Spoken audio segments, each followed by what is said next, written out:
Alrighty, I am live. Welcome to the stream. I'm late, but I don't care because it's my show and I can do what I want.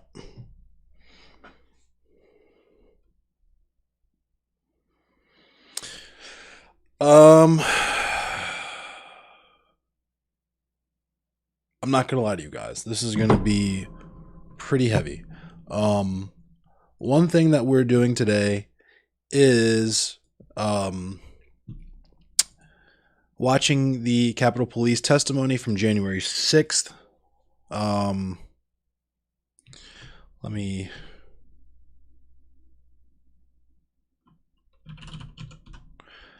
I'm going to talk about something else really important as well. Because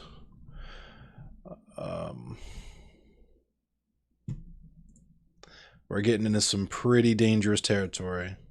If I figured that would be paywalled. Let me see if there's any. That shouldn't be paywalled.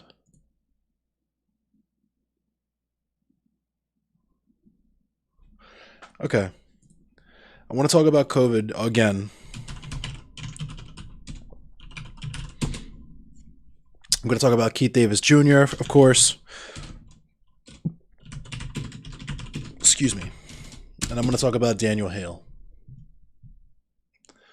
Let me find. Oh, this looks interesting.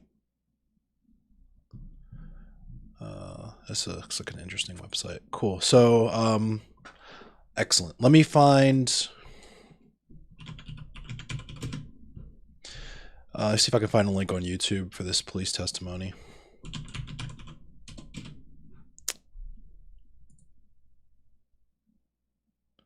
Three and a half hours.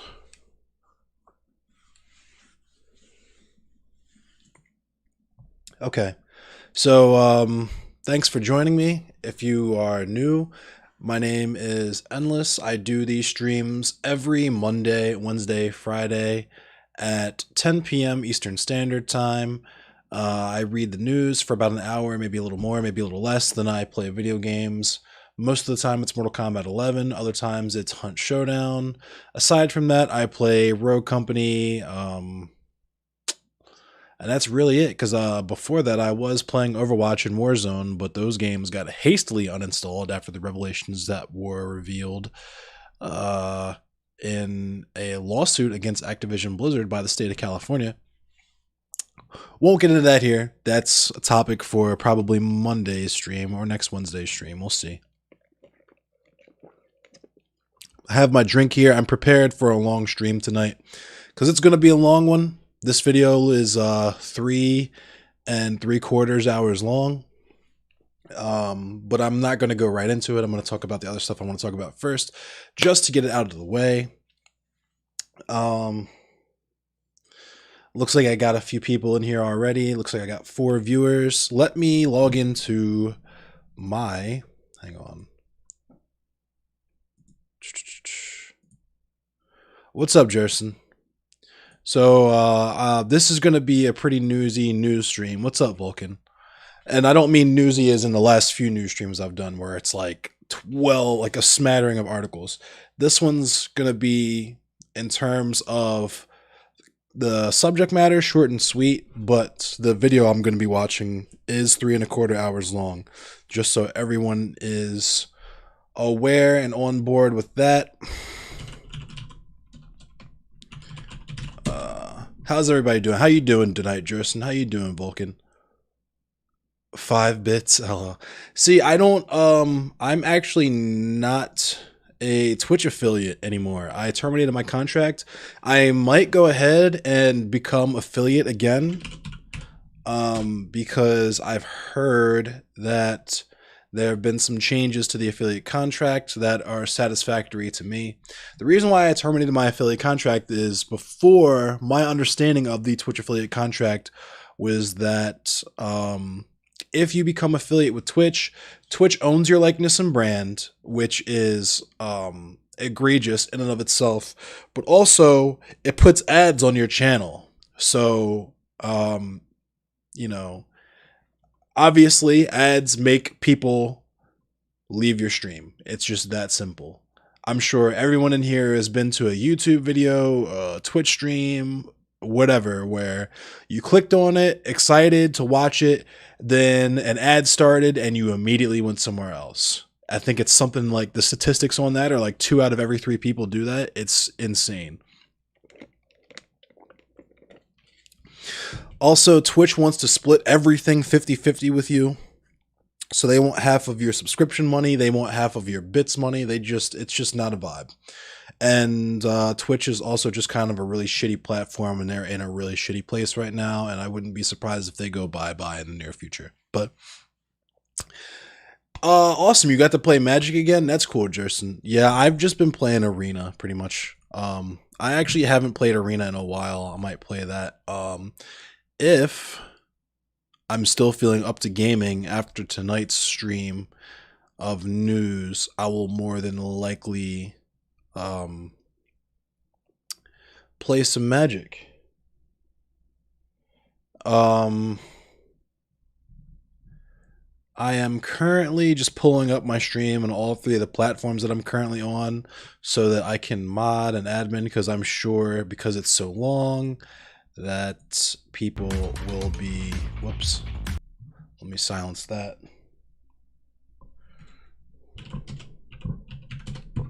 I'm sure there'll be trolls and all sorts of stuff. Get in the hot tub? Yeah, Scabby Man. That's actually part of the reason why I don't fuck with... my aunt's calling me. That's part of the reason why I don't fuck with Twitch as well.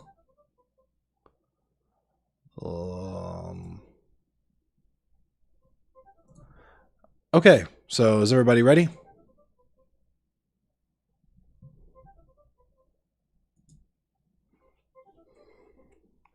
Hold on, let me wait till my phone stops ringing.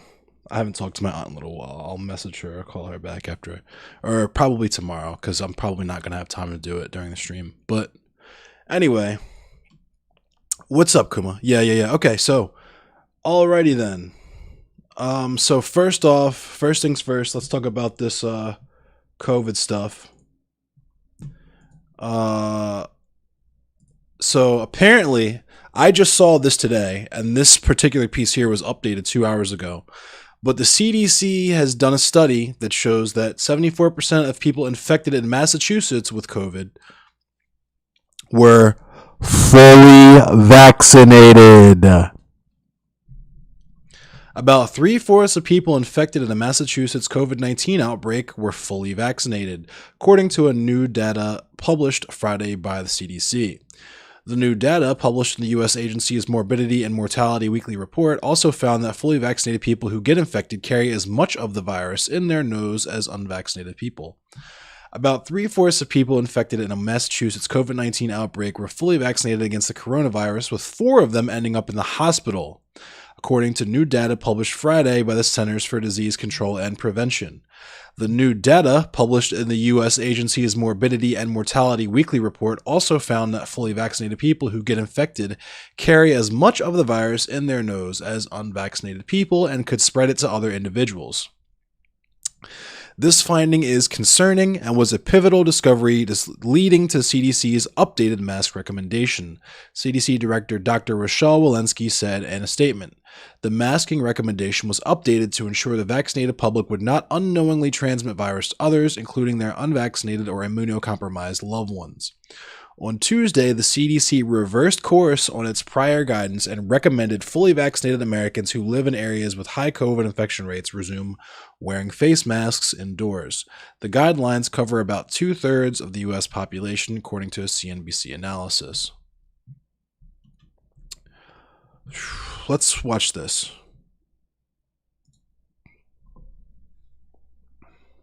It was his research that alerted the CDC to that Provincetown cluster and the dangers of the Delta variant. Doctor, thanks so much. You've been studying and modeling COVID cases for a year now. Why did this particular finding convince you that you had to reach out? Well, it was a couple of things, and it's not just me working on this. I have a collaborator that I've been working with very closely named Michael Donnelly, who also is very involved in this research. And what we saw was there were a lot of people that we knew through social media who had attended these events during those weekends, and it was just a large cluster of individuals, specifically people who were staying in the same vacation home during that week. So large cases of entire households who were becoming infected. And so it was really sort of that information that set us to start asking questions and trying to gather as much information as possible.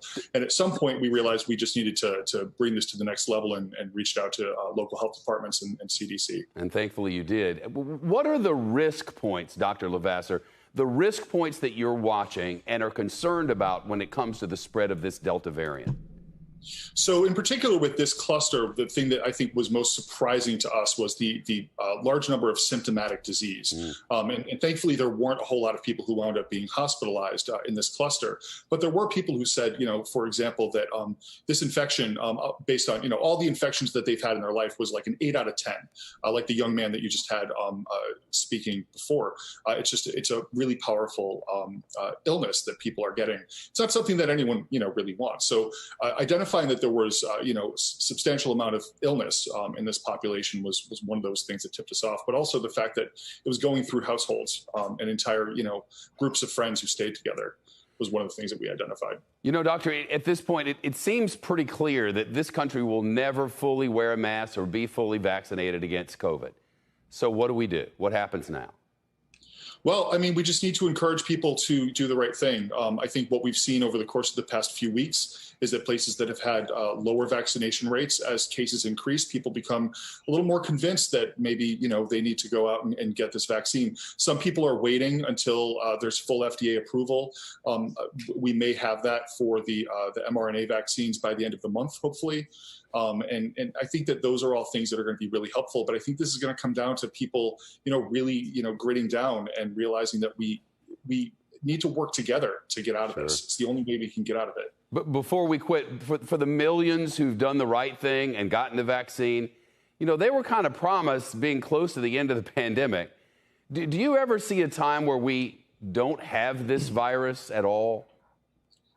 It's not likely. The efforts that we need to do to make sure that the large enough portion of the globe gets vaccinated to really eradicate this virus is just going to be monumental. And we've done it before with other diseases. I'm not saying it's outside of the realm of possibility. I'm just not sure that there's necessarily the political will to go in that direction at this point. That's very important, what he just said, the political will. My night's going okay. This is about to be a long one, but I would agree with you. So Cannibal Sanchez, I was just about to say that, Jerson. So I think, and this is just my educated guess based on how we've moved since the beginning this all popped off. I believe there are some people out there, yes, who once they see that the vaccine is FDA approved, they will go ahead and get it. This is true for probably some people out there. But a lot of the people who are holdouts for the vaccine now are just there's no amount of information that you could show them that will convince them, because they are I'm trying to figure out a way to put it politely. They're stuck in their little bubble with like the QAnoners and so on, and of course people in the Black community and the Latino community. Basically, the entire conservative section of society is people who believe some kind of nefarious false truth about the vaccine, whether they believe it's some form of population control that makes you sterile, or there's some kind of protein in it that can spread to other people that's somehow more dangerous than the virus itself.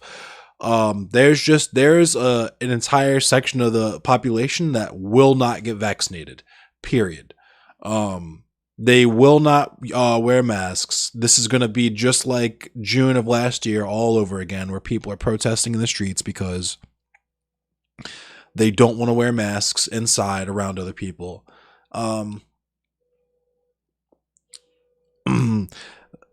Donnie T. Yeah, there's a lot of people saying Donald Trump. There was a person I watched on stream this past week or last week that literally got COVID and almost died from it and said he wouldn't get vaccinated because he doesn't agree with the liberal agenda to get everybody vaccinated. It's I don't have an explanation for it. I genuinely don't. I wish I did because it would make this so much easier for me. But just the fact that it even happens, but the fact that I have no understanding of it is very, very frustrating to me. Let me take a quick drink.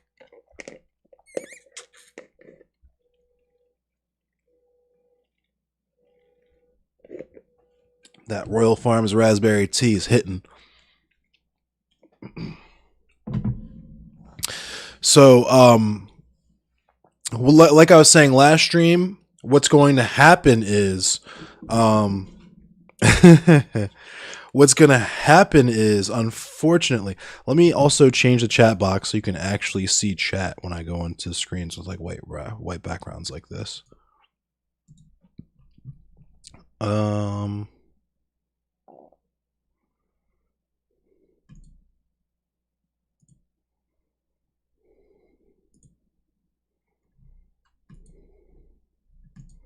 Hold on.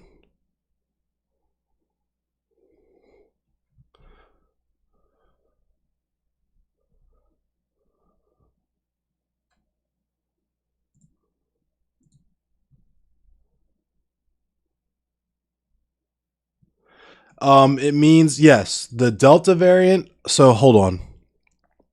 The Delta variant can cause what's called breakthrough cases, where even if you're fully vaccinated, you'll still get the virus.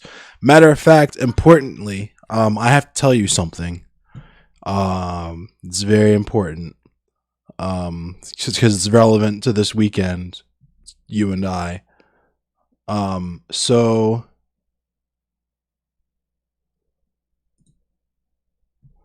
okay, so I was exposed to Delta. There was an individual. So to back up for a minute, everybody knows. If you don't know, if you're local to the area, you know what I'm talking about. If not, it's not really important. There's a bar that I worked at that fucking sucked. I'm not gonna name drop them here because I don't even want to give them. I don't even want you to accidentally find out about them and go there or whatever. But there was a bar that I worked at. It was shitty. I was unceremoniously fired related to the shittiness of it.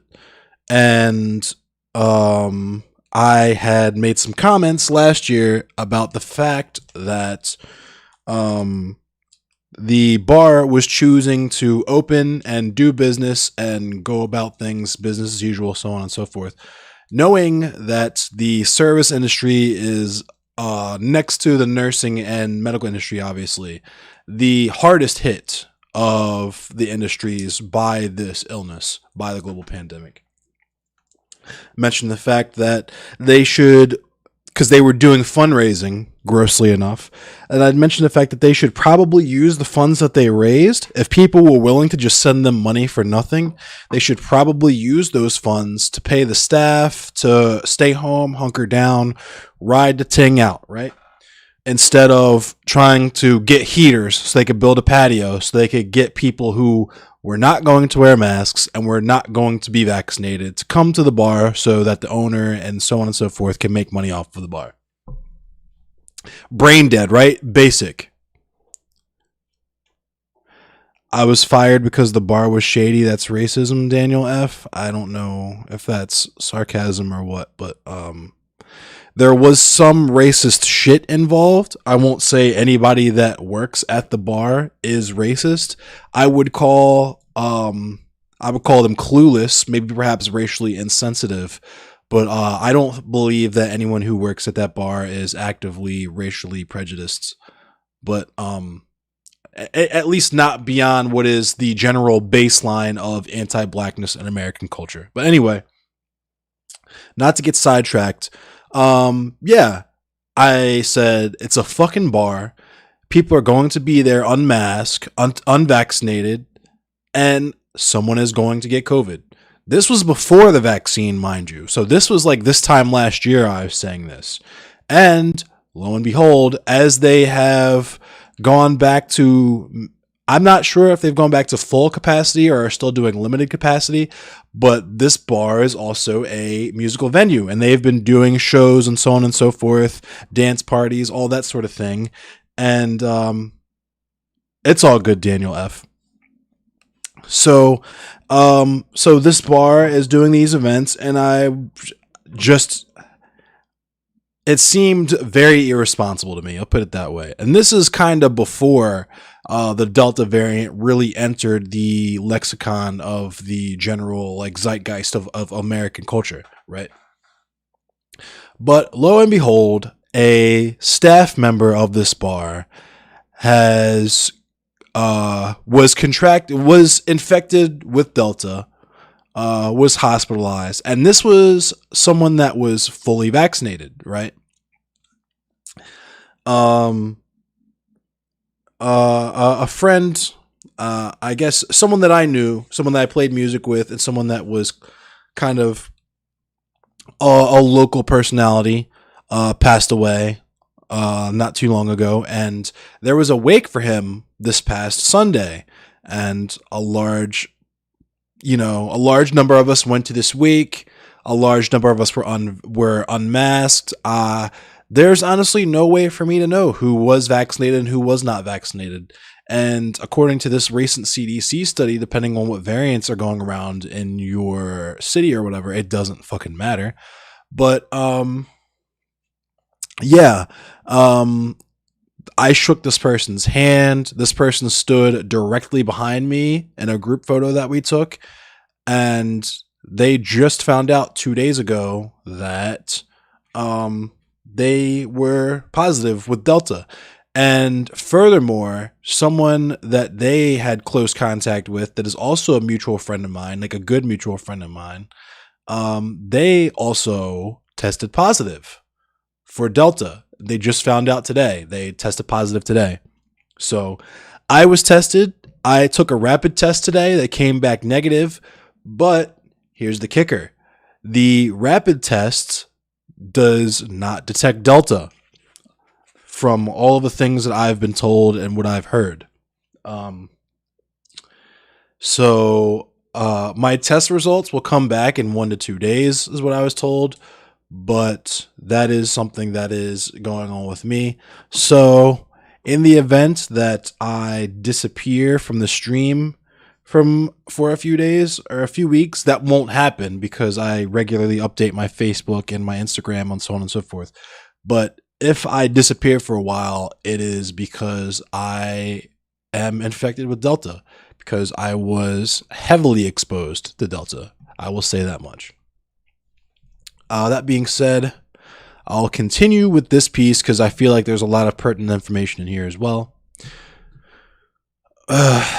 This finding is concerning, and on Tuesday, I already read that. While the Delta variant continues to hit unvaccinated people the hardest, some vaccinated people could be carrying higher levels of the virus than previously understood and are potentially transmitting it to others, Walensky told reporters on a call Tuesday. She added the variant behaves uniquely different from past strains of the virus. A CDC document that was reviewed by CNBC warned that the Delta variant sweeping across the country is as contagious as chickenpox, has a longer transmission window than the original COVID strain, and may make older people sicker even if they've been fully vaccinated. This is what I'm talking about, Justin. This is the study of Massachusetts right here. Delta, now in at least 132 countries and already the dominant form of the disease in the United States, is more transmissible than the common cold, the 1918 Spanish flu, smallpox, Ebola, MERS, and SARS, according to the document. Only measles appears to spread faster than the variant. The data published Friday was based on 469 cases of COVID associated with multiple summer events and large public gatherings held in July in Barnstable County, Massachusetts, which encompasses Cape Cod and is just outside Martha's Vineyard. The events were held in Provincetown, according to NBC News. Approximately 3/4, or 74% of the cases, occurred in fully vaccinated people who had completed a 2-dose course of the mRNA vaccines or received a single shot of Johnson & Johnson's. Overall, 274 vaccinated patients with a breakthrough infection were symptomatic, according to the CDC. The most common side effects were cough, headache, sore throat, muscle pain, and fever. Among 5 COVID patients who were hospitalized, 4 were fully vaccinated, according to the agency. No deaths were reported. So that's pretty nuts. Testing identified the Delta variant in 90% of specimens from 133 patients. While numerous studies have shown that the vaccines don't work as well against the Delta variant as they did against other strains, health officials say they are still highly effective, especially in protecting against severe illness and death. Roughly 97% of new hospitalizations and 99.5% of deaths in the U.S. are among unvaccinated individuals, U.S. health officials repeated this week. And it's important for me to note here that a lot of the people who refuse to get vaccinated also think that these numbers are fake, that the CDC is making them up, that they personally, because the thing is, like I was saying earlier about how what's going to happen is just getting infected with COVID and dying of COVID is going to become normalized instead of a second shutdown. 1 death is a tragedy. 1,000 deaths is a statistic. Like the numbers on this are becoming so astronomically high that they don't even mean anything anymore, especially not to people who already thought that this whole thing was a hoax to begin with, right? So the CDC also said the data has limitations. The agency noted that as population level vaccination coverage increases, vaccinated persons are likely to represent a larger proportion of COVID cases. Additionally, asymptomatic breakthrough infections might be underrepresented because of detection bias, the agency said. The CDC also said the report is insufficient to draw conclusions about the effectiveness of the authorized vaccines against COVID, including the Delta variant, during this outbreak. So still get vaccinated. It's very important that you get vaccinated because even if the virus can infect you while you're vaccinated, the data also shows that the vaccine will still protect you from serious illness and death. 99.5% of the deaths are unvaccinated people. 97% of the illnesses, hospitalizations are unvaccinated people. Get vaccinated to protect yourself as well as your loved ones that may not be able to get the vaccine for whatever reason. Maybe they're too young, maybe they're immunocompromised, whatever. Be a responsible citizen. Care about your fellow man. Get vaccinated. And that's that. I want to talk about Daniel Hale because that's a very interesting topic as well. Hello, Cherie. Thank you for the like. Thanks for the comment. I appreciate you.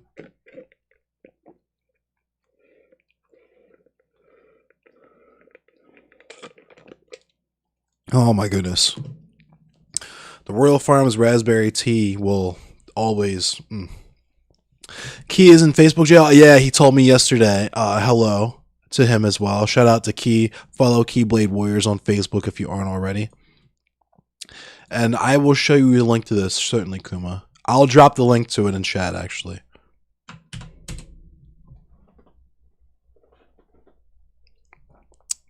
I will also do the same on Facebook and YouTube.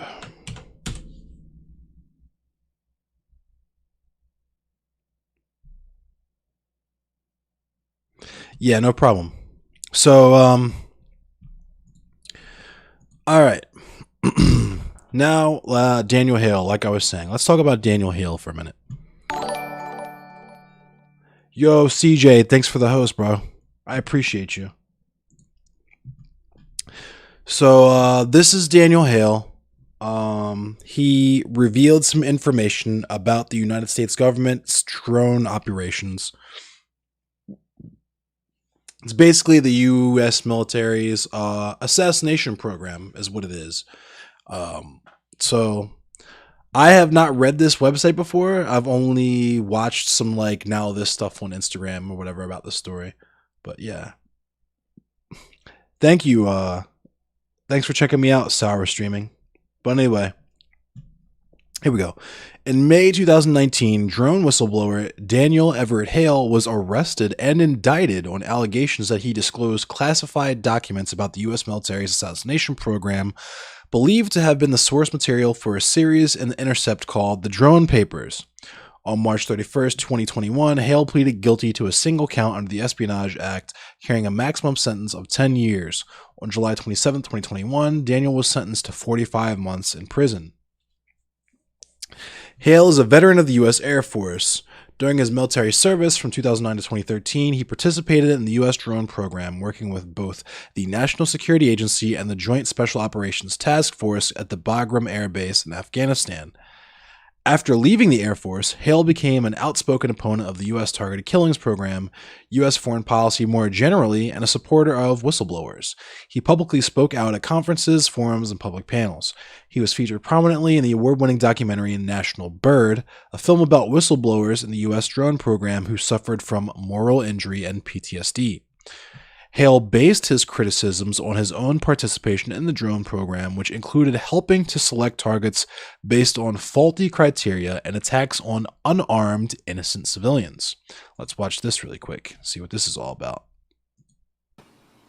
The people who defend drones and defend the way that they're used, they always say, you know, they protect American lives by not putting them in harm's way.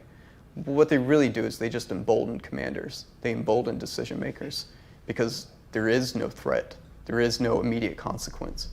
They can do this strike and they can potentially kill this person that they're so desperate to get and to eliminate because of how dangerous, potentially dangerous they could be to the U.S.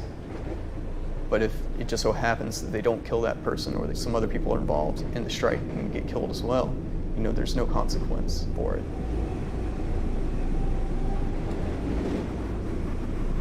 When it comes to high-value targeting, every mission is to go after one person at a time. But anybody else that's killed in that strike is just blanketly assumed to be an associate of the targeted individual.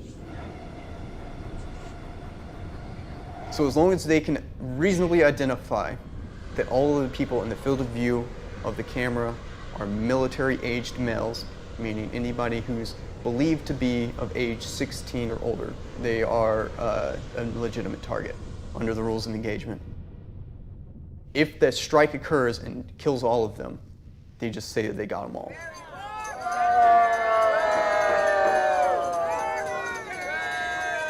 Okay, we'll take one more question for John McCain. You go! Doesn't McCain have a daughter that's of military age? Oh, good idea. Yeah.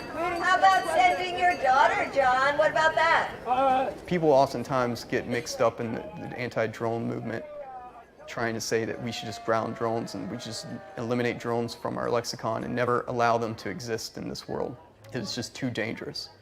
And I don't necessarily agree with them because drones are going to be a part of our life here pretty soon. They're going to be, most likely, they're going to be doing things that we were only able to do with people in a plane before.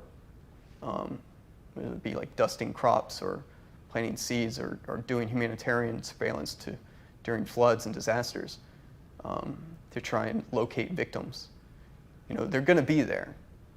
But there's also that other dangerous side to them that makes war so easy and so convenient and so simple that the people who have access to this technology and access to this capability just say, well, why wouldn't I use this? It's too easy.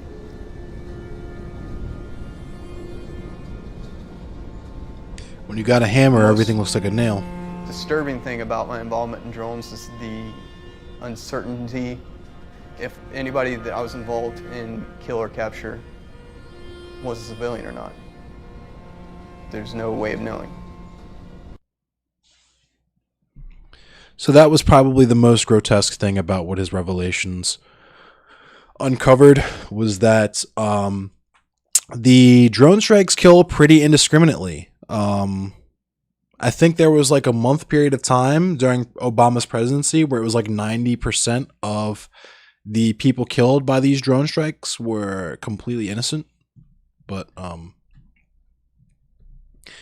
Yeah, so I'll continue to read this. Daniel will be serving more than 3.5 years in prison for contacting the press about a matter of extreme public importance that has been shrouded in secrecy. But the larger concern is not what Hale did or didn't do, but what our government has been doing. For almost 2 decades, they have used a veil of secrecy to deny the American public the basic right to informed debate and consent. Government officials have repeatedly lied about nature and the extent of drone assassinations. No one has ever been held accountable for these lies or for the war crimes they have enabled. Daniel is a whistleblower who has enriched the public's knowledge about matters of grave civic concern. It is unconscionable to use a law supposedly aimed at actual spies and saboteurs against individuals who act in good faith to bring government misconduct to the attention of the public. And that's the important thing here as well, is that none of us consented to this. This all goes on completely out of the conscience or subconscious of the American public, right? This is all happening totally behind the scenes, and your taxpayers, your tax dollars are funding this, whether you want them to or not, whether you're aware of it or not, right? So, how to help? You can write letters to Daniel. There's the address there. Use only plain white paper, no cards, with black ink, handwritten or printed. Use standard size envelopes, no packages. Printouts of news items or transcripts of podcasts should be black text only with no images. Hand drawings are allowed and they encourage them. You can send more than one page as long as it all fits in the standard envelope. Pages can be front and back. The Alexandria Sheriff's Department has a list of official restrictions on what can be sent, but be aware that mail is sometimes rejected for seemingly arbitrary reasons. And that's something, yeah, the realistically, they're going to reject it for what, if they feel like it. So, but those guidelines will help you not get rejected. You could also ask President Biden to pardon Daniel Hale, which I don't see that happening. I'm going to be honest with you. But you can also donate to Whistleblower Legal Defense. Whisper has represented Daniel since 2014. Stop the War on Whistleblowers, and there's a bunch of other stuff. Of course, Edward Snowden had something to say about Daniel Hale. But yeah, that's that. And now let's talk about Keith Davis Jr. really quick. So this is the story of Keith Davis Jr. In June of 2015, an innocent Keith Davis Jr. was cornered by police in a West Baltimore garage where they shot at him 44 times, striking him 3 times, once in the face, the back, and the arm. Although Keith Davis Jr. miraculously survived, he has endured several trials, no lasting convictions, and years of incarceration. Baltimore State Attorney Marilyn Mosby protected the officers who shot Keith and then prosecuted Keith for crimes he did not commit. For more than 5 years, Keith has been the victim of inconsistent testimony, tampered evidence, and unjust trials. Keith Davis Jr. is not a convicted murderer. What started as a case of mistaken identity in 2015 has turned into a miscarriage of justice by State's Attorney Marilyn Mosby's office, resulting in 5 trials, 2 mistrials, 1 acquittal, 2 overturned verdicts, and a 6th trial to begin in May of 2022. So the first one was an armed robbery trial that he was acquitted for. Keith was acquitted of 15 charges, as every eyewitness described a man that was not Keith.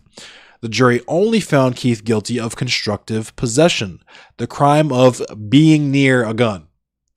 And remember, the gun was never fired.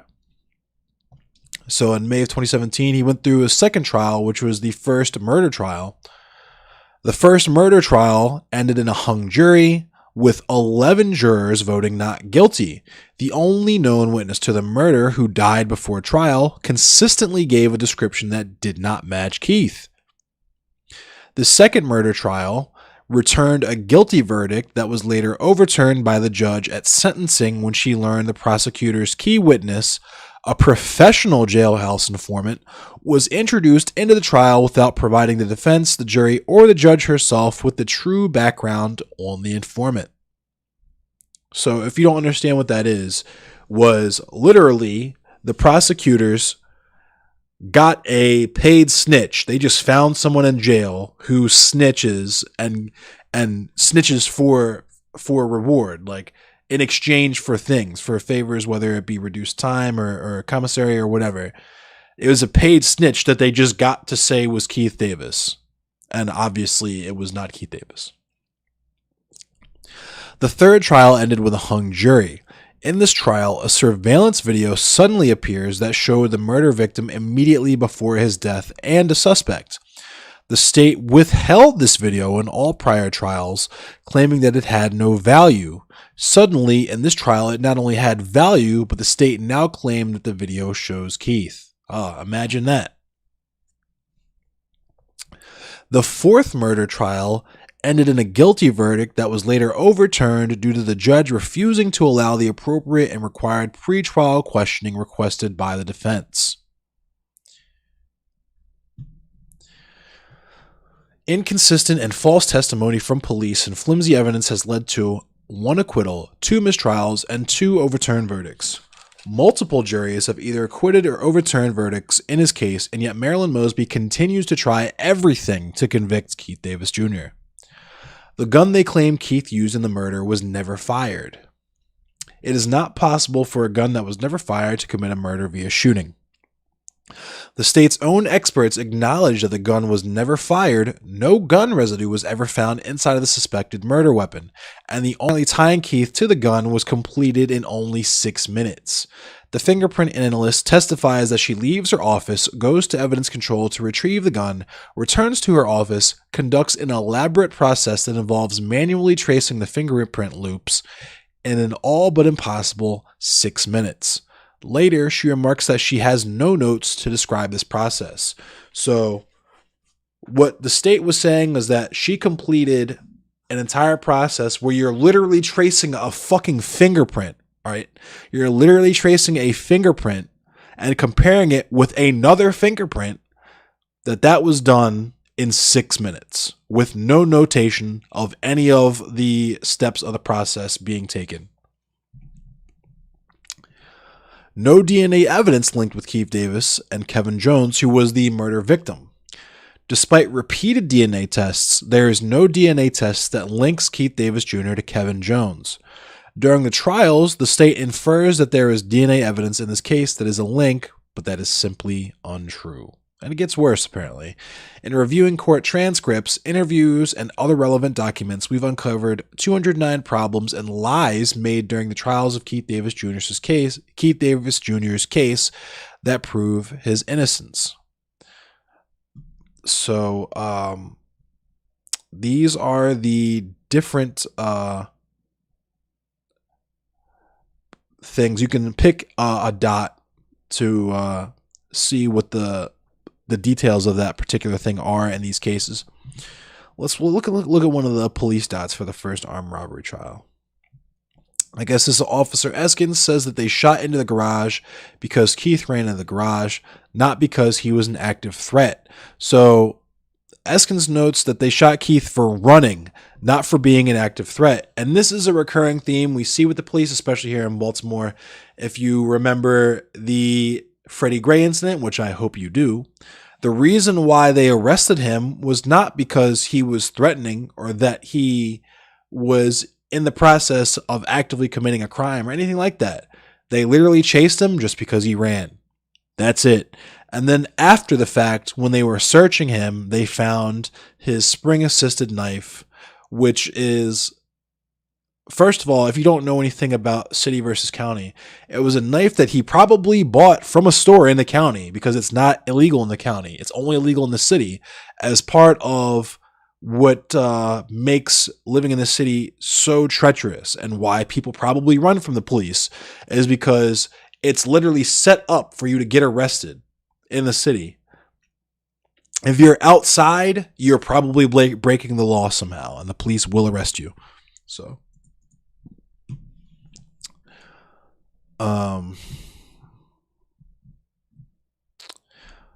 this is some quotes from some experts.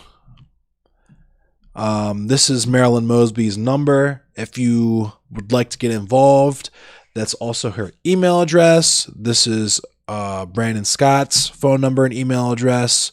Contact them. Let them know that you want them to free Keith Davis Jr. Let them know that this is important to you. It's very important to me. I'm sure it's important to members of his family and community.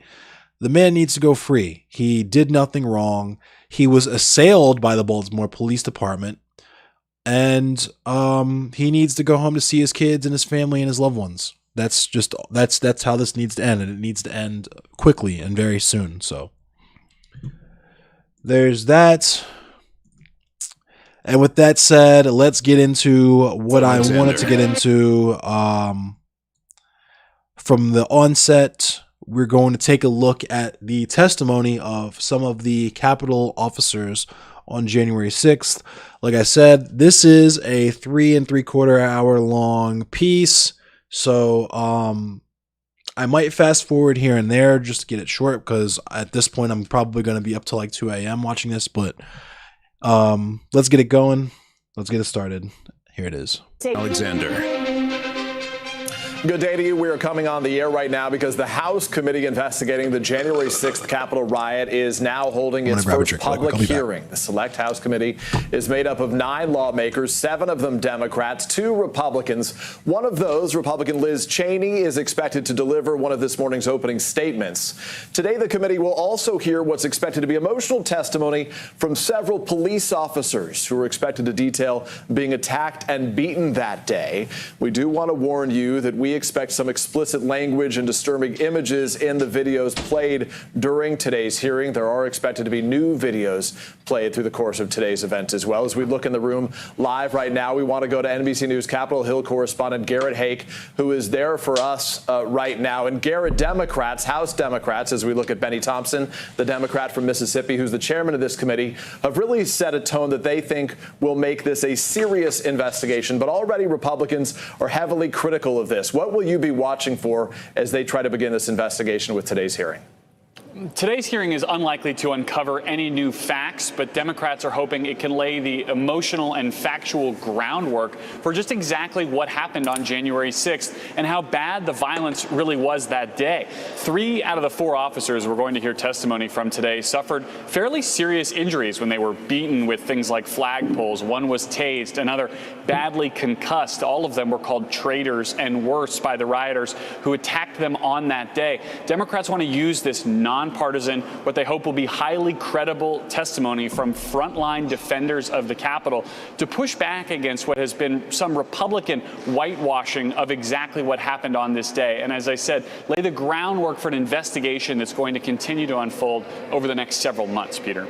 Garrett, we'll be sticking with you over the course of today's hearing. Joining us now, as well as NBC News political director and moderator of Meet the Press, Chuck Todd. Chuck, the Republican leader, Kevin McCarthy, he's boycotting today's event. He's described it as a sham, but what that means is there will be no defender of President Trump in that room.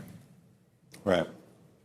And Peter, you and I both know that one thing about the former president is that even if he thinks something is quote unquote going to be against him, like the way that this hearing is made up, it's chaired, there's a majority of Democrats, or in Donald Trump's mind, a majority of people against him.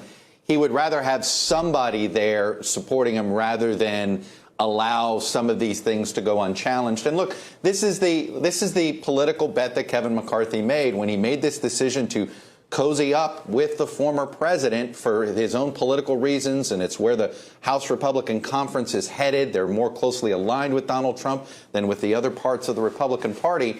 This is the position he had to put himself in, where he had to sort of put himself in defense of what happened on January 6th, which is not a good place to be politically.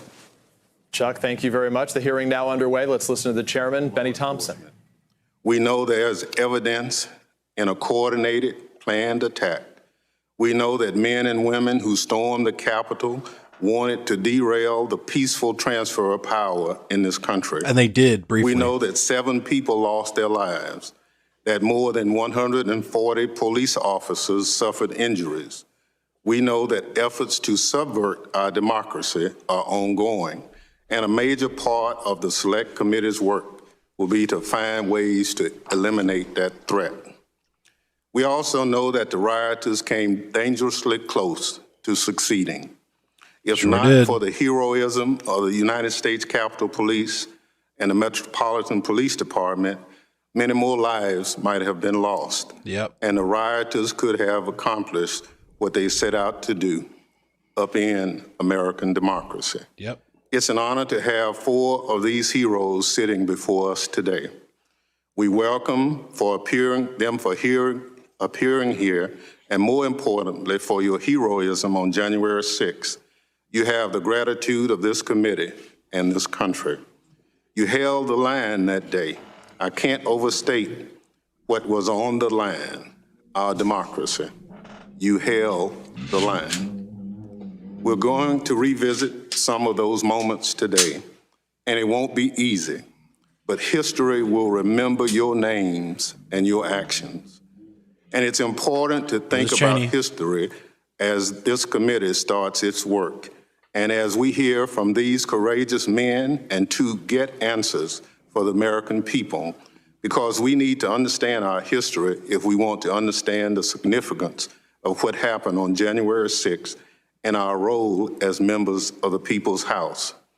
I'm talking about the peaceful transfer of power. 200 years ago, in 1801, the House of Representatives did one of its jobs laid out in the Constitution. After a deadlock in the Electoral College, this body cast 36 ballots and ultimately settled the contest for President of the United States. What followed was the first peaceful transfer of power in our country's history. We know that since then, our history has been far from perfect. We've been torn apart and brought back together. We've struggled across generations to make our country's great vision a reality for all Americans.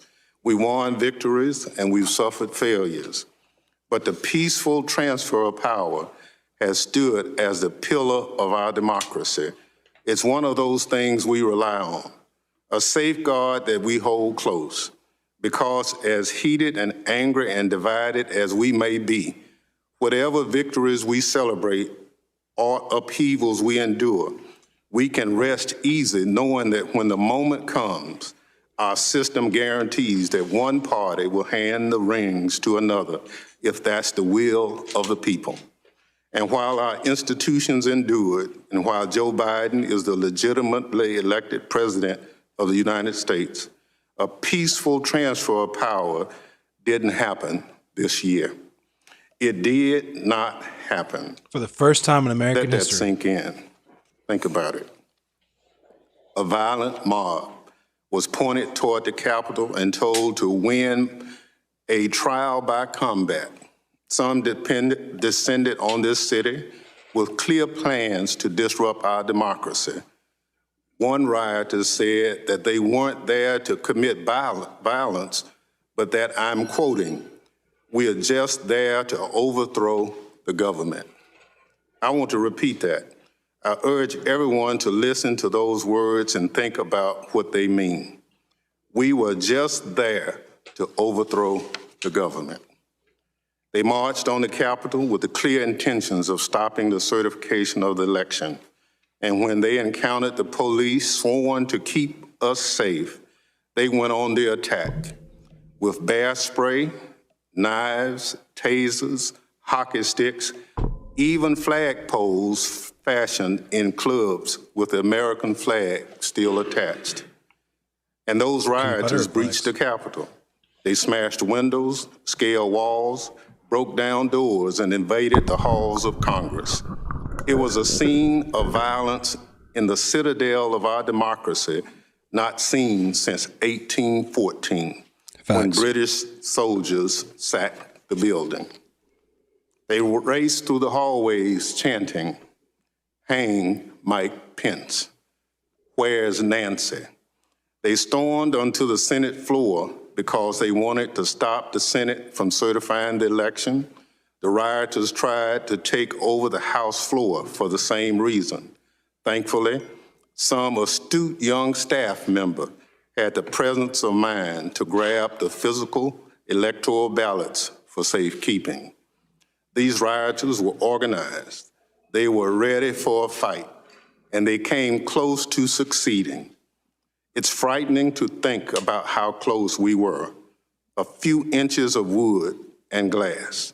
Facts. An officer turning left instead of turning right. But just describing that attack doesn't come close to capturing what actually took place that day. So we're going to see some of what our witnesses saw on January 6th. Let's see the video, please. But please be advised that it contains graphic images and strong language, which many may find disturbing.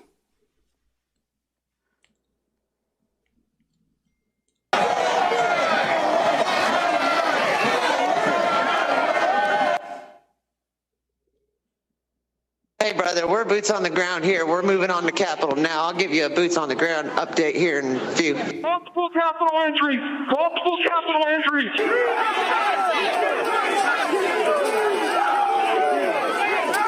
That's so wild.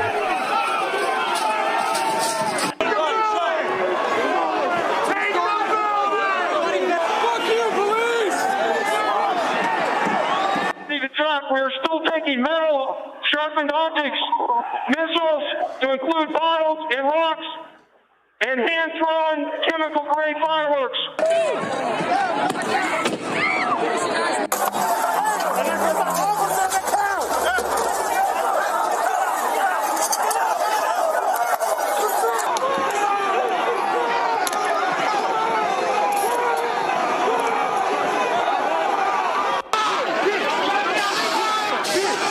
This is now effectively a riot.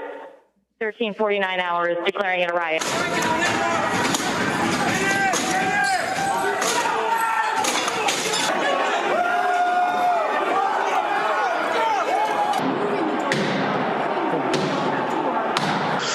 Okay, guys, apparently this tip of the spear has entered the Capitol building.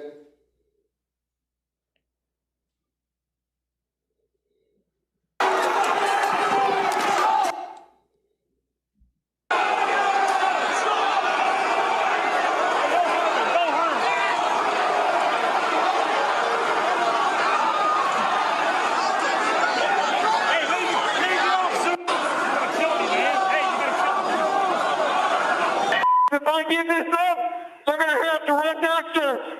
At least this Capitol we can defend. We got to hold what we have. Take your pins off. Yeah. The fuck? Take your pins off.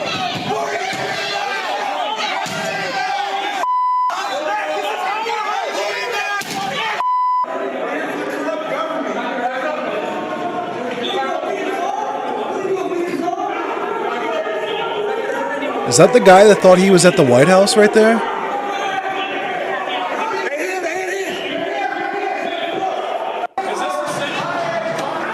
Where the fuck are they? There's a 50 who pranked 1033. I repeat, 1033 was from the Capitol. We've been pranked and we've lost the lives.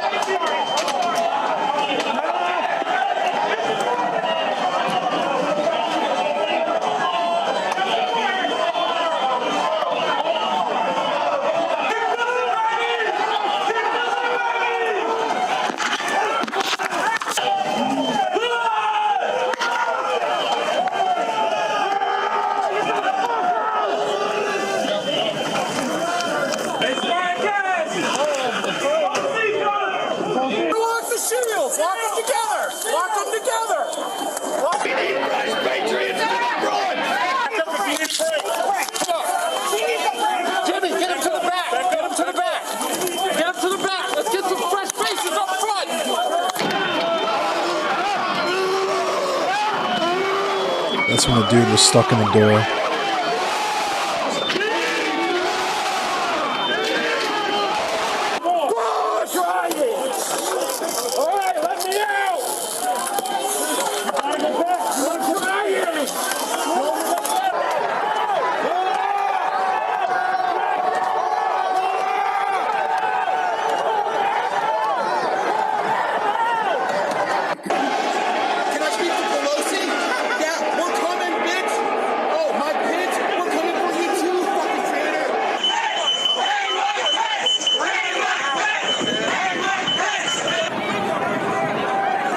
They built a literal fucking They've got the gallows. gallows sit outside this Capitol building. It's time to start fucking using them.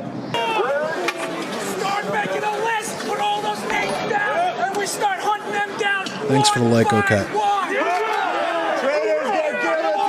Mobilize in your own cities, your own counties, storm your own Capitol buildings, and take down every one of these corrupt motherfuckers. So we fucking need to have 30,000 guns up here. That's true.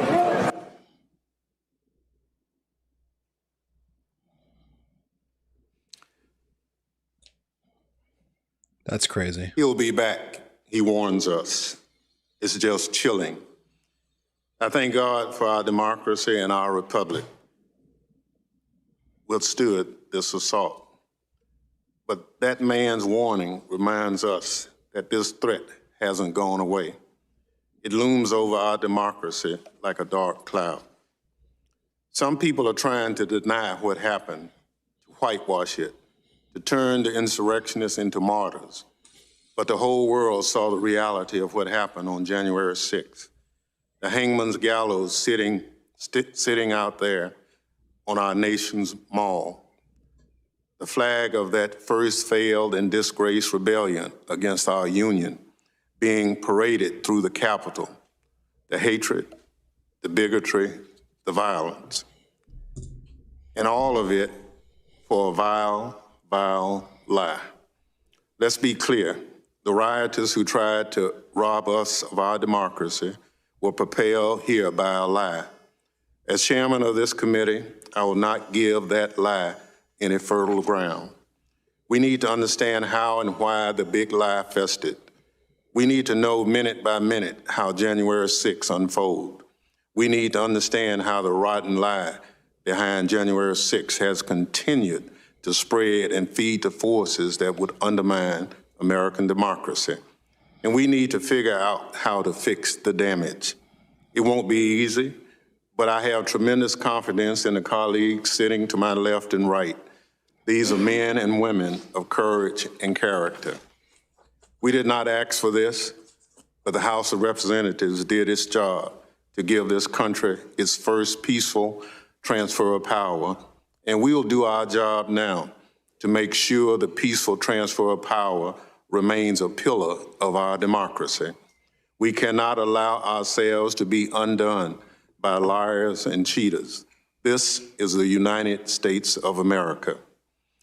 My distinguished colleague from Wyoming, Ms. Cheney, is not the ranking member of this select committee, but because this investigation is bipartisan, it's important that we hear Republican voices as well.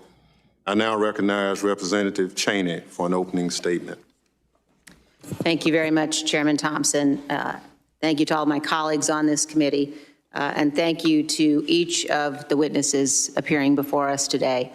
It is because of you. You held the line. You defended all of us. You defended the Capitol, and you defended the Constitution and our republic. And every American owes you our undying gratitude. Every American, I hope, will be able to hear your testimony today and will watch the videos. The videos show the unbelievable violence and the inexcusable and intolerable cruelty that you all faced, and people need to know the truth. I want to begin by reflecting briefly on the investigation that we're launching today.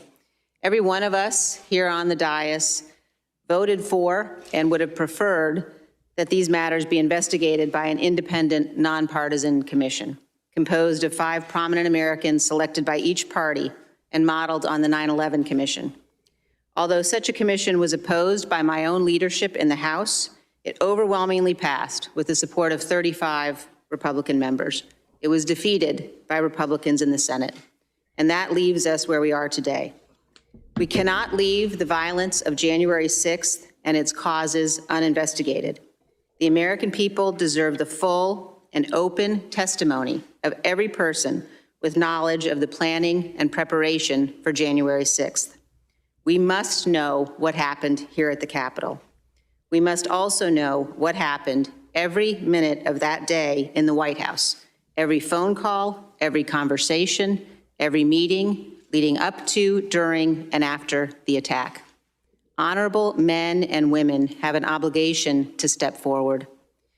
If those responsible are not held accountable, and if Congress does not act responsibly, this will remain a cancer on our constitutional republic, undermining the peaceful transfer of power at the heart of our democratic system. We will face the threat of more violence in the months to come and another January 6th every 4 years. I have been a conservative Republican since 1984, when I first voted for Ronald Reagan. I've disagreed sharply on policy and politics with almost every Democratic member of this committee. But in the end, we are one nation under God. The framers of our Constitution recognized the danger of the vicious factionalism of partisan politics. And they knew that our daily arguments could become so fierce that we might lose track of our most important obligation, to defend the rule of law and the freedom of all Americans. That is why our framers compelled each of us to swear a solemn oath to preserve and protect the Constitution. When a threat to our constitutional order arises, as it has here, we are obligated to rise above politics. This investigation must be nonpartisan. While we begin today by taking the public testimony of these 4 heroic men, we must also realize that the task of this committee will require persistence. We must issue and enforce subpoenas promptly. We must get to objective truth. We must overcome the many efforts we are already seeing to cover up and obscure the facts. On January 6th and in the days thereafter, almost all members of my party recognized the events of that day for what they actually were. One Republican, for example, said, quote, "What is happening at the U.S. Capitol right now is unacceptable and un-American. Those participating in lawlessness and violence must be arrested and prosecuted to the fullest extent of the law." No member of Congress should now attempt to defend the indefensible, obstruct this investigation, or whitewash what happened that day. We must act with honor and duty and in the interest of our nation. America is great because we preserve our democratic institutions at all costs. Until January 6th, we were proof positive for the world that a nation conceived in liberty could long endure. But now January 6th threatens our most sacred legacy. The question for every one of us who serves in Congress, for every elected official across this great nation, indeed for every American, is this: will we adhere to the rule of law? Will we respect the rulings of our courts? Will we preserve the peaceful transition of power? Or will we be so blinded by partisanship that we throw away the miracle of America? Do we hate our political adversaries more than we love our country and revere our Constitution? I pray that that is not the case. I pray that we all remember our children are watching as we carry out this solemn and sacred duty entrusted to us. Our children will know who stood for truth, and they will inherit the nation we hand to them, a republic, if we can keep it. Thank you, Mr. Chairman. I yield back. Thank you, Representative Cheney. I will now introduce our witnesses. We're joined today by Sergeant Aquilino Gonell of the United States Capitol Police. He's a 15-year veteran of the Capitol Police. He's assigned to a first responder unit in the United States Capitol Police's Uniformed Services Bureau. Before joining the Capitol Police, Sergeant Gonell served as 8 years in the United States Army and spent 545 days in Iraq, where his base was under constant mortar, rocket, and indirect fire by insurgents. He's received multiple awards and commendations for his military service. We're also joined by Officer Michael Fanone of the Metropolitan Police Department in Washington, D.C. Officer Fanone began his law enforcement career with the United States Capitol Police shortly after the terrorist attack of 9/11. For nearly he's 20 been years, Officer Venone has served the citizens of the District of Columbia in special units focusing on narcotics investigation and violent criminals.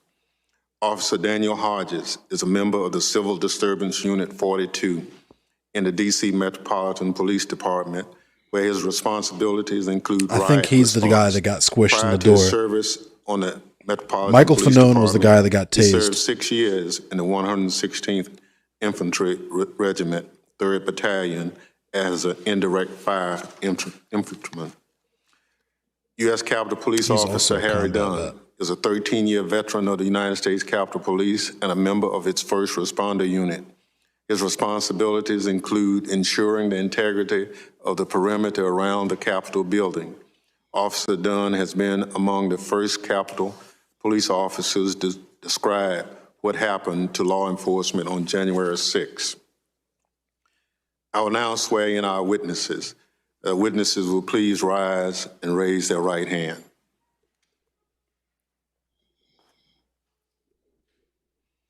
Do you swear or affirm that the testimony you are about to give is the truth, the whole truth, and nothing but the truth, so help you God? Thank you. You may be seated. Is he strapped up? Let the record reflect the witnesses answered in the affirmative. Without objection, the witness's full statement will be included in the record. I now recognize Sergeant Grinnell to summarize his testimony. Good morning, everybody. Morning. Chairman Thompson, members of the Select Committee, thank you for the opportunity to testify regarding the attack on the U.S. Capitol on January 6, 2021. It is with honor and heavy heart that I come before you to tell you my story from a painful first-hand experience of what happened that terrible day at the Capitol. Providing this testimony solely on my personal capacity and not as a representative of the U.S. Capitol. It is imperative that the events of January 6 are fully investigated and the Congress and the American people know the truth of what actually occurred and that all those responsible are held accountable, particularly to ensure that horrific and shameful event in our history never repeats itself. I applaud you for pursuing this objective. Even though there's overwhelming evidence to the contrary, including hours and hours of videos and photographic coverage, there's a continuous shocking attempt to ignore or try to destroy the truth of what truly happened that day and to whitewash the facts into something other than what they all mistakenly reveal, an attack on our democracy by a violent domestic extremist and a stain on our history and our moral standing here at home and abroad. As a child in the Dominican Republic, I look up to the United States as the land of opportunity and a place to better myself. And from that moment I landed at JFK in 1992, I had tried to pursue that goal. He's getting emotional. I achieved that goal on many levels. I was the first in my family to graduate college, join the Army, and become a police officer. On July 23rd, 1999, the day before my 24th birthday, I raised my hand and swore to protect the Constitution of the United States. Because this country gave me an opportunity to become anything that I wanted. At that time, I already started basic training with the Army Reserves. In fact, I raised my hand several times in ceremonies to pledge my commitment to defend and protect the Constitution of the United States. When I joined the Army Reserves, when I was promoted to Sergeant Warrant in the Army, when I was promoted during my naturalization ceremony, and when my reenlistment in the Army, when I joined the United States Capitol Police, and lastly, when I was promoted to Sergeant 3 years ago. I have always taken my oath seriously. On January 6, 2021, I fulfilled my oath once more, this time to defend the United States Capitol and members of Congress carrying out their constitutional duties to certify the results of the November 2020 presidential election. To be honest, I did not recognize my fellow citizens who stormed the Capitol on January 6, or the United States that they claim to represent. When I was 25 years old and then a sergeant in the Army, I had deployed to Iraq for Operation Iraqi Freedom. From time to time, I volunteered to travel on IED-infested roads to conduct supply missions for U.S. and allied forces and local Iraqi population as well. But on January 6, for the first time, I was more afraid to work at the Capitol than my entire deployment to Iraq. In Iraq, we expected armed violence because we were in a war zone, but nothing in my experience in the Army or as a law enforcement officer prepared me for what we confronted on January 6. The verbal assaults She back there crying? and disrespect we endured from the rioters were bad enough. I was falsely accused of betraying my oath, of choosing my paycheck over my loyalty to the U.S. Constitution, even as I defended the very democratic process that protected everyone in the hostile crowd. While I was at the Lower West Terrace at the Capitol, working with my fellow officers to prevent the breach and restore order, the rioters called me traitor, a disgrace, and shouted that I, an Army veteran and a police officer, should be executed.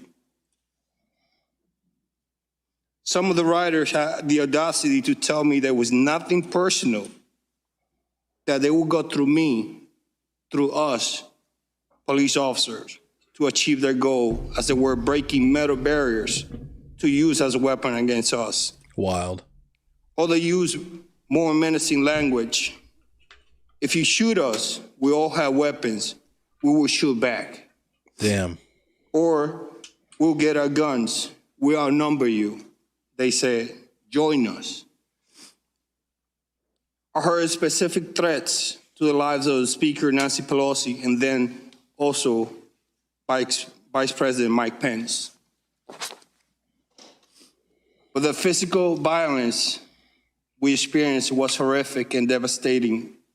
My fellow officers and I were punched, kicked, shoved, sprayed with chemical irritants, and even blinded with eye-damaging lasers by a violent mob. They had lasers out. Who apparently saw us, law enforcement officers, dedicated to ironically protecting them as U.S. citizens, as an impediment to their attempted insurrection.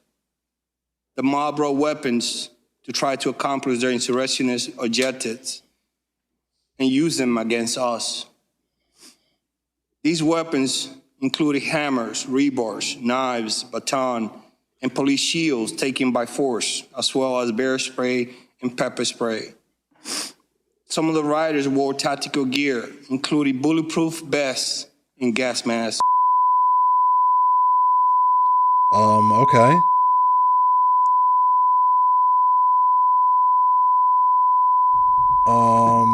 How long is this like this? Because this kind of hurts my ears.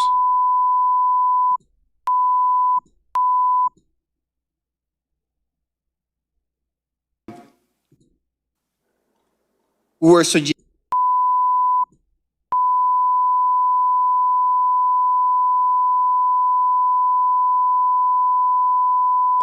Okay, I guess this ends in a couple seconds.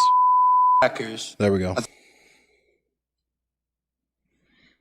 Yeah, I guess there was some technical difficulties with the broadcast at that point in time. We were suggested that they was like something from a medieval battle. We fought hand to hand, inch by inch, to prevent an invasion of the Capitol by a violent mob intent on subverting our democratic process. My fellow officers and I were committed to not letting any rioters breach the Capitol. It was a prolonged and desperate struggle. The rioters attempted to breach the Capitol were shouting, "Trump, send us. Pick the right side. We want Trump." I vividly heard officers screaming in agony and pain just an arm length from me. I didn't know at that time, but that was Officer Hodges. And he's here today to testify. I too was being crushed by the rioters. I could feel myself losing oxygen and recall thinking to myself, this is how I'm going to die, defending this entrance. Many of the officers fighting alongside me were calling for shields because their shields had been stripped from them by the rioters. I was one of the few officers left with a shield, so I spent the majority of my time at the front of the line. I later find out that my wife and relatives were here in the U.S. and abroad.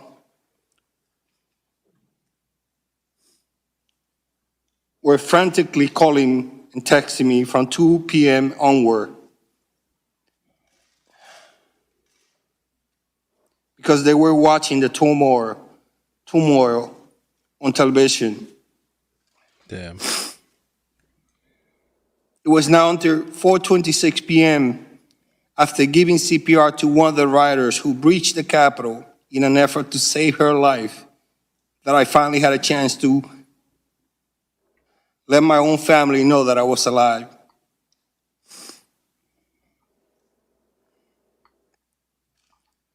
After order has been restored at the Capitol, in many hours, I arrived home at nearly 4 a.m.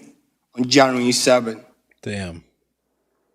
I had to push my wife away from me because she wanted to hug me. And I told her no, because of the other chemical that my uniform had on. Damn. Sorry.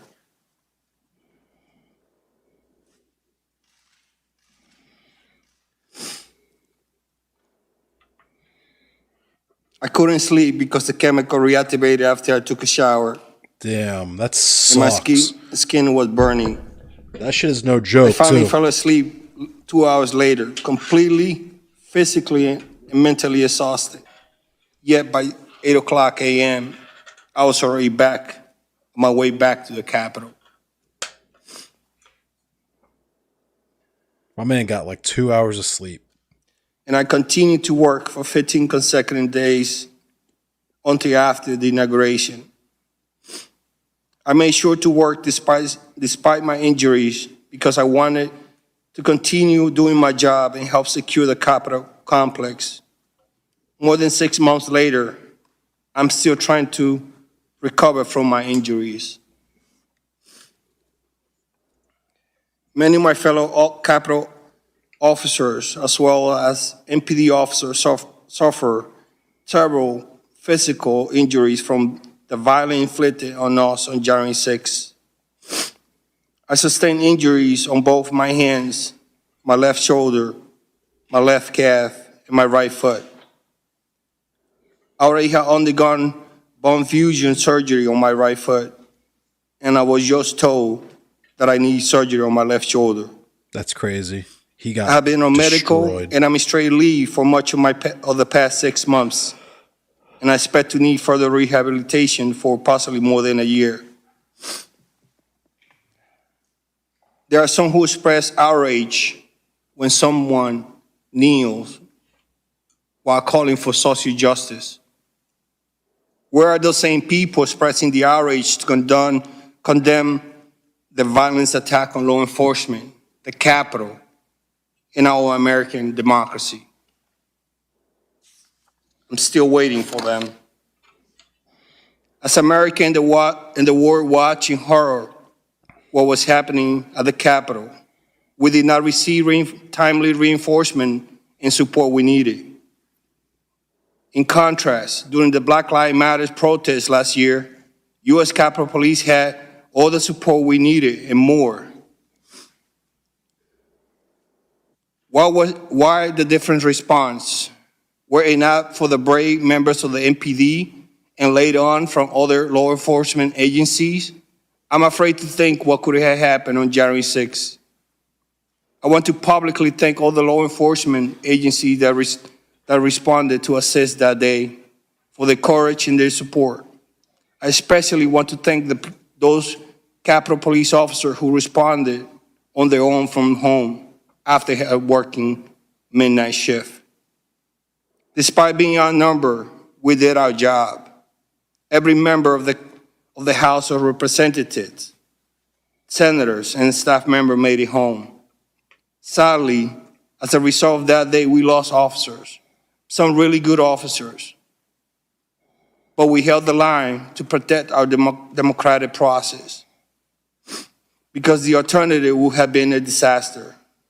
We are not asking for medals or recognition. We simply want justice and accountability. For most people, January 6th happened for a few hours. But for those of us who were in the thick of it, it has not ended. That day continued to be a constant trauma for us literally every day, whether because of our physical or emotional injuries or both.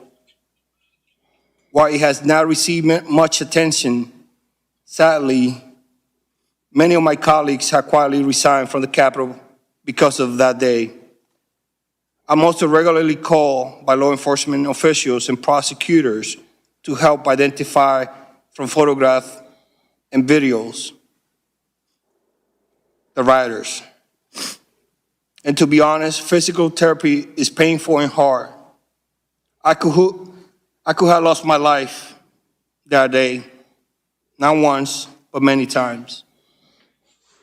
But as soon as I recover from my injuries, I will continue forward and proudly serve my country in the U.S. Capitol Police.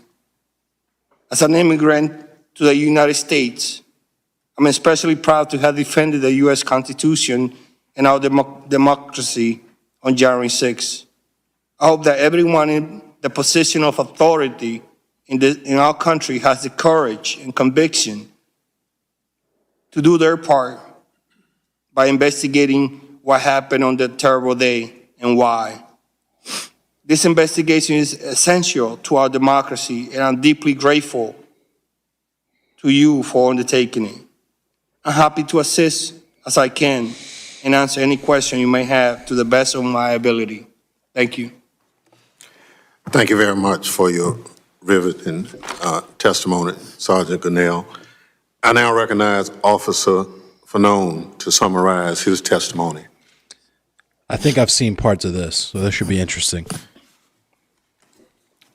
Thank you, Mr. Chairman, and members of this committee, for inviting me to provide my eyewitness testimony of the violent assault on our nation's Capitol on January 6, 2021. My name, for those of you who don't know, is Michael Fanone. And while I've been a sworn officer with the Metropolitan Police Department in Washington, D.C. for almost 2 decades, my law enforcement career actually began here in this building as a United States Capitol Police officer shortly after 9/11.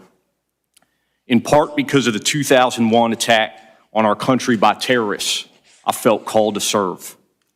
As a Capitol Police officer, I was proud to protect this institution and dedicated members of Congress and their staff who work hard each day to uphold our American democracy.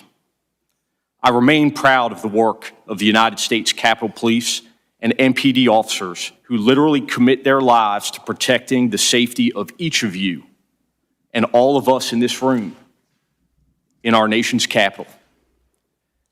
After leaving the United States Capitol Police, I became an MPD officer serving the residents of Washington, D.C. I have spent the majority of my nearly 20 years as a Metropolitan Police officer working in special mission units whose responsibilities include the investigation and arrest of narcotics traffickers and violent criminals. I've worked both as an undercover officer and a lead case officer in many of these investigations. In this line of work, it probably won't shock you to know that I've dealt with some dicey situations. I thought I had seen it all, many times over. Yet what I witnessed and experienced on January 6, 2021 was unlike anything I had ever seen, anything I had ever experienced or could have imagined in my country. On that day, I participated in the defense of the United States Capitol from an armed mob of thousands determined to get inside, because I was among the vastly outnumbered group of law enforcement officers protecting the Capitol and the people inside it. I was grabbed, beaten, tased, all while being called a traitor to my country. I was at risk of being stripped of and killed with my own firearm as I heard chants of kill him with his own gun. I can still hear those words in my head today. Wild. Although I regularly deal with risky situations on the job, nowhere in my wildest imagination did I ever expect to be in that situation or sitting here before you talking about it. That experience and its aftermath were something that not even my extensive law enforcement training could prepare me for. I was just one of hundreds of local police who lined up to protect Congress, even though I had not been assigned to do that. Some had asked why we ran to help when we didn't have to. I did that because I simply could not ignore what was happening. Like many other officers, I could not ignore the numerous calls for help coming from the Capitol complex. I'm a plainclothes officer assigned to the 1st District's crime suppression team. But for the first time in nearly a decade, I put on my uniform. When my partner, Jimmy Albright, and I arrived at the Capitol around 3 that afternoon, it was like it was unlike any scene I had ever witnessed. Jimmy parked our police vehicle near the intersection of South Capitol Street and D Street in Southeast, and we walked to the Capitol, from there passing the Longworth House Office building. It was eerily quiet, and the sidewalks, usually filled with pedestrians, were empty. As we made our way to Independence Avenue, I could see dozens of empty police vehicles that filled the street, police barricades which had been abandoned, and hundreds of angry protesters, many of whom taunted us as we walked towards the Capitol building. Jimmy and I immediately began to search for an area where we could be of most assistance. We made our way through a door on the south side of the Capitol, walking then to the crypt and finally down to the lower West Terrace tunnel. It was there that I observed a police commander struggling to breathe as he dealt with the effects of CS gas that lingered in the air. Then I watched him collect himself, straighten his cap and trench coat adorned with its silver eagles, and return to the line. That commander was Ramey Kyle of the Metropolitan Police Department, and those images are etched into my memory, never to be forgotten. In the midst of that intense and chaotic scene, Commander Kyle remained cool, calm, and collected as he gave commands to his officers. Hold the line, he shouted over the roar. Of course, that day, the line was the seat of our American government. Despite the confusion and stress of the situation, observing Ray's leadership, protecting a place I cared so much about, was the most inspirational moment of my life. The bravery he and others showed that day are the best examples of duty, honor, and service. Each of us who carries a badge should bring those core values to our work every day. The fighting in the lower West Terrace tunnel was nothing short of brutal.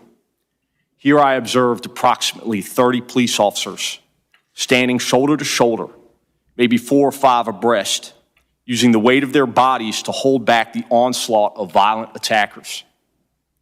Many of these officers were injured, bleeding, and fatigued, but they continued to hold the line.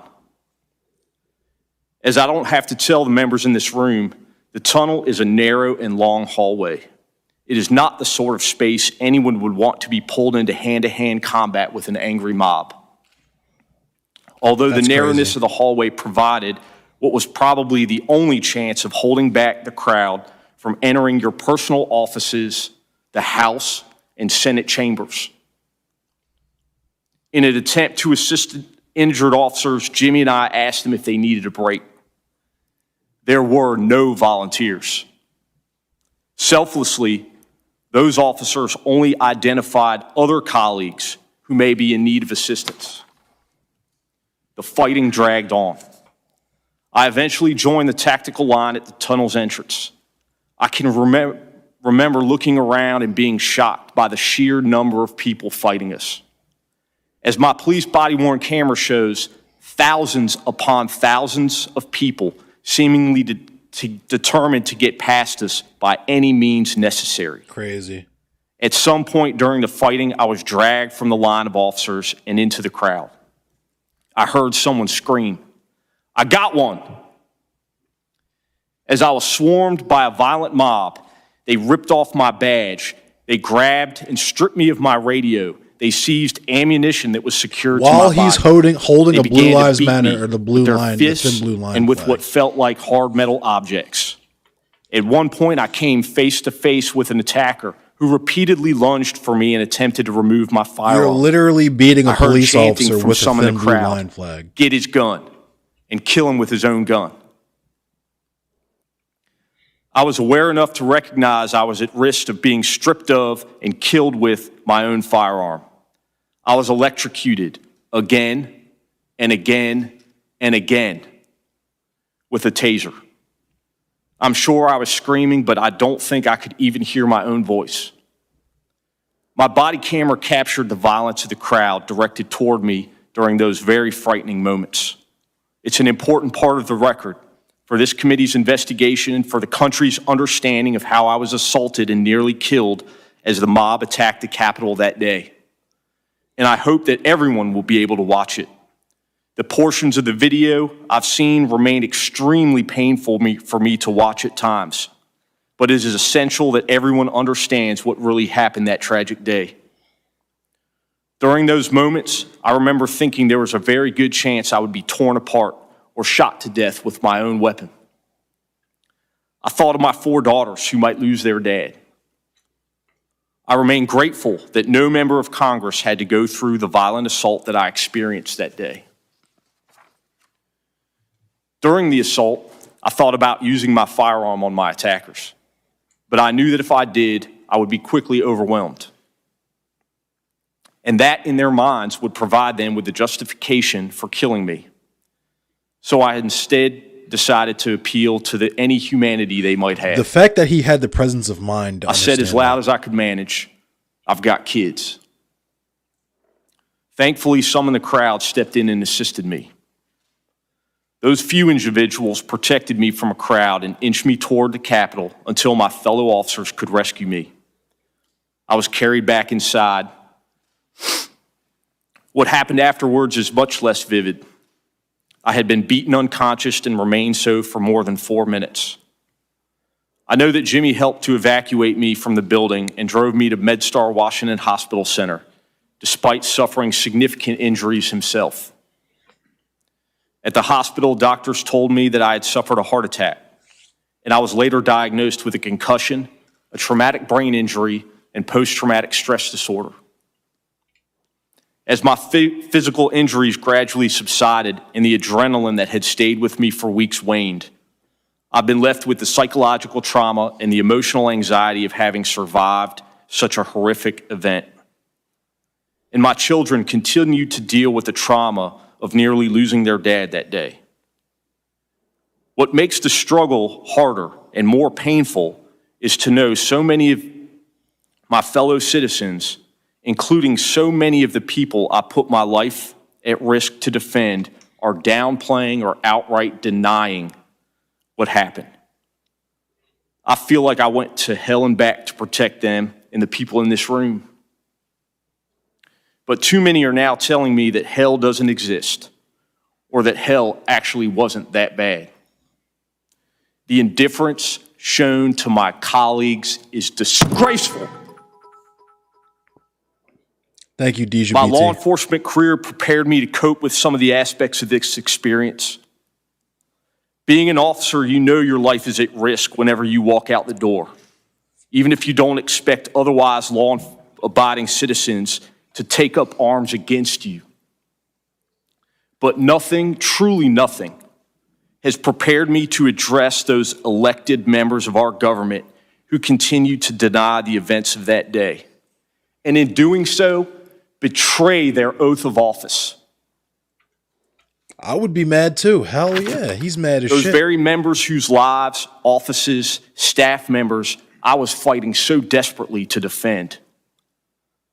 I agreed to speak here today and have talked publicly about what happened because I don't think our response to the insurrection should have anything to do with political parties. I know that what my partner Jimmy and I suited up for on January 6th didn't have anything to do with political parties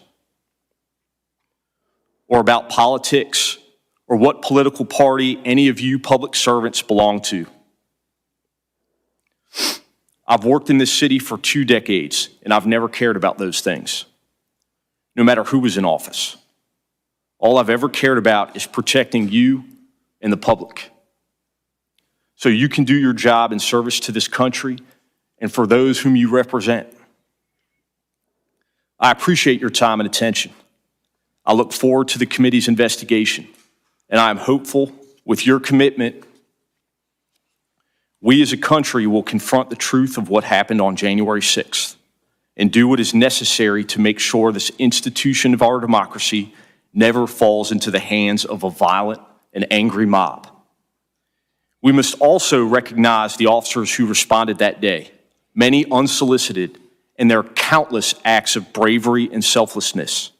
It has been 202 days since 850 MPD officers responded to the Capitol and helped stop a violent insurrection from taking over this Capitol complex, which almost certainly saved countless members of Congress and their staff from injury and possibly death.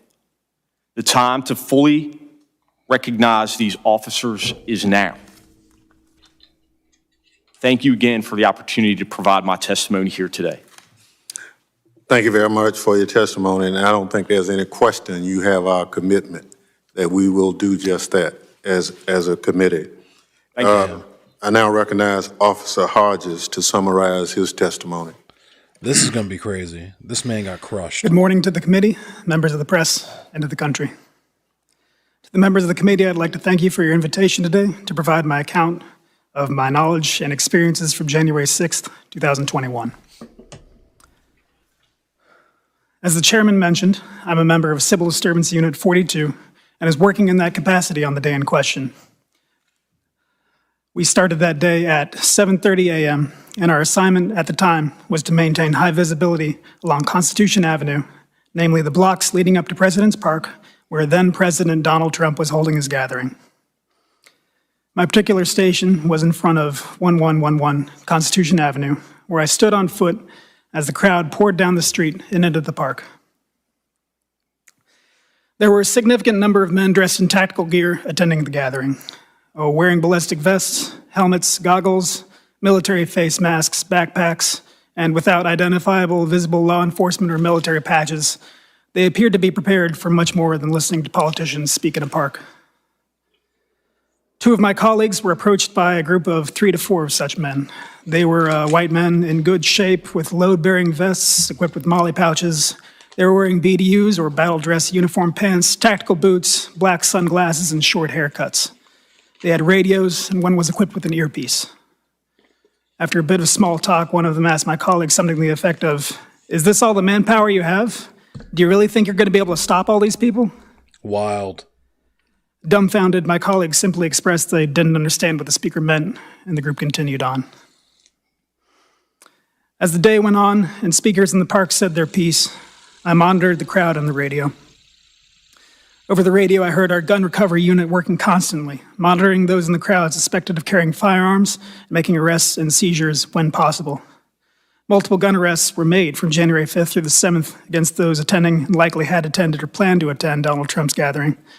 Unfortunately, due to the course of events that day, we will never know exactly how many were carrying firearms and other lethal weapons. That's pretty wild.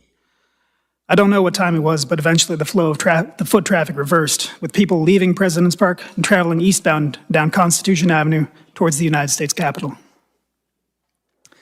At approximately 12:30 p.m., I noticed a commotion about half a block to my east. I saw the crowd starting to coalesce around two figures. I ran to where they were and found a confrontation at the intersection of 10th and Constitution Avenue Northwest. One counter-protester, a black man, was backpedaling away from a white man in a Trump-labeled face mask who was closely following him with an outstretched arm. Myself and my colleague first arrived and physically separated the two, but a crowd of Donald Trump's people had gathered. They attempted to bait the counter-protester into attacking, shouting insults such as, "Your mother's a whore," and accusing him of hiding behind the cops. Eventually, enough MPD members had gathered to move along the crowd, who continued eastbound toward the Capitol building, and the counter-protester departed northbound on 10th Street. Returning to my post, I continued to monitor the radio. I could hear Commander Glover leading the defense efforts at the Capitol as the protesters began their transition from peaceful assembly into terrorism. I became agitated and wished we could move in to support as I could hear the increasing desperation in the commander's voice, yet we still had to wait for our orders to change. And eventually they did. At approximately 1:30 p.m., the commander authorized rapid response platoons to deploy their hard gear and respond to the Capitol, including CDU-42. The last thing I remember hearing over the air before departing for the Capitol grounds was confirmation that our explosive ordnance disposal team had discovered a device. Given which unit was being associated with the device, I immediately realized MPD had discovered a bomb of some type near the Capitol. This thought was never far from my mind for the rest of the day. That's so crazy. We ran back to our vans and got on our hard gear as quickly as we could. Navigating alternate routes to avoid the foot traffic, we drove as close as we could to the Capitol, disembarking at the northwest side of the Capitol grounds. We gave our gear a final check and marched towards the West Terrace. The crowd was thinner the further out from the Capitol you were. So as we marched, the resistance we initially met was verbal. A man sarcastically yelled, "Here come the boys in blue, so brave." Another called on us to remember your oath. There was plenty of booing. A woman called us stormtroopers. Another woman, who was part of the mob of terrorists laying siege to the Capitol of the United States, shouted traitors. Or found appeal in this label and shouted traitors at us as we passed. One man attempted to turn it into a duosyllabic chant. We continued to march. We had been marching in two columns, but as we got closer to the West Terrace, the crowd became so dense that in order to progress, we marched single file, with our hands on the shoulders of the man in front of us in order to avoid separation. However, as we came close to the terrace, our line was divided and we came under attack. A man attempted to rip the baton from my hands, and we wrestled for control. I retained my weapon after I pushed him back. He yelled at me, "You're on the wrong team."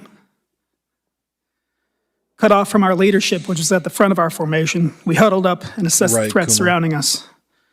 One man tried and failed to build a rapport with me, shouting, "Are you my brother?" Another takes a different tack, shouting, "You will die on your knees." I was at the front of our group and determined we had to push our way through the crowd in order to join the defense proper. So I began shouting, "Make way," as I forged ahead, hoping that I'm clearing a path for others behind me to follow. However, as I looked back, I saw that the rest of the group came under attack and were unable to follow.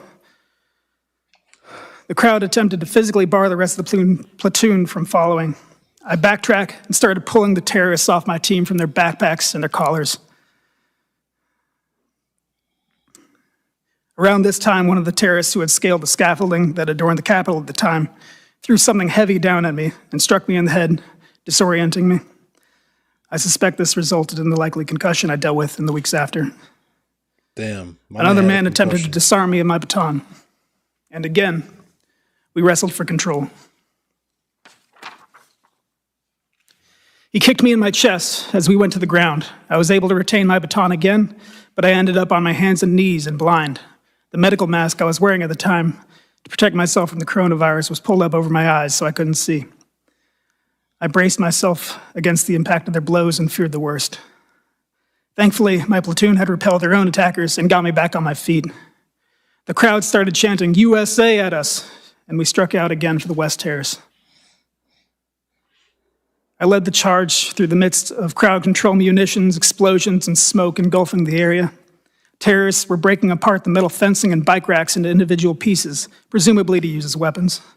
Thankfully, we made it to the secondary defense line on the West Terrace that MPD and Capitol Police were managing to hold. The rest of my platoon got behind the line, and we could take stock of the situation.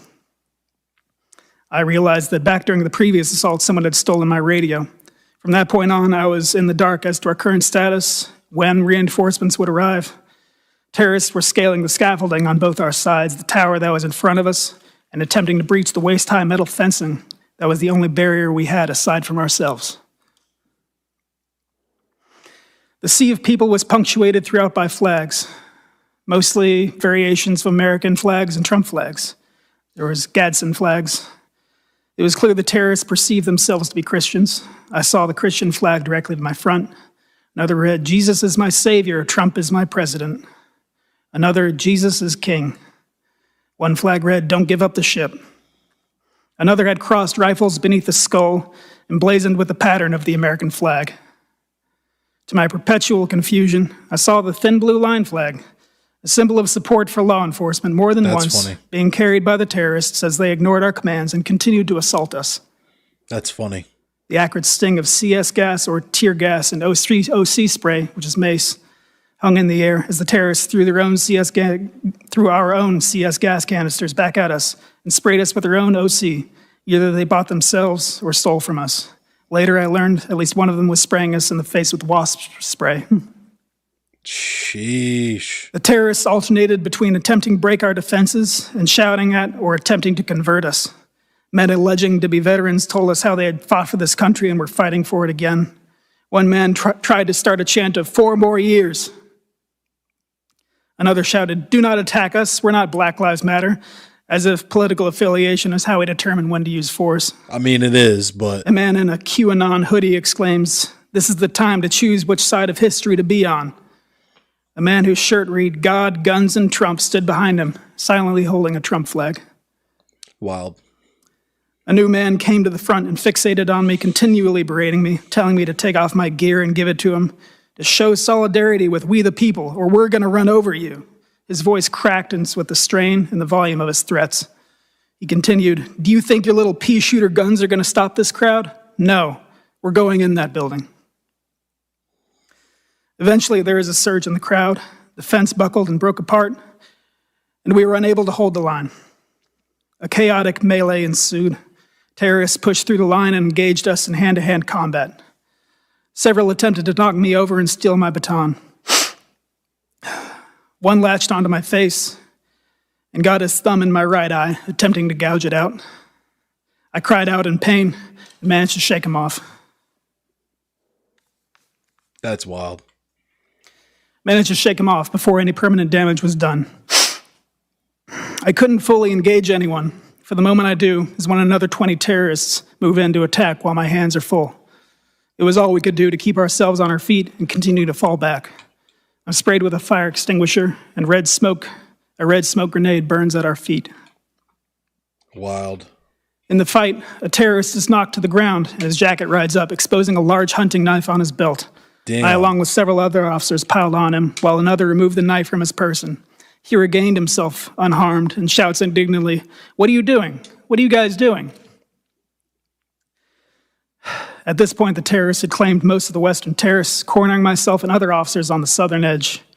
We found a side stair off of the terrace up to an upper landing, followed by more stairs up and inside.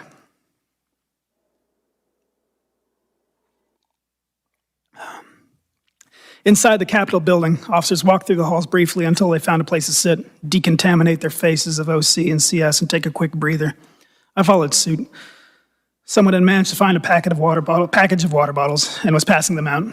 I washed off my face as best I could, rinsed out my mouth, and drank the rest. I took the opportunity of relative safety to don my gas mask. Not long afterward, I heard someone calling for officers to move to assist. I steeled myself for another round and descended a stairway into a long hallway filled with smoke and screams. The Capitol building is labyrinthine, but judging from the sound of intense combat, I could tell this hallway led outside to where the terrorists had forced our retreat. Officers were stacked deep, but every so often one would fall back from the front line, nursing an injury or struggling to breathe, and those who remained would take a step forward. It was a battle of inches, with one side pushing the other a few, and then the other side regaining their ground. At the time, I, and I suspect many others in the hallway, did not know that the terrorists had gained entry into the building by breaking in doors and windows elsewhere, so we believed ours to be the last line of defense before the terrorists had true access to the building and to potentially our elected representatives. Eventually, it was my turn in the meat grinder that was the front line. The terrorists had a wall of shields that they had stolen from officers, as well as stolen batons, what other armaments they brought. Even during this intense contest of wills, they tried to convert us to their cult. One man shouted, "We all just want to make our voices heard, and I think you feel the same. I really think you feel the same." All while another man attempts to batter us with a stolen shield. Another man, like many others, didn't seem to appreciate that this wasn't a game. He fought his way across the lawn, up the steps, through the western terrace, all the OC and CS gas, and at the front line of this final threshold was asking us to hold on because he has asthma. The two sides were at a stalemate at a metal door frame that sat in the middle of the hallway. At the front line, I inserted myself so the frame was at my back in an effort to give myself something to brace against and provide additional strength when pushing forward. Unfortunately, soon after I secured this position, the momentum shifted, and we lost the ground that got me there.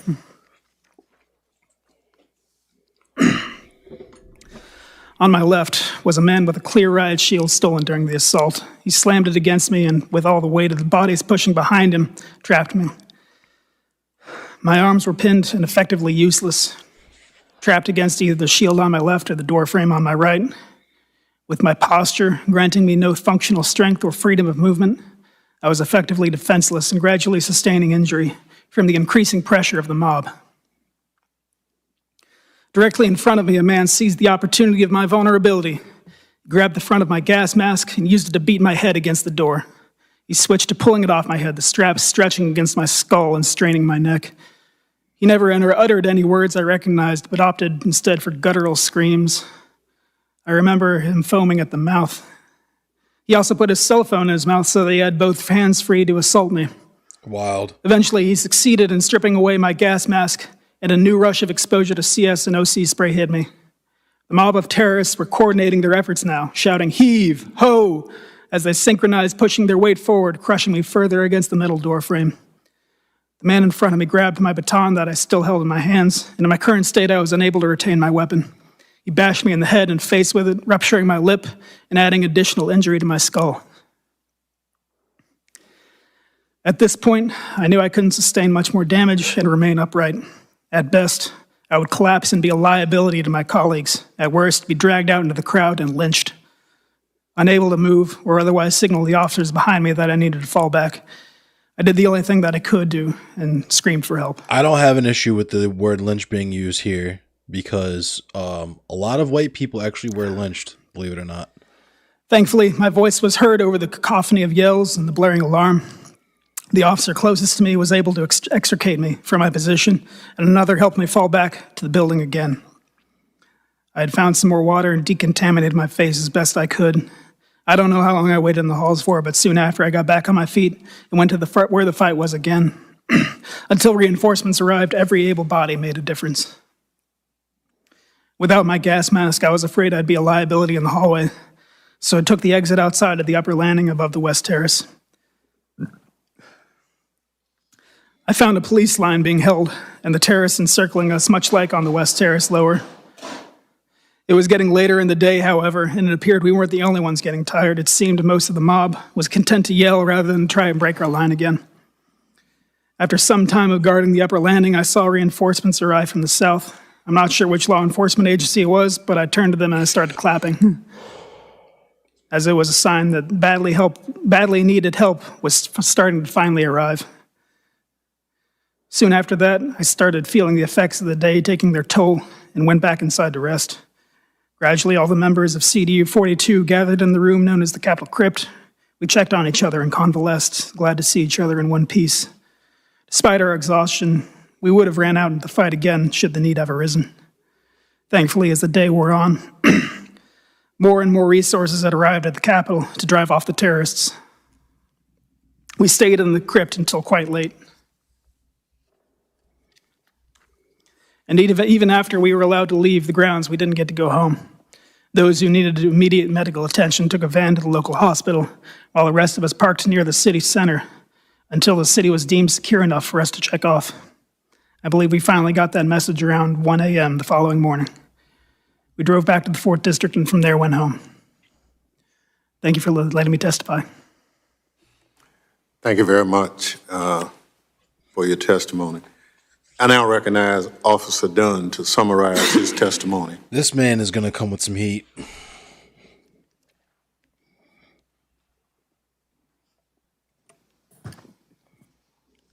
Chairman Thompson, members of the Select Committee, thank you for the opportunity today to give my account regarding the events of January 6, 2021. From my firsthand experience as a Capitol Police officer, directly involved in those events, and still hurting from what happened that day. I'm providing this testimony solely in my personal capacity and not as a representative of the United States Capitol Police. Before I begin... he's about to come with some shit if he's saying all that. Before I begin, I'd like to take a moment of my time to ask for a moment of silence for my fallen colleague, Officer Brian Sicknick, who died from injuries he sustained in the line of duty defending the capital of our beloved democracy.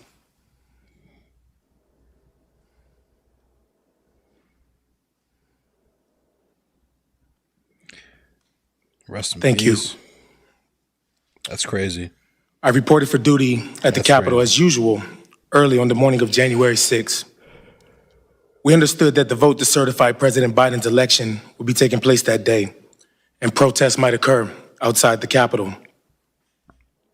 But we expected any demonstrations to be peaceful expressions of First Amendment freedoms, just like the scores of demonstrations we had observed for many years. After roll call, I took my overwatch post on the east front of the Capitol, standing on the steps that led up to the Senate chamber. As the morning progressed, I did not see or hear anything that gave me cause for alarm. But around 10:56 a.m., I received a text message from a friend forwarding a screenshot of what appeared to be the potential plan of action, very different from a peaceful demonstration. Wild. The screenshot bore the caption, January 6th, Rally Point, Lincoln Park, and said the objective was the Capitol. It said, amongst other things, that Trump has given us marching orders and to keep your guns hidden. Whoa. It urged people to bring your trauma kits and gas mask to link up early in the day in 6 to 12-man teams. It indicated there would be time to arm up. Seeing that message caused me concern. To be sure, looking back now, it seemed to foreshadow what happened later. At the time, though, we had not received any threat warnings from our chain of command. I had no independent reason to believe that violence was headed our way. As the morning progressed and the crowd of protesters began to swell on the east side of the Capitol, many displaying Trump flags, the crowd was chanting slogans like, "Stop the steal," and "We want Trump." But demonstration was still being conducted in a peaceful manner. Early that afternoon, Capitol Police Dispatch advised all units over the radio that we had an active 10-100 at the Republican National Committee nearby. 10-100 is police code for a suspicious package, such as a potential bomb. Uh-oh.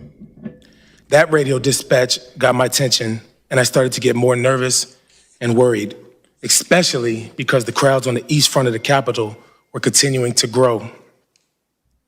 Around the same time, I started receiving reports on the radio about large crowd movements around the Capitol, coming from the direction of the ellipse to both the west and east fronts of the Capitol. Then I heard urgent radio calls for additional officers to respond to the west side, and an exclamation, a desperate voice that demonstrators on the west side had breached the fence. Now it was obvious that there was a direct threat to the Capitol. I quickly put on a steel chest plate, which weighs approximately 20 pounds, and carrying my M4 rifle, sprinted around the north side of the Capitol to the West Terrace and the railing of the inaugural stage. My man was ready. He was ready. Where I had a broad view of what was going on. I was stunned by what I saw. In what seemed like a sea of people, Capitol police officers and Metropolitan Police Officers, MPD, were engaged in desperate hand-to-hand fighting with rioters across the West Lawn. Until then, I had never seen anyone physically assault Capitol Police or MPD, let alone witness mass assaults being perpetrated on law enforcement officers. I witnessed the rioters using all kinds of weapons against officers, including flagpoles, metal bike racks that they had torn apart, and various kinds of projectiles. Officers were being bloodied in the fighting. Many were screaming, and many were blinded and coughing from chemical irritants being sprayed in their faces. I gave decontamination aid to as many officers as I could, flushing their eyes with water to dilute the chemical irritants. Soon thereafter, I heard, "Attention all units, the Capitol has been breached," and that rioters were in various places inside the building.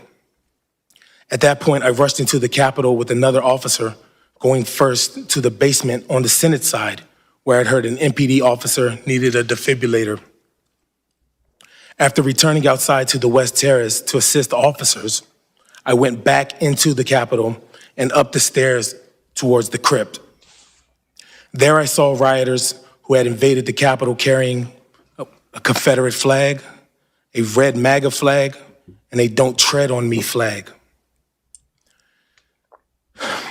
I decided to stand my ground there to prevent any rioters from heading down the stairs to the Lower West Terrace entrance, because that's where officers were getting decontamination aid and were particularly vulnerable.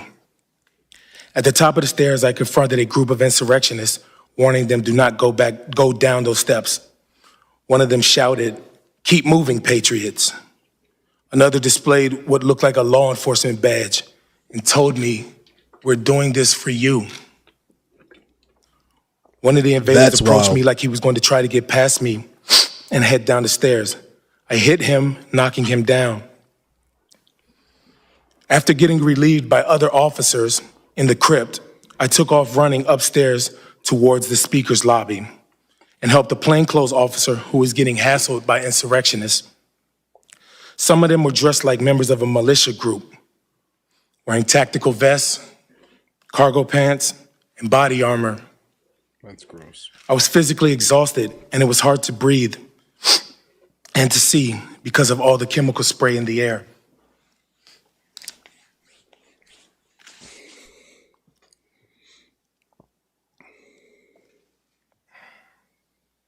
More and more insurrectionists were pouring into the area by the speaker's lobby near the rotunda, and some wearing MAGA hats and shirts that said Trump 2020. I told them to just leave the Capitol, and in response they yelled, "No, man, this is our house. President Trump invited us here. Wild. We're here to stop the steal. Joe Biden is not the president. Nobody voted for Joe Biden." I'm a law enforcement officer, and I do my best to keep politics out of my job. But in this circumstance, I responded, "Well, I voted for Joe Biden. Does my vote not count? Am I nobody?" Uh-oh, here comes the N-word, the explicit content warning. That prompted a torrent of racial epithets. One woman in a pink MAGA shirt yelled, "You hear that, guys? This nigger voted for Joe Biden." Then the crowd, perhaps around 20 people, joined in screaming, "Boo, fucking nigger." No one had ever called me a nigger while wearing the uniform of a Capitol police officer. In the days following the attempted insurrection, other Black officers shared with me their own stories of racial abuse on January 6th. One officer told me he had never, and in his entire 40 years of life, been called a nigger to his face. That's cap. And that streak ended on January 6th. Yet another Black officer later told me he had been confronted by insurrectionists in the Capitol who told him, "Put your gun down and we'll show you what kind of nigger you really are." Yikes. To be candid, the rest of the afternoon is a blur. But I know I went throughout the Capitol to assist officers who needed aid and help expel more insurrectionists. In the crypt, I encountered Sergeant Gunnell, who was giving assistance to an unconscious woman who had been in the crowd of rioters on the west side of the Capitol. I helped to carry her to the area of the House Majority Leader's office, where she was administered CPR. As the afternoon wore on, I was completely drained, both physically and emotionally, and in shock and total disbelief over what had happened. Once the building was cleared, I went to the rotunda to recover with other officers and share our experiences from what happened that afternoon. Representative Rodney Davis was there offering support to officers, and when he and I saw each other, he came over and he gave me a big hug. I sat down on a bench in the rotunda with a friend of mine who was also a Black Capitol Police officer and told him about the racial slurs I endured. I became very emotional and began yelling, "How the blank could something like this happen? Is this America?" I began sobbing. Officers came over to console me. Hell yeah, it's America. Where is this dude from?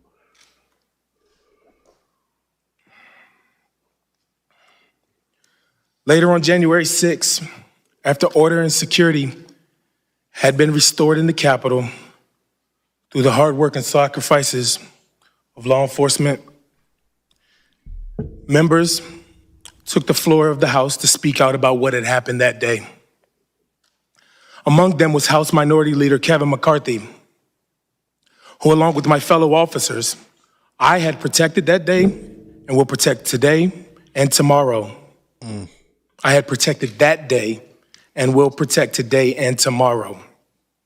And the Minority Leader, to his great credit, said the following to the House: "The violence, destruction, and chaos we saw earlier was unacceptable, undemocratic, and un-American. It was the saddest day I've ever had serving in this institution," end quote. Members of the Select Committee, the Minority Leader was absolutely right. How he described what took place in the Capitol. And for those of us in the Capitol Police who serve and revere this institution and who love the Capitol building, it was the saddest day for us as well. More than 6 months later, January 6th still isn't over for me. I've had to avail myself of multiple counseling sessions from the Capitol Police Employee Assistance Program, and I'm now receiving private counseling therapy for the persistent emotional trauma of that day.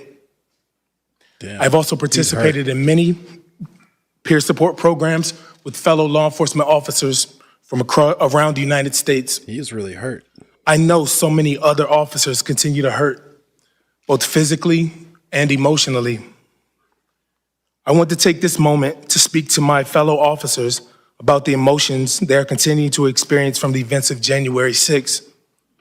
There's absolutely nothing wrong with seeking professional counseling. What we went through that day was traumatic, and if you are hurting, please take advantage of the counseling services that are available to us.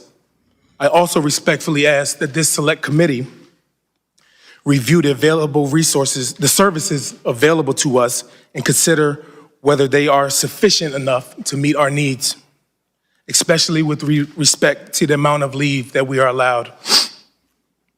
In closing, we can never again allow democracy to be put in peril, as it was on January 6th.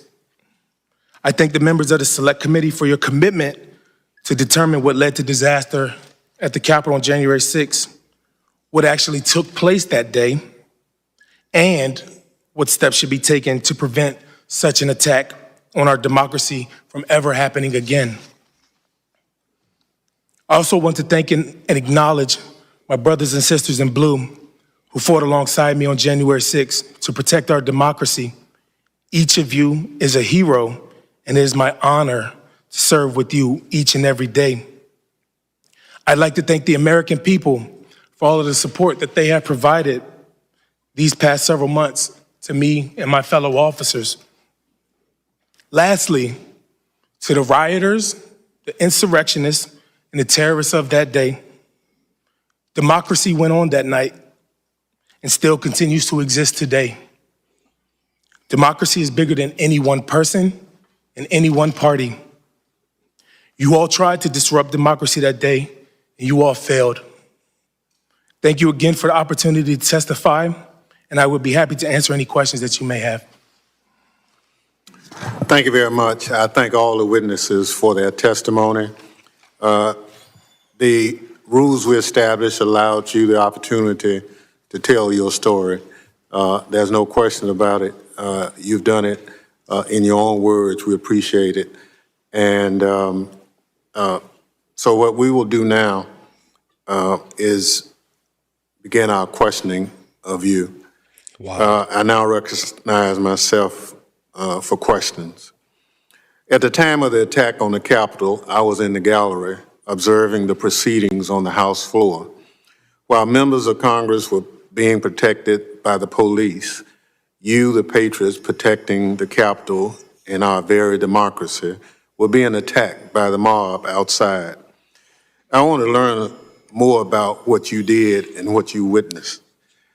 Officer known as a narcotics officer, you weren't supposed to be at the Capitol on January 6th, is that right? Yes, sir, that's correct. What prompted you to come to the Capitol?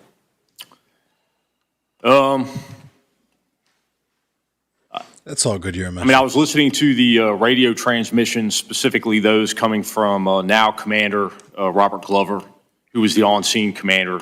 If you've listened to those transmissions, he identifies himself as Cruiser 50. I heard things that I'd never heard before in my law enforcement career. In addition to the numerous distress calls or 1033s that I heard, which are, while not commonplace, also not uncommon in policing. I heard things like, the declaration of a citywide 1033, which in my career, to my recollection, has only been utilized in addition to the 9/11 attacks on the Navy Yard attack. And so I found that particularly distressful. Also, you could hear the tone of the individual officers' voices. They were scared. They were, clearly outnumbered and being violently assaulted. Thank you. So basically, the radio traffic, the 1033 signal on the radio, and your basic law enforcement instinct said your fellow comrades needed help, and therefore you made your way along with your friend to the Capitol. Yes, sir. So, so you went anyway, and let me thank you for that. And I understand a number of other people did the same. Officer Hodges, we've seen the harrowing video of you being crushed in a doorway as you bravely fought to keep the mob from breaching the Capitol. Many of your fellow officers' acts of heroism were not captured on video and are not therefore known to the public. Can you please share with the committee other acts of heroism by your colleagues on January 6th that you're aware of? Absolutely. One of my sergeants, Sergeant Brian Peake, while fighting to maintain control over the barricades on the West Terrace, was struck by a rioter and fractured and severely lacerating his right index finger. He kept in the fight for several more hours after that. He just put some tape on it and a napkin and went back to work. He was there for several hours before finally accepting medical evac.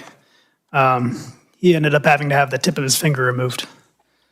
Oh, Another officer that's so who crazy. was out there in the fight with us. He, much like myself, he had a large, heavy object thrown and struck his head. He wasn't as lucky as me, though. He has suffered lost time from that day, and he remains still out on medical leave. Even today, he has not returned to work.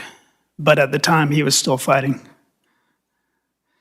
Another officer who was fought on the West Terrace and in the tunnel was instrumental to the defense after being completely soaked with OC spray, was shocked several times by a cattle prod one of the terrorists brought with them.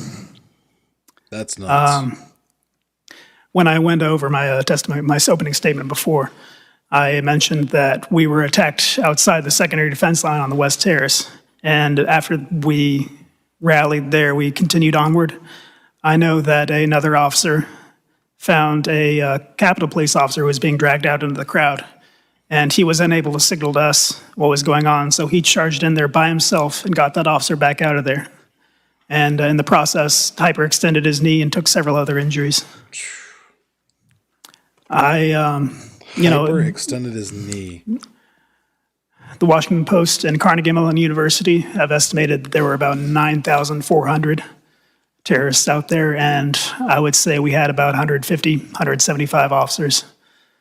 So any one of them could tell you any amounts of heroic acts or injuries they sustained, but these are just a few that I know of. Thank you very much. Thank you, Zach, for the subscription.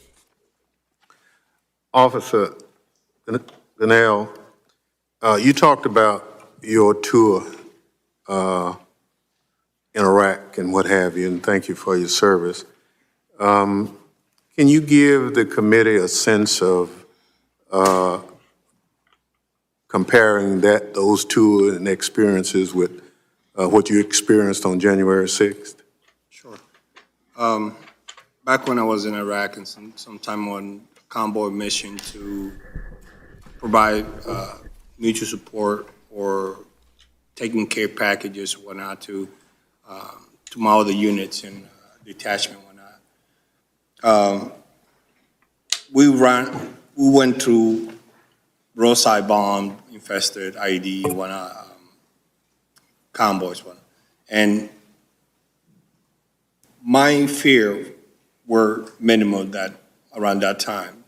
It was not as constant. I know we knew at that time that we could run over an IED, and that was it. But at least we knew that we were in a combat zone. Here in our country, in our very own capital, we are being attacked. Not once, but multiple times. We had. Can you pull the microphone to your chest? Sorry. Not only we were attacked one time, but it was multiple times, over and over. Different people, they hit us, and then they got tired of hitting us, and then they switch. Somebody else rotating in and out. And as my colleagues also has said, we were at the lowest entrance tunnel, and we didn't have a chance to rotate ourselves until later on, like after an hour and a half later. So whoever was there, we were fighting for our life. We were fighting to protect all of you. In our mind, that time at that entrance, that was it. That was the point of breach, and we were not letting them in. They tried to convert us. They tried to persuade us to let them in, yelling, and then once they saw that we were not doing that, then continued to even attack us even more. And it was nonstop. So my time compared to Iraq, totally different. This is our own citizens. People who we sworn an oath to protect, but yet they are attacking us with the same flag that they claim to represent. It was bad. Thank you. Officer Dunn, you talked about being called the N-word. You talked about being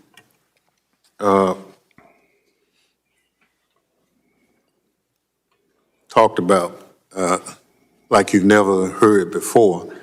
And you talked about sharing comments from your other colleagues, as well as the seeing of the Confederate flag and other things carried through the Capitol. As an African-American law enforcement officer, can you give us, this committee and those who are watching, how you felt defending the Capitol on that day, being called that and seeing the symbols of the Confederacy going through the Capitol at the same time? Yes, sir. Thank you for your question. To be frank, while the attack was happening, I didn't view it, and I wasn't able to process it as a racial attack. I was just trying to survive that day and get home. When I did have a moment to process it, I think that's in the rotunda where I became so emotional, because I was able to process everything that happened. And it was just so overwhelming, and it's so disheartening and disappointing that we live in a country with people like that, that attack you because of the color of your skin, just to hurt you. Those words are weapons. Thankfully, at the moment, it didn't hinder me from doing my job. But once I was able to process it, it hurt. It hurt just reading it now and just thinking about it, that people demonize you because of the color of your skin, when my blood is red. I'm an American citizen. I'm a police officer. I'm a peace officer. I'm here to defend this country, defend everybody in this building, not just the members, all the staff, guests, everybody. It just hurts that we have people in this country that resort to that, regardless of your actions and what you desire to do and to make a difference out there. It's disheartening. So. Thank you, but because of your heroism on that day, lives were saved and our democracy was preserved, in large part because you gave all of you, for that day on January 6th. I assure you this committee will ensure there's a comprehensive account of your heroic acts of that day. And your testimony this morning is an essential part of that record. Thank you for your service to this country and for coming before us today. The chair now recognizes members for questions they may wish to ask the witnesses. The gentlewoman from Wyoming, Ms. Cheney, is recognized. Thank you very much, Mr. Chairman. And again, thank you to all of our witnesses for your heroism and your bravery that day, and also for being here today and telling your story. And I certainly join the chairman and every member of this committee in our commitment to making sure we get to the truth and that those who did this are accountable. Officer Gunnell, I'd like to ask you, you described in your testimony that you said it was like a medieval battlefield, that what you were subjected to that day was something like a medieval battlefield. You said we fought hand to hand and inch by inch to prevent an invasion of the Capitol by a violent mob intent on subverting our democratic process. And is it the case that as you were fighting there, you were not aware that the Capitol had been breached elsewhere? I believe you said that you really thought you were the last line of defense. Is that right? That is correct, ma'am. And so, Officer Gunnell, when you think about that and share with us the vivid memory of the cruelty and the violence of the assault that day, and then you hear former President Trump say, quote, "It was a loving crowd. There was a lot of love in the crowd." How does that make you feel? It's upsetting. It's a pathetic excuse for his behavior, for something that he himself helped to create. this monstrosity. I'm still recovering from those hugs and kisses that day that he claimed that so many rioters, terrorists, were assaulting us that day. If that was hugs and kisses, then we should all go to his house and do the same thing to him. To me, it's insulting, it's demoralizing, because everything that we did was to prevent everyone in the Capitol from getting hurt. And what he was doing, instead of sending the military, instead of sending the support or telling his people, his supporter, to stop this nonsense, he egged them to continue fighting. I was in the lower West Terrace fighting alongside these officers. And all of them were telling us, Trump sent us. Nobody else, there was nobody else. It was not Antifa, it was not Black Lives Matter, it was not the FBI, it was his supporter that he sent them over to the Capitol that day. And he could have done a lot of things. One of them was to tell them to stop. He talks about sacrifices. Well, not the only thing that he has sacrificed is the institutions of the country and the country itself, only for his ego, because he wants to continue. He wants the job, but he doesn't want to do the job. And that's a shame on him himself. Thank you. Officer Fanone, you talked in your testimony about the fact that the line that day was the seat of American democracy, was the seat of our government. Can you talk about, as you think now about what was under threat? First of all, did you know it? Did you have a sense at the time as you were going through the battle before the horrific violence happened to you of the nature of the gravity of the threat that we were facing, that the line was in fact the seat of American democracy? Well, my response that day really was based off of my obligation as a police officer to not only protect the lives of the members of Congress and their staff, but also to my fellow officers. The politics of that day really didn't play into my response at all. Thank you. Officer Hodges, in your testimony, you talk about when you were at the Ellipse, and you mentioned the significant number of men dressed in tactical gear attending the gathering, wearing ballistic vests, helmet, goggles. When you saw that, was that something that you had anticipated at all? And could you just tell us more about that crowd there at the Ellipse, the extent to which you saw people who clearly were in military or paramilitary garb? It was absolutely a source of concern. Like I said, they had outer carrier vests designed to carry ballistic shielding, helmets, goggles, face masks, backpacks filled with unknown objects. And I couldn't get a count, and we couldn't stop and search everyone. But so I don't know how many there were, but I know that it was obviously a concern of mine.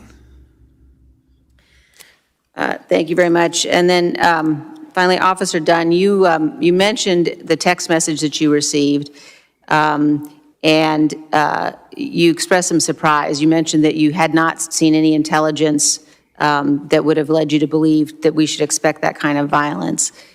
Could you elaborate on that a little bit? Yes, ma'am. So we were expecting civil disobedience, as we do at the Capitol. At least that was what was relayed to us. A couple of arrests, name calling, unfriendly people, but nowhere near the level of violence or even close to it like that we experienced. When I received the text message, it made the hairs on my neck rise.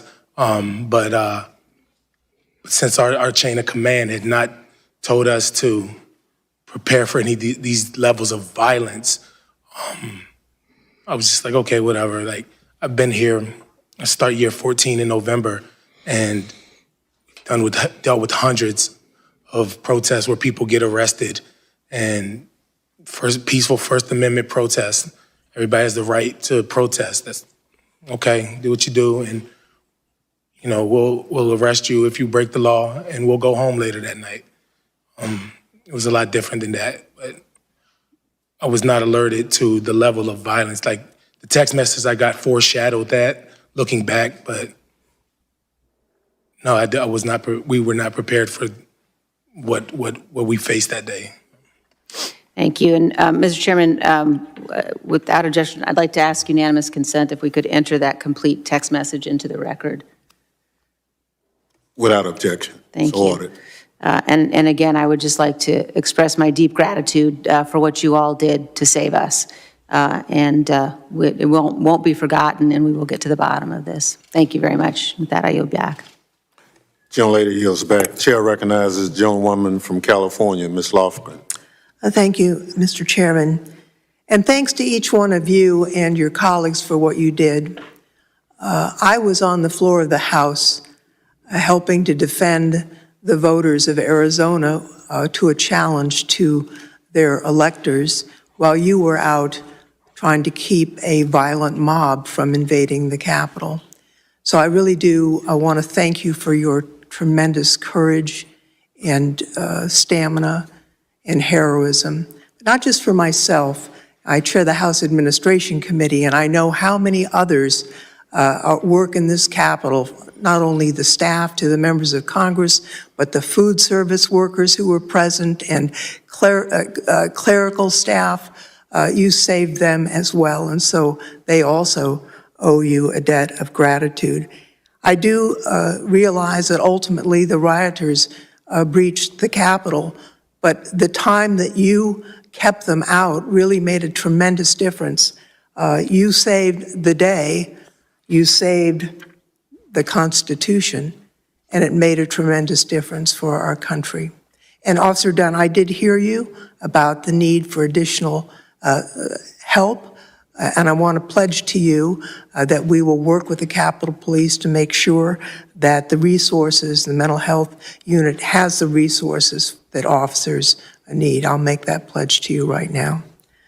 I would like to ask Sergeant Gunnell, not everyone knew that you were fighting in the hallway near the lower West Terrace on January 6th. Can you tell me what you went through on that hallway? And then while you were there, Metropolitan Police arrived to help you out.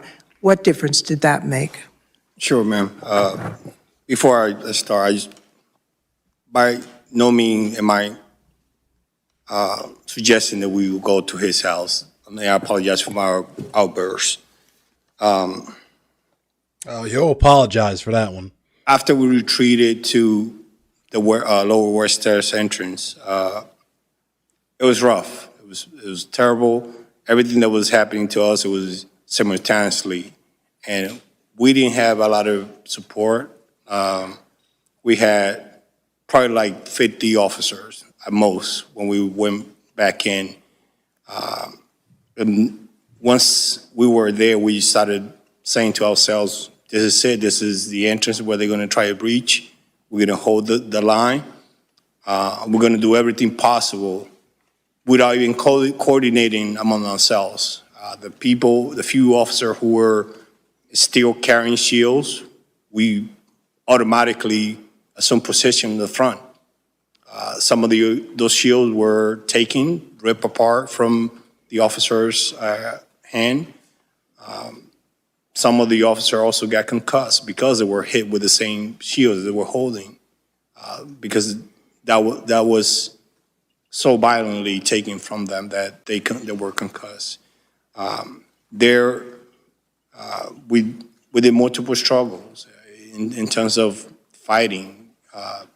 My shield was round, and I was able to get some strikes, but because we were in so close quarters, it was hard for us to even do that. The only thing we were allowed to was push forward. Whoever had shields, stay in the front, and whoever was behind the people with the shield, then they were striking those rioters. At some point, I fell on top of the floor, on the floor on top of some shields, trying to help and assist some of the officers. And I got pulled to the crowd. Luckily, I was able to free myself and stand up. Later on, the second time I went back to the front, that's when Officer Hodges was getting trampled. I was getting trampled because just a mere force of the riders pushing forward and police officer pushing out, we were getting trampled in the middle. So it was very terrible things that happened to us there. Officer Fanone, before I ask you a question, I'd like to show a brief video clip of some of what you went through today. I realize this can be difficult to watch, but I think it's important for the public to see.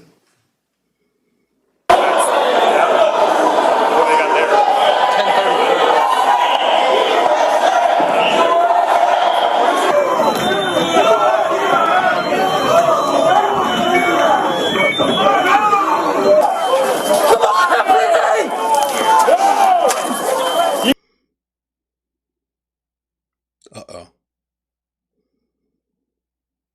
Is it loading? What happened? Oh, I guess it just froze right there.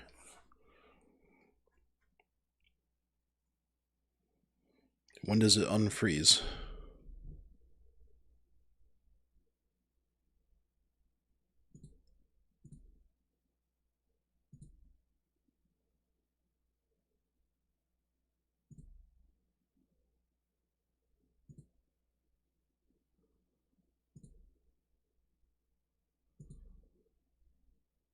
Uh-oh.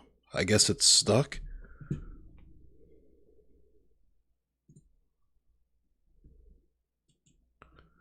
I don't know why I decided to do that. Okay, hang on.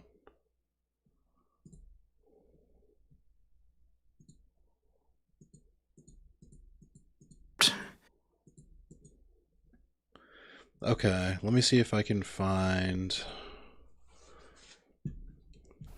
I'm talking about the peaceful transfer of power. 200 years ago, in 1801. But my oath. That day, that had bloody hand that you saw, that's me in there. And both attack on our democracy.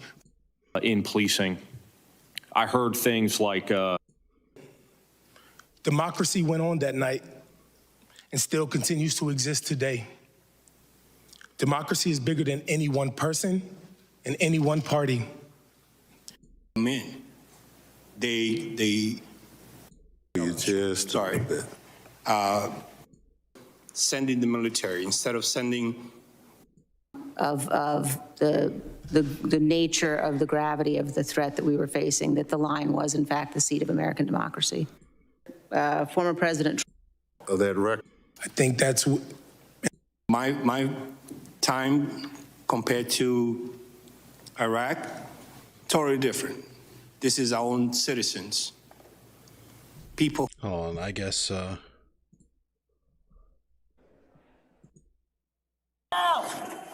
Okay, there we go.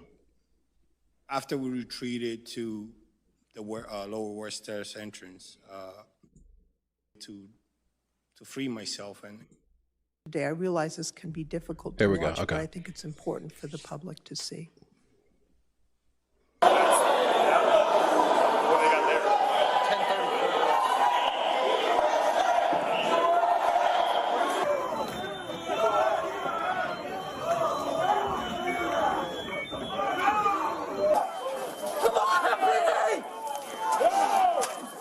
You guys fight the right people. Yeah, come on. Try it. I got you, Mike. That's my hand when you're good.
Mike, it's Jimmy. I'm here.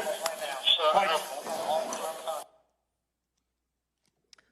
Almost all of that was from your body camera footage. Can you walk us through what we've just seen, Officer Fanon?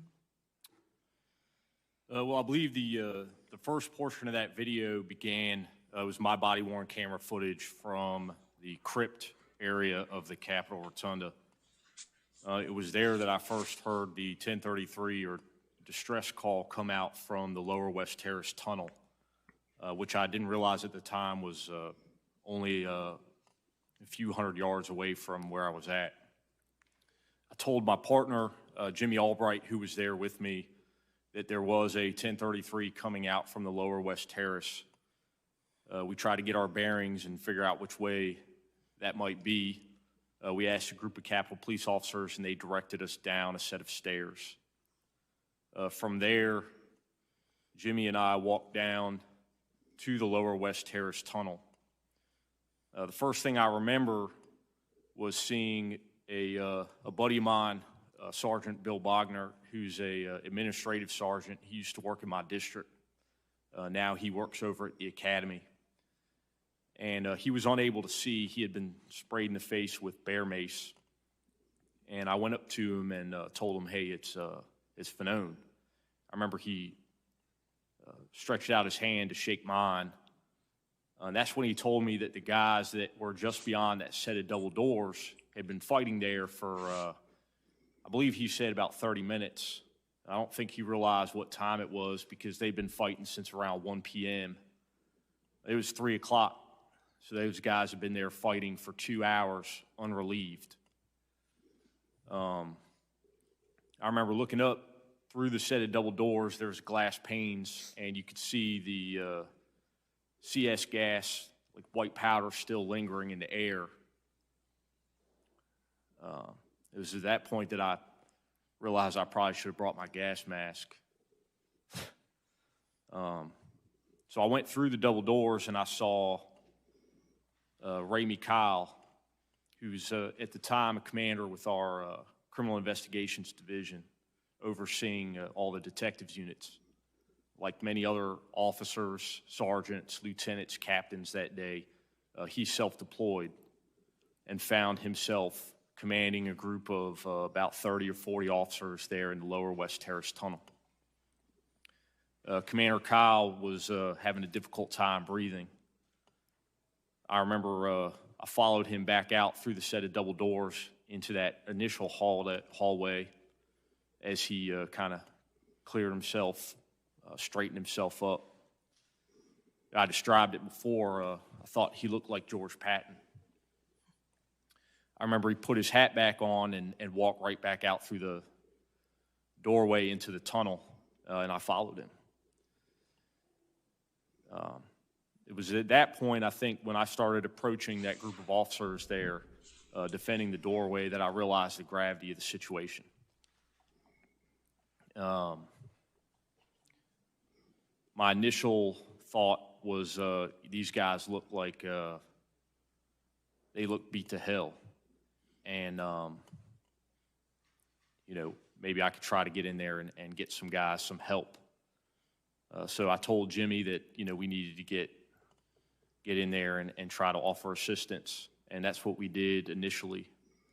We started making our way through the crowd of officers, yelling out, who needs a break? And like I said in my initial testimony, there were no volunteers. There were officers who identified other colleagues who were in need of help. And I remember somebody yelling out, this guy needs help, and handed me that officer. I handed him off to Jimmy and told him to get him to the back. And I continued to make my way up to the front lines.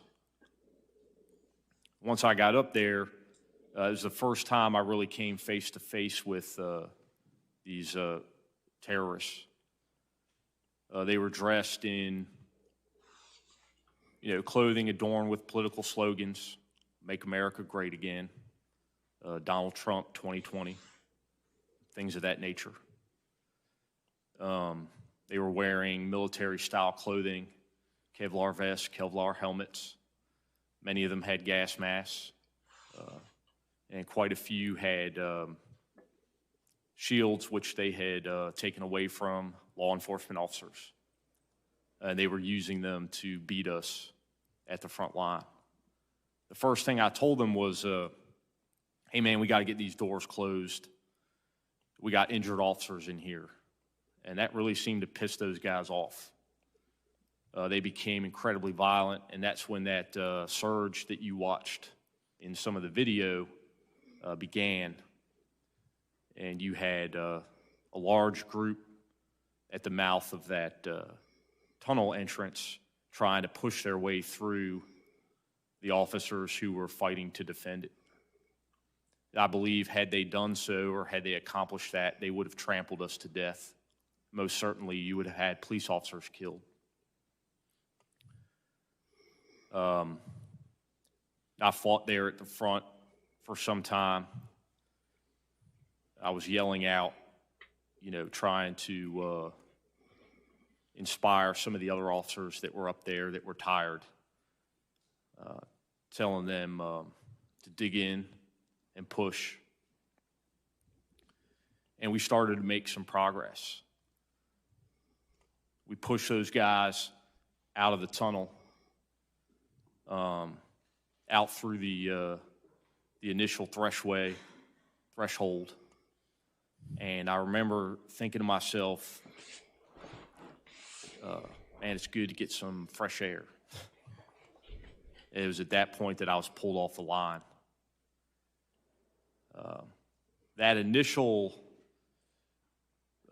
period of time where I was pulled, off that line was kind of a blur. I just remember getting violently assaulted from every direction, and eventually found myself out probably about 250, maybe 300 feet away from the mouth of the tunnel where the other officers were at.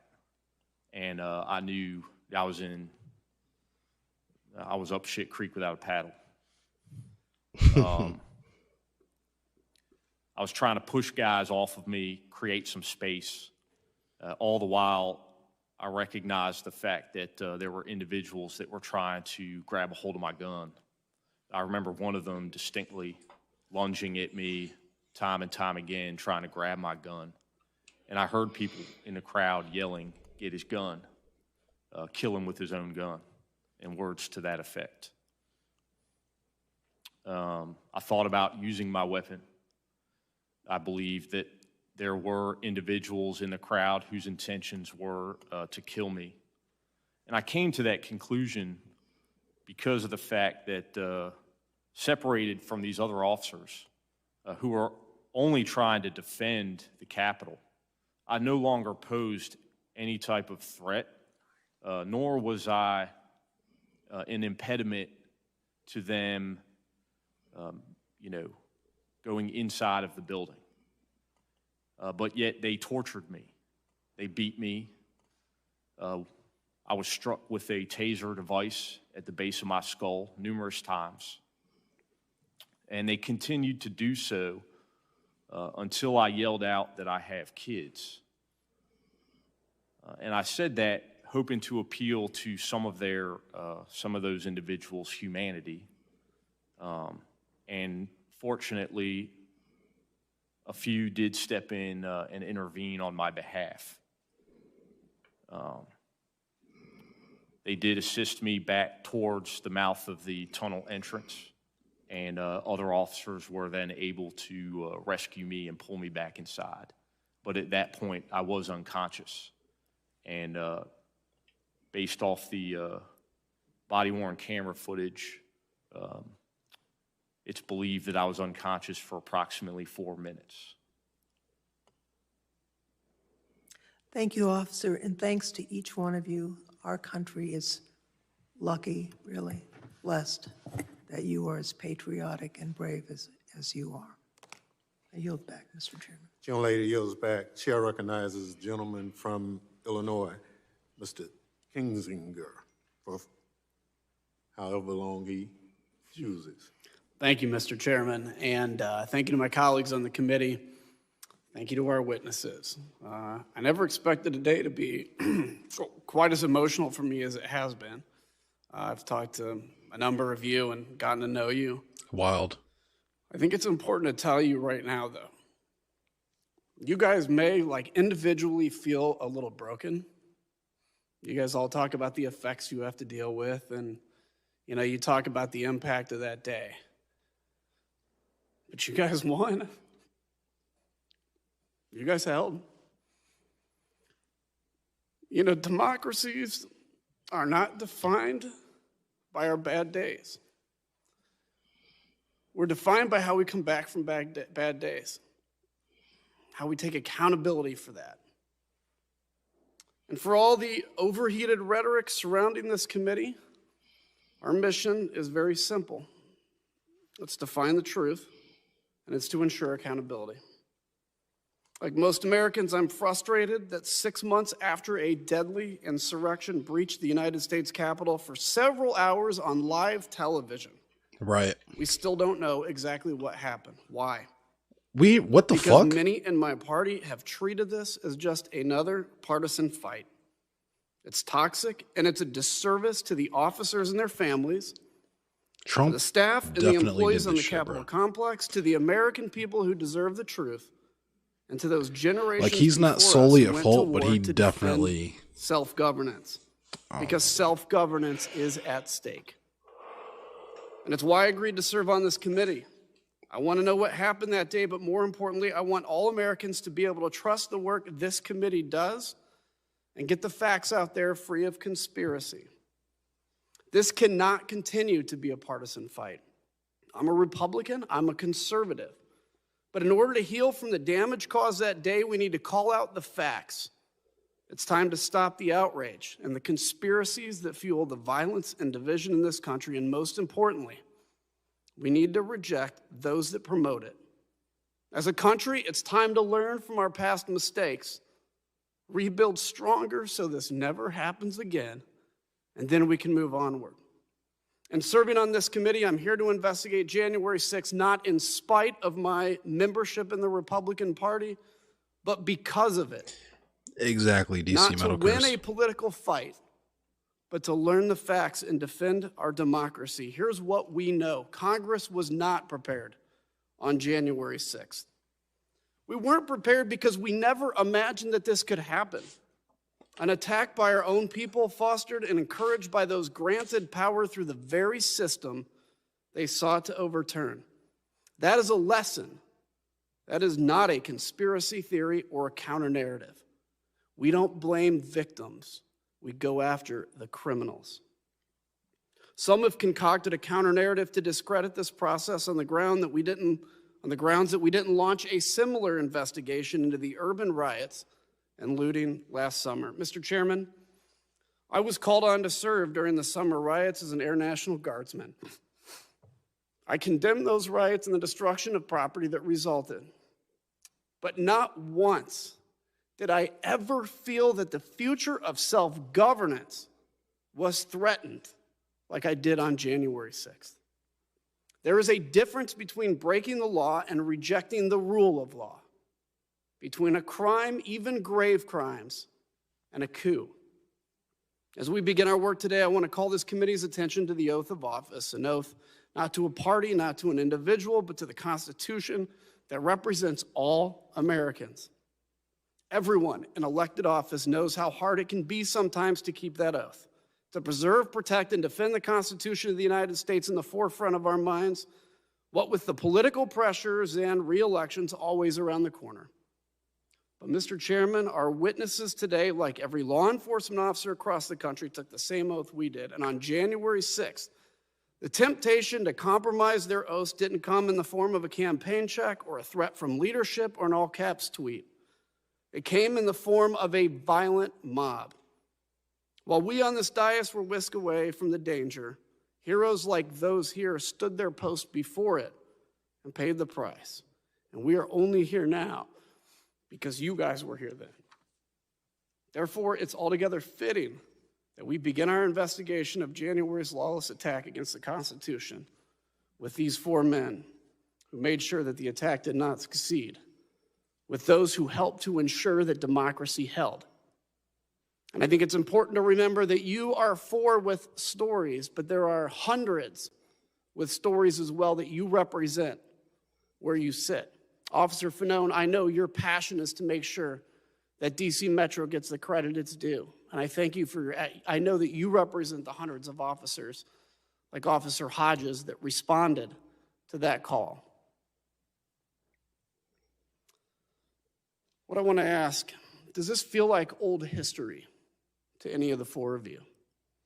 Sometimes I get, we hear out there, it's time to move on, right? It's been 6 whole months, time to move on. Does this feel like old history and time to move on? You can just say yes or no. No, sir. Nope. There can be no moving on without accountability. There can be no healing until we make sure this can't happen again. I echo that. How do you move on without correcting what happened? Let me ask you all, one of the narratives out there, and Officer Fanone, it triggered something in your testimony when you said it. So there's been this idea that this was not an armed insurrection, and as if somehow that is justification for what happened. We know the hugs and kisses. We know it was BLM and Antifa, right? Of course, then you would, I'm sure, want to investigate that if that's the case. Now we've heard maybe the FBI actually started this, but one of the ones that has always held was that this was not an armed insurrection. Officer Dunn, you mentioned that those that stormed the Capitol were very well organized and trained, and let me ask you, and I'll ask actually to all four of you, and Officer Hodges, I know this was part of your job initially before you responded to the Capitol. If in the middle of all that melee, you see somebody with a gun in that crowd, would you be able to go out, apprehend, arrest them, read them their rights, and go through that process? Or was the mission at the moment survival and defense of the Capitol? So I'm asking, is it possible that people maybe had guns? And we've seen that actually there were. But this idea that, wow, people weren't arrested with guns, at the time it was raw survival. We can just start on the left. Let me ask you, what's your response to that? For those people who continue to downplay this violent attack on our democracy and our officers,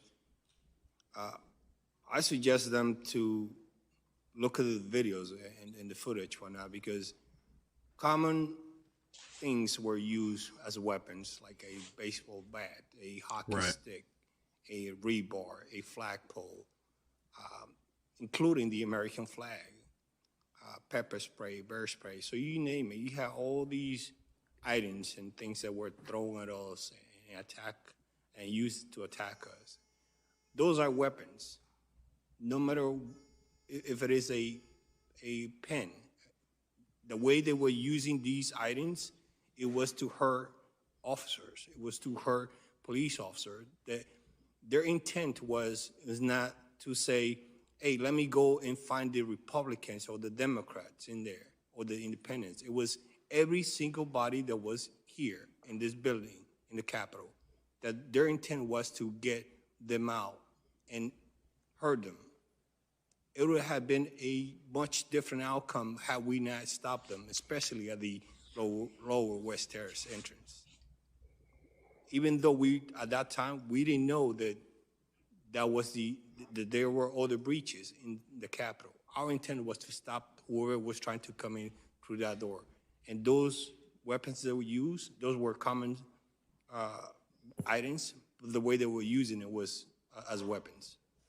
Let me ask too, in kind of my final moments. Sergeant Cannell, Officer Hodges, you were Virginia Guardsman, I believe, fellow Guardsman. Yes, sir. At any time in your service in the military, as you know, I'm an Air Guardsman. And Sergeant Cannell, you specifically mentioned your time in Iraq. At any time in your military service, did you change how you defended the person to your left or right, or how you trained with them based on their political affiliation? No, whether it was in war or anything? No. No, sir. The way I view it at that time, it was I'm an American, and the person right next to me is an American, and I would do everything possibly for me to defend him and the country at that time. You guys did that? You guys did that in the blue. Yes, sir.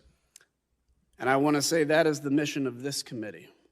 We may have our deep differences on other policy issues, but we are all Americans today. And we thank you for holding that line. I kind of really hate this guy. I'm not going to lie. This if I may, Kinzinger dude, I kind of respond really don't to, like this guy. Congressman,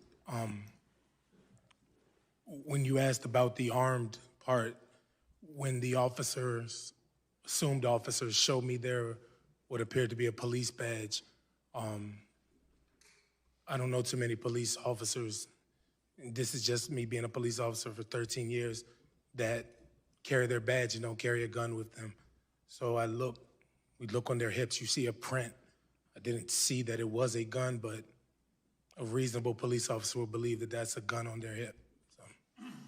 And just to quickly be specific, a print is basically what looks like the outline of a gun. That's correct. Thank you, Mr. Chairman, and thank you, witnesses. Thank you. Gentleman yields back. Chair recognizes the gentleman from California, Mr. Schiff.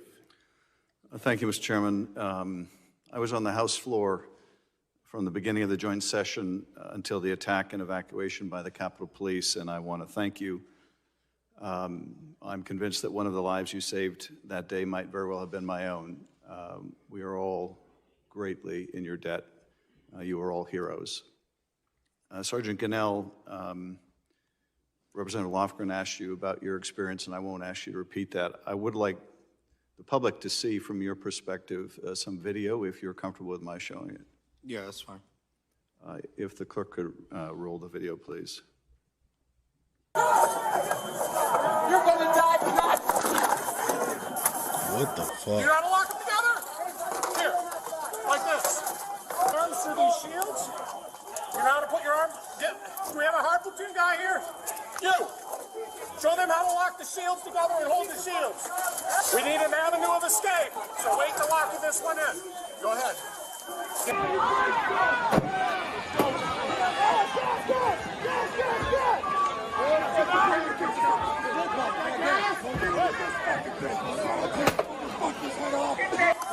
Back up! No, stop! Stop! Stop! Stop!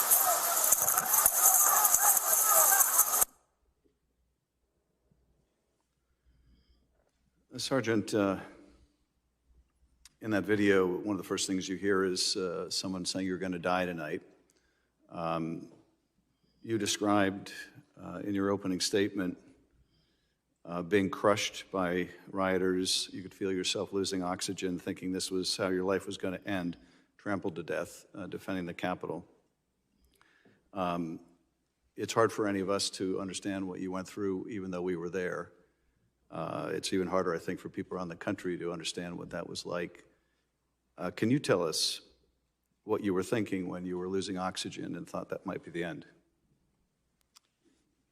My rationale there and the way I was thinking is like, we can't let these people in no matter what, even if it costs my life. That had bloody hand that you saw, that's me in there. And both my hands were bleeding bad. And at no point in time did I stop to consider stop, because the attacks were so relentless that all we had to do is, I was thinking was, I need to survive this, if possible, but I'm willing to sacrifice myself to prevent this, the attackers from coming in. I swore an oath and to protect the public, the member of Congress, and the United States Constitution. And that's what I was doing that day, regardless of my personal safety, along with everybody else that was there that day. They were calling us traitors, even though they were the one committing the treasonous act right that day. Right. It is devastating and demoralizing for people, whoever party is, to call this attack and continue to minimize it like nothing happened. it was an attempted coup that was happening at the Capitol that day. And if it had been another country, the U.S. would have sent help. Right. And people need to understand the severity of, and the magnitude of the event that was happening that day. We were all fighting for our lives to give you guys a chance to go home to your family, to escape. And now the same people who we helped, the same people who we gave them the borrowed time to get to safety, now they're attacking us. They're attacking our characters. They're attacking Officer Harriet's character, people who never served in the military or as a law enforcement. It's a disgrace. My actions that day was to save you guys, regardless of my personal safety. And I still continue to wanting to do that today, tomorrow, and as long as I'm permitted to do it, and if it is demanded of myself to do that in the future. Sergeant, this obviously had a deep impact on you, all of you, but it's also had a big impact on your family. You described how when you got home you couldn't even hug your wife because you had chemicals all over you. You wanted to go back. It seems like no sooner had you gotten home you wanted to go back. Yes, sir. I think I read that you said you felt guilty. Did your wife want you to go back? No. Why did you go back? And what was your conversation with her about that? After I took a shower, I spent about 10 minutes hugging her and my son. I told her I gotta get some sleep because I gotta go back to work. And she told me, no, you're not. You hurt. I said, no, I'm still able to continue to carry out my duties. And by 8 o'clock, I was already on my way back, despite her concerns and for my safety. That's crazy. Sense of duty. That's pretty wild. For the country, for the Constitution, at that time was bigger than even my love for my wife and my son. I put that ahead. And for me, it's confounding that some people who have sworn oath, elected officials, including people in the military that I seen at the lower stairs fighting against me, they swore an oath and they're forgetting about that oath. They're not putting the country before the party. And that's what bothers me the most. Because I, as a former soldier, I know what that inherits, that oath. And I was willing, I'm still willing to do that. And we got people right now in front of the Justice Department asking to release some of the very same people to be released, even though we are testifying about the trauma and the agony, everything that happened to us. Yeah. It's pathetic. It's crazy. Just, blacks, Latinos, like, we love the fuck out of this government, and the government don't love us. It's crazy to me. It's truly bewildering to me. Black officer about what you went through and experiencing those racial epithets. You asked a question, I think, that I've been haunted by ever since. Is this America? And I'm very interested to know your thoughts on the answer to that question. Is this America what you saw? Well, I mean, it wasn't France. The question,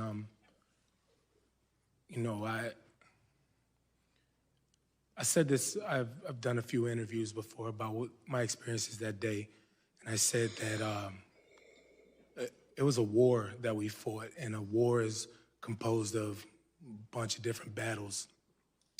And everybody, even sitting at this table, fought a different battle that day, but it was all for the same war. And as black officers, I believe we fought a different battle also.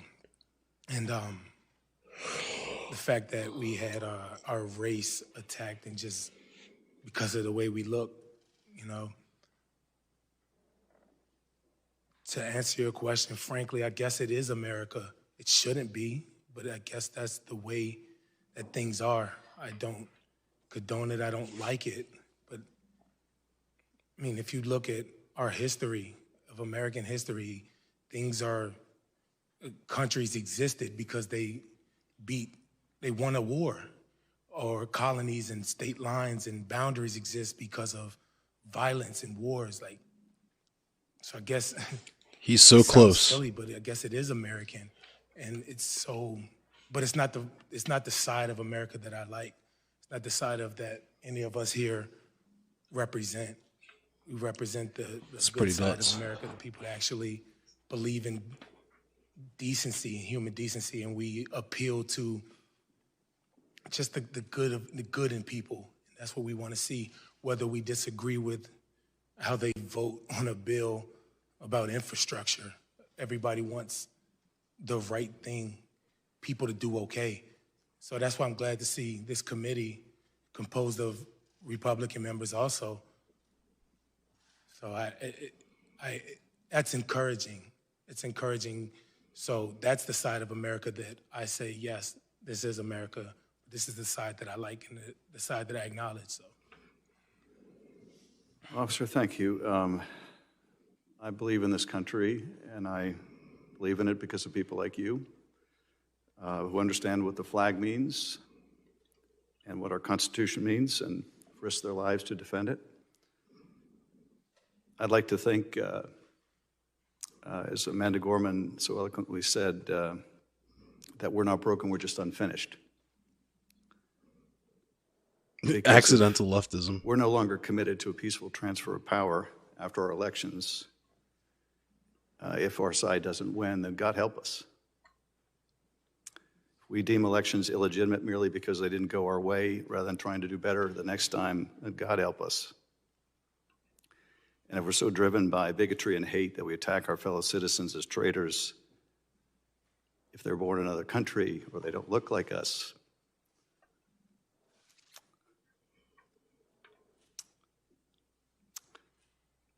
and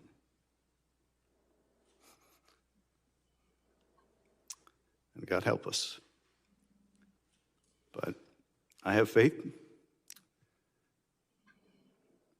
because of folks like you. And Adam, I didn't expect this would be quite so emotional either, but it must be an Adam thing today. But I'm so grateful to all of you. And with that, Mr. Chairman, I yield back. Gentleman yields back. Chair recognizes gentleman from California, Mr. Aguilar. Thank you, Mr. Chairman and members of the committee. Jamie Raskin. Gentlemen, like my colleagues, I kind of want to see what he has to say. extend my gratitude and appreciation for your service on January 6th and since then, what you've had to go through. I was on the House floor like my colleagues on the 6th when I was told that a violent mob had breached the Capitol.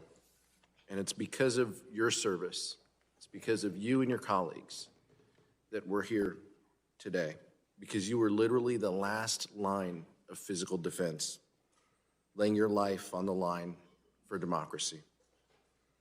My time will be limited, so I'll be asking questions of Officer Hodges and Sergeant Gannell. Yo, Colin, primarily thanks. I about appreciate the you. weapons that you observed and how they were used.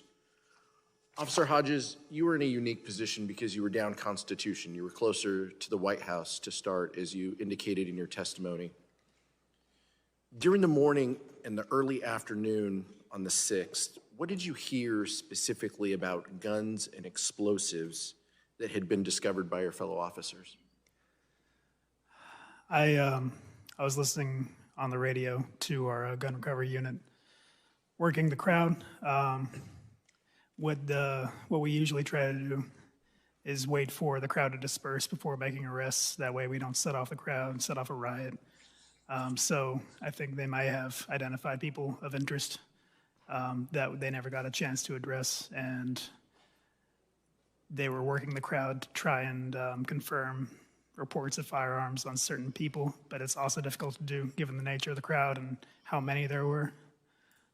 When I heard the REOD confirm the existence of a device, there was only one thing it could be, explosives.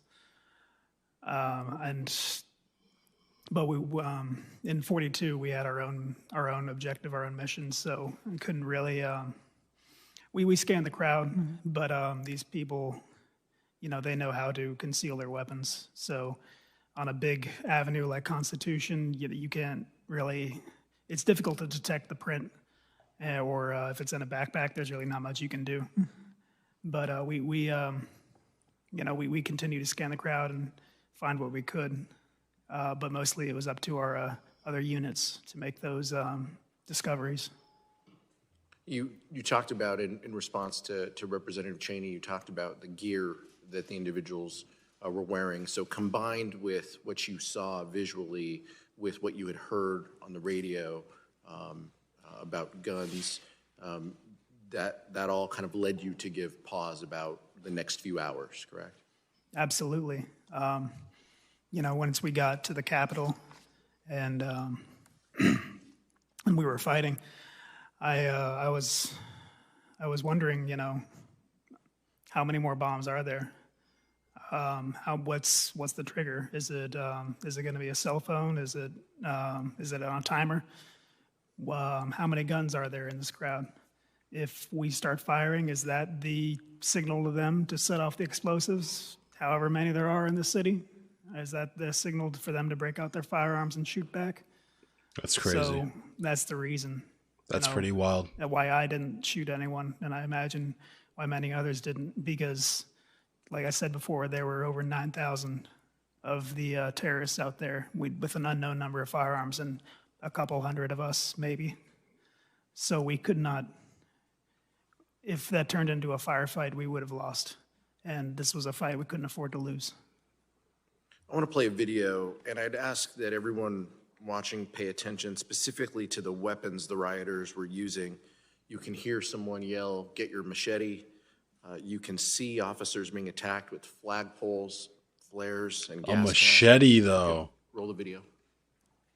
Don't take your rocks, bottles, and pieces of flag and metal poles. Cruiser 50, the crowd is using munitions against us. They have bear spray in the crowd. Bear spray in the crowd. Let's go break me up and get him.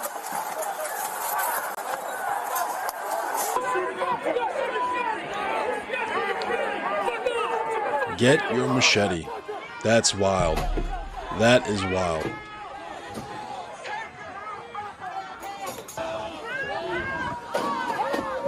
Never in my wildest dreams.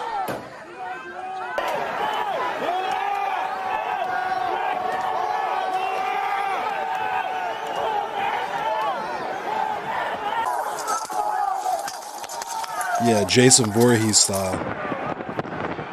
Straight fucking Rwanda style.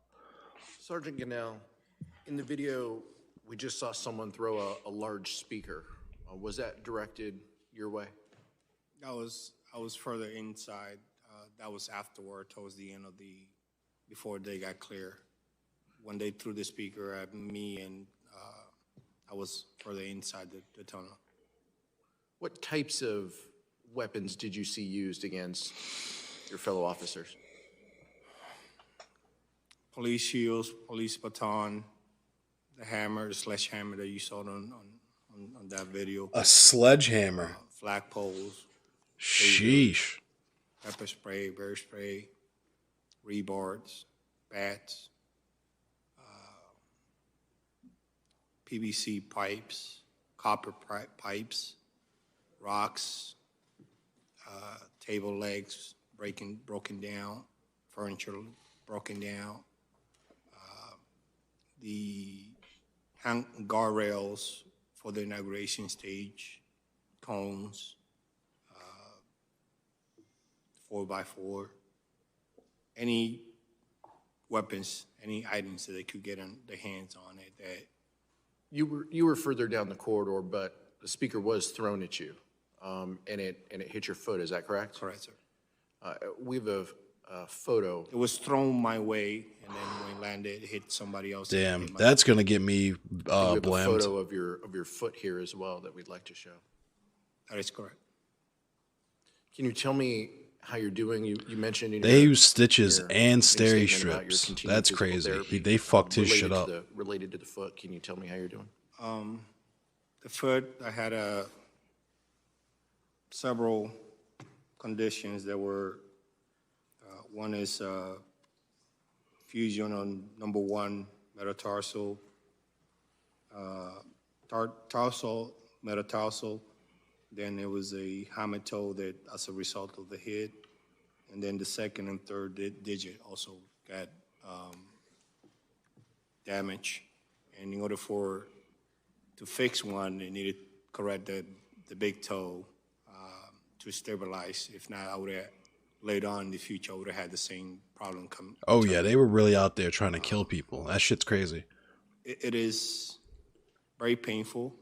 It is with a lot of patience and determination that I had gone through. I still had the same problems in terms of pain, stiffness, whatnot.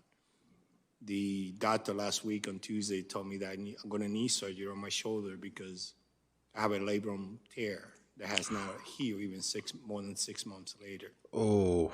And possibly my rotator cuff also is going to need some work. So Oh I'm my talking God. about 8 months to a year more of physical treatment and rehab.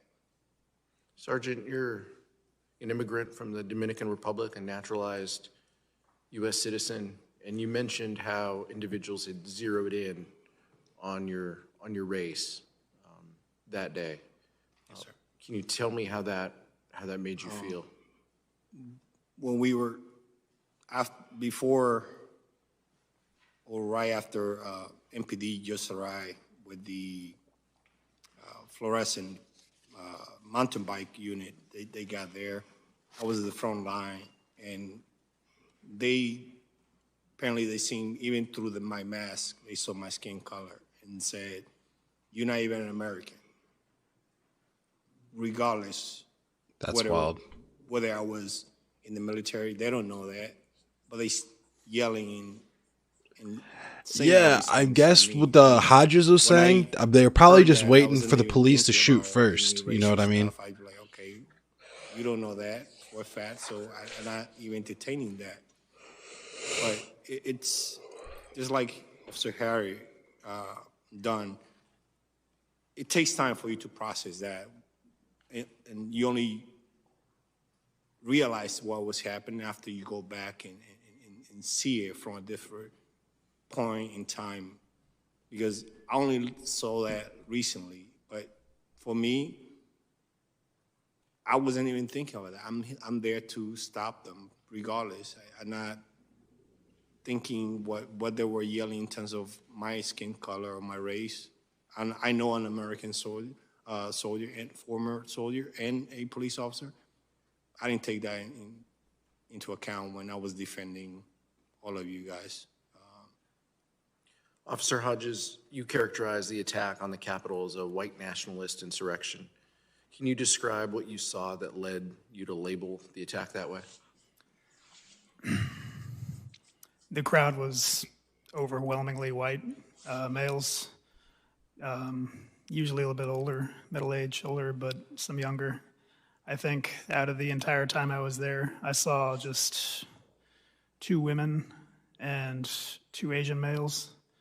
Everyone else was white males. Yeah, if it turned into a firefight, they would have lost. They would have all got killed.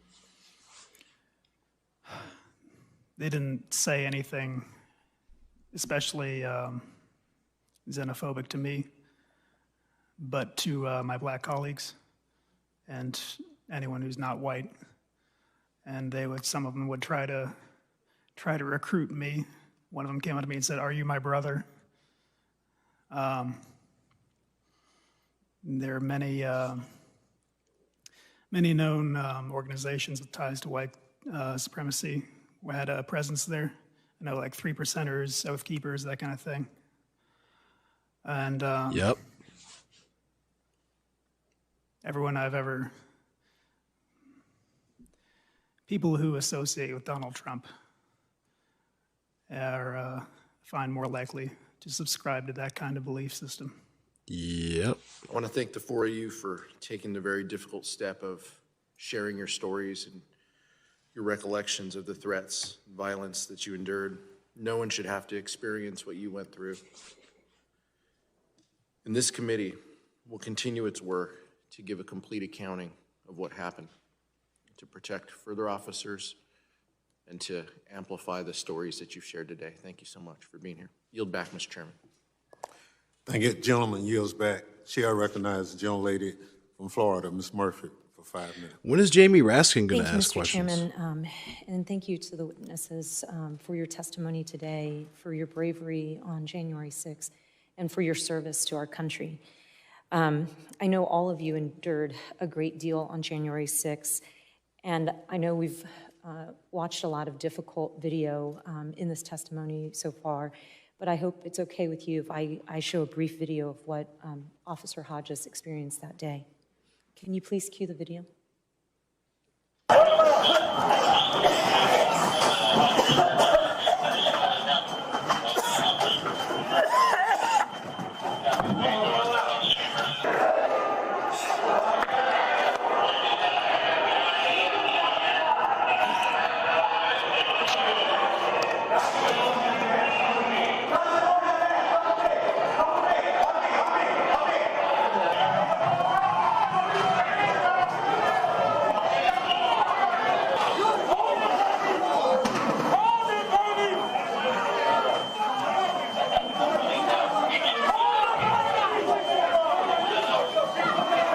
That's so much. That's so much.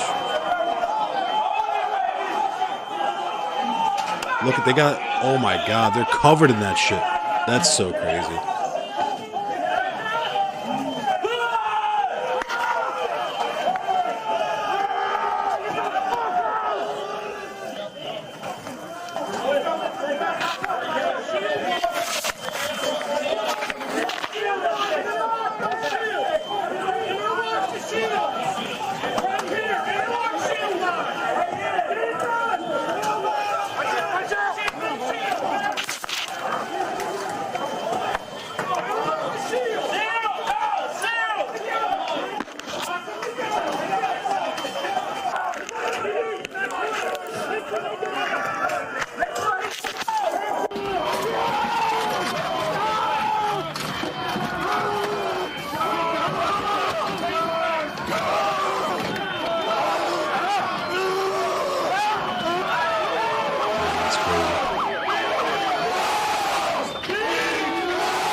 Officer Hodges, I know that must have been difficult to watch, but I really think it's important for the American people to see that, because that's the beginning of the kind of accountability that this committee is committed to in order for us to do what you said moving forward as a country. You know, January 6th was an attack on our democracy. It was an attack on the peaceful transfer of power, and it was an attack on this Capitol building. But it was also an attack on real people. And most people don't know this, and I don't think even you know this, but your actions had a profound impact on me. So at 3 p.m. on January 6th, while you were holding back the mob at the Lower West Terrace entrance, I was holed up with Congresswoman Kathleen Rice in a small office about 40 paces from the tunnel that you all were in. What the That's about fuck, man? where I'm sitting here on the dais to that back wall. And from that office, in close proximity to where you all held the line, I listened to you struggle. I listened to you yelling out to one another. I listened to you care for one another, directing people back to the makeshift eye wash station that was at the end of our hall. And then I listened to people coughing, having difficulty breathing. But I watched you and heard you all get back into the fight. And I think Congresswoman Rice and I were the only members of Congress to be down there on that Lower West Terrace. You know, we had taken refuge in that office because we thought for sure being in the basement at the heart of the Capitol was the safest place we could be. And it turned out we ended up at the center of the storm.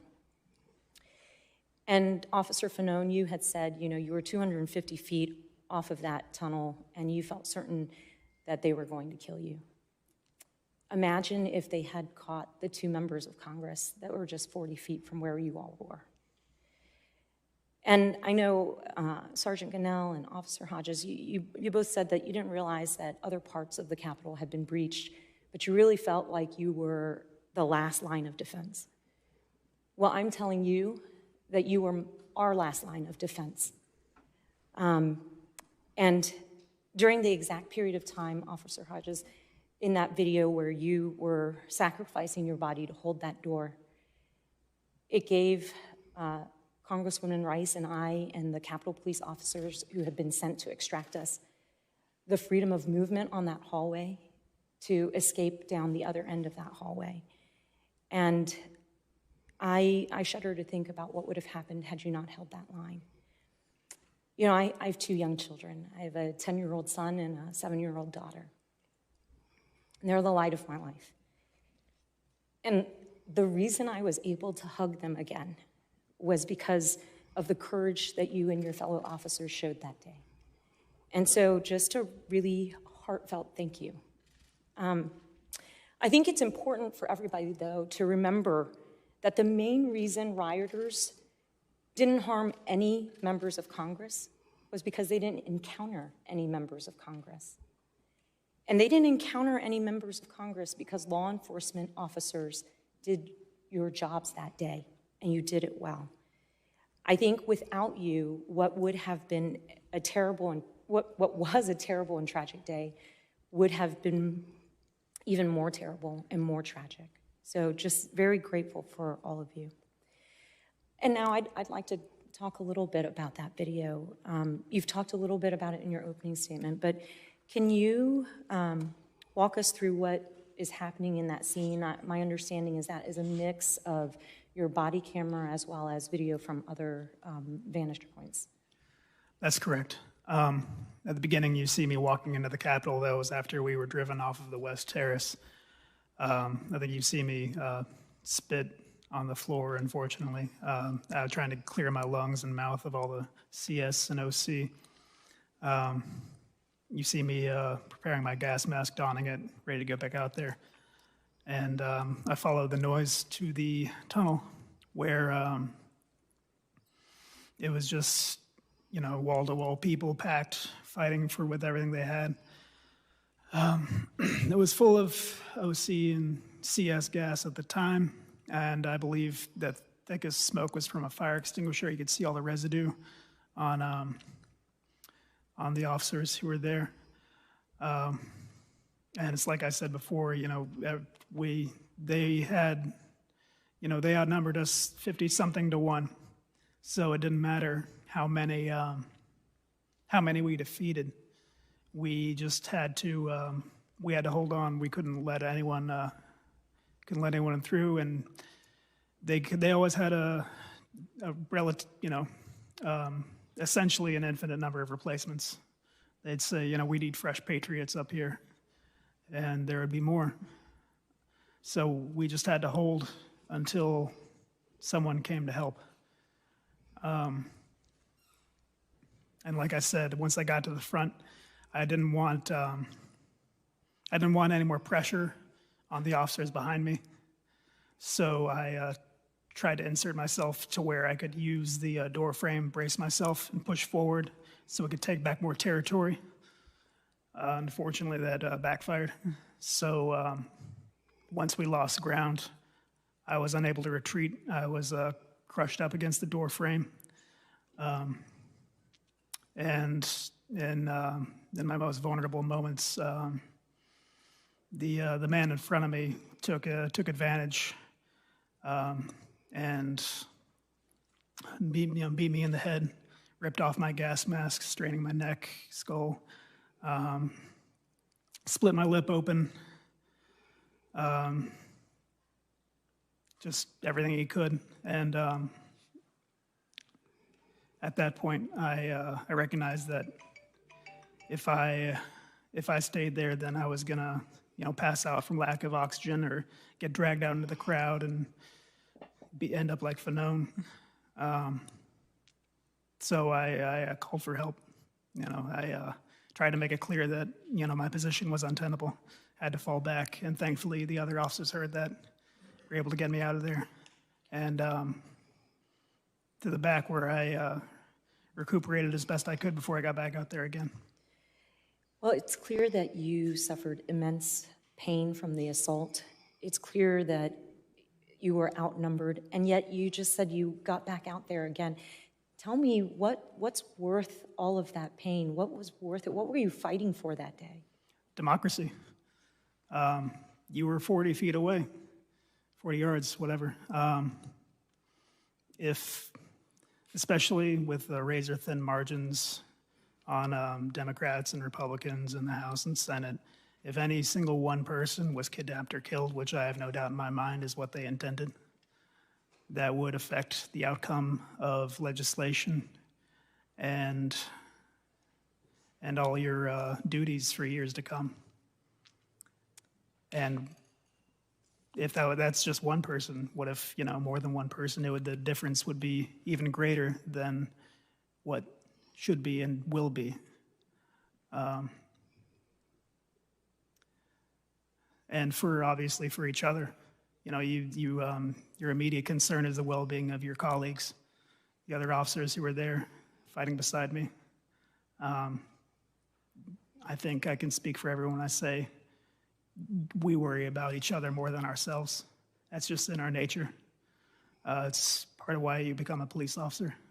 So, like when Fanone said he was trying to find out who needs help and no one would volunteer, that's just an example of that kind of mindset that we have.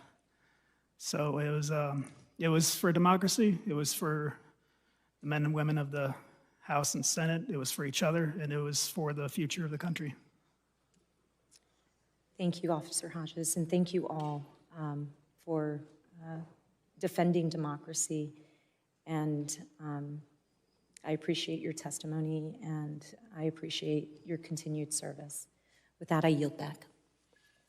Young lady yields back. Chair recognizes the gentleman from Maryland, Mr. Hey, Raskin. Jamie Raskin, let's Thank go. you, Mr. Chairman. Sergeant Cannell, Officer Fanone, Officer Hodges, Officer Dunn, you are great law enforcement officers and a hero to law enforcement officers across the country. You're great public servants, and you're a hero to public servants across the country, but you are great Americans, and you are heroes to all of America.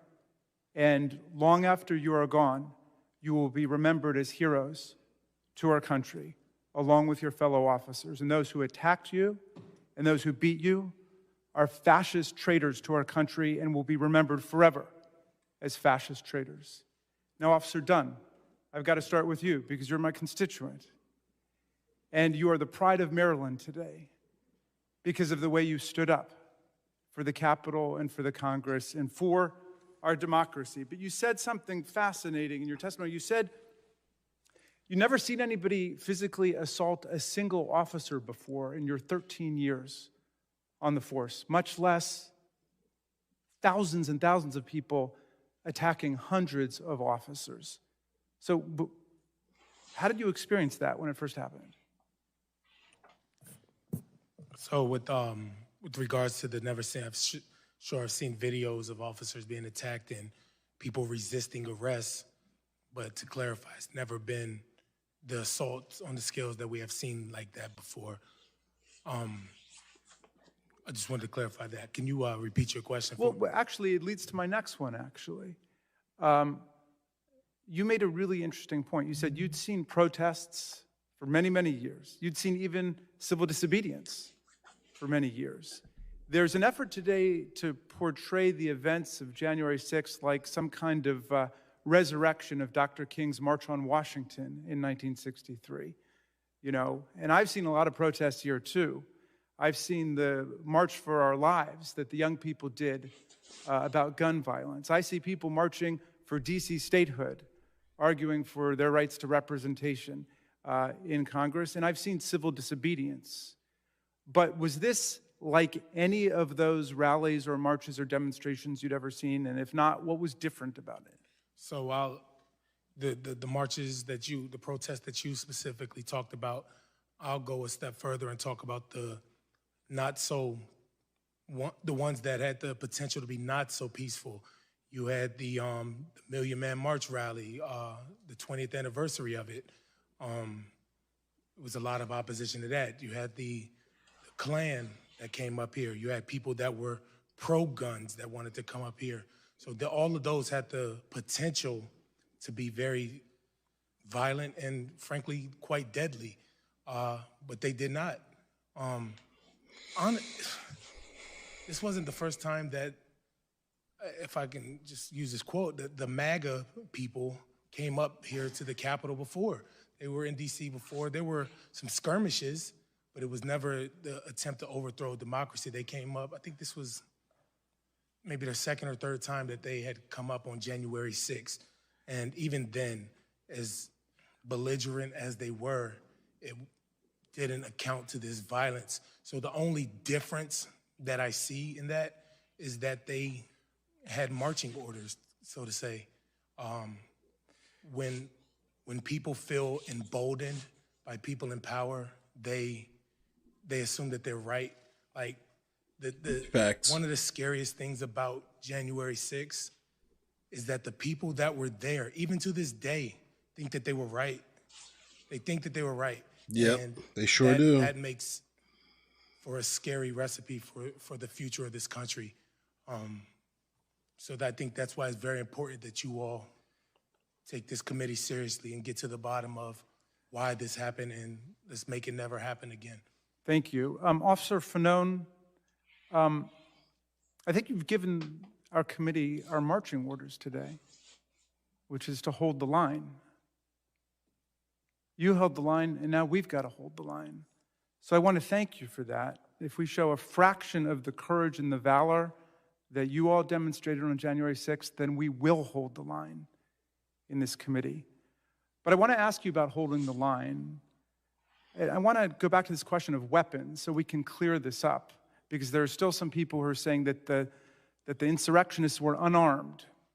And I wonder what your reaction is to that, because we've heard about, well, first of all, rampant baseball bats, lead pipes, Confederate battle flags, and so on.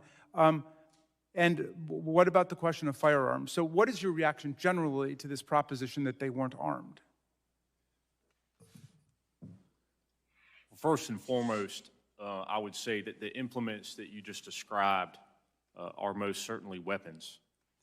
With regards to firearms, I know that in the days immediately before the January 6th insurrection and January 6th itself, firearms were recovered by law enforcement from individuals in Washington, D.C.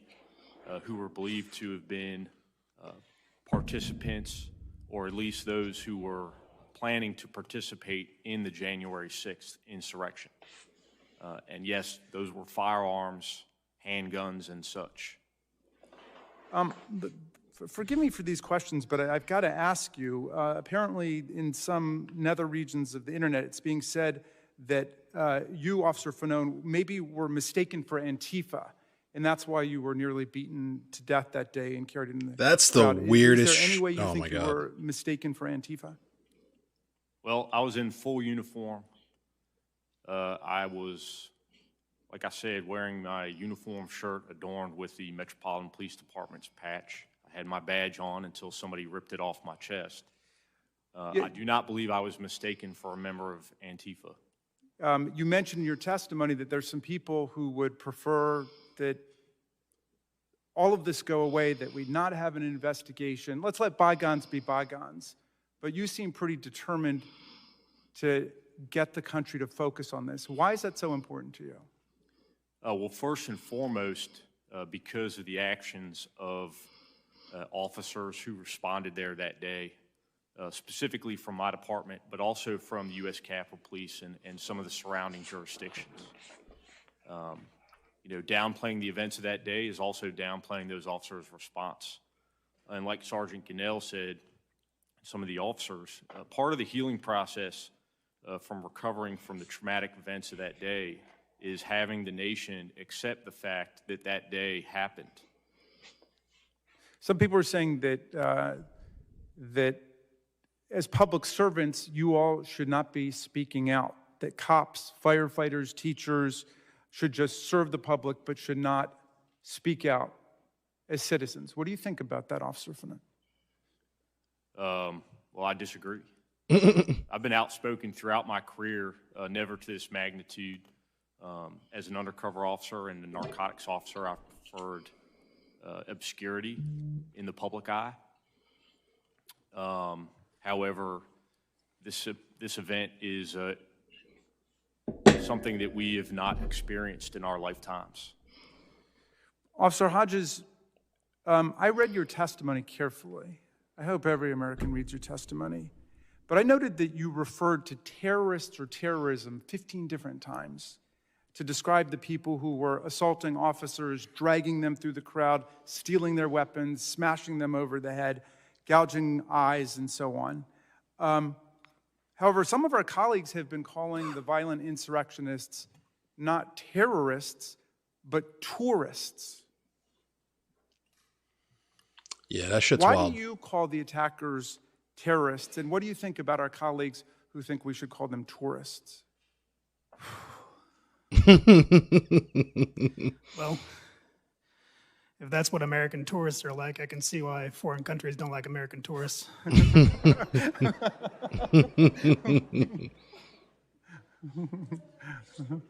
But I can see why someone would take issue with the title of terrorist.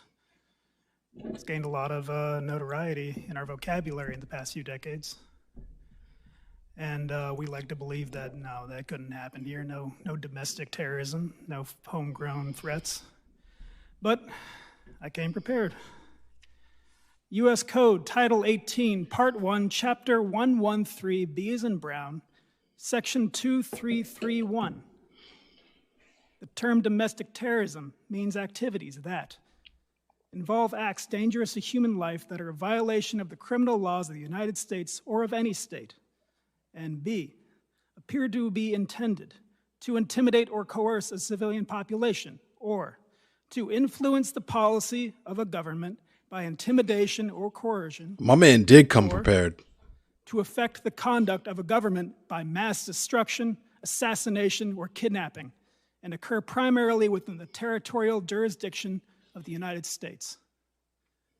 Well, thank you for that. And I had one final question for Sergeant Cannell, but it looks like my time is up, so I'll yield back to you.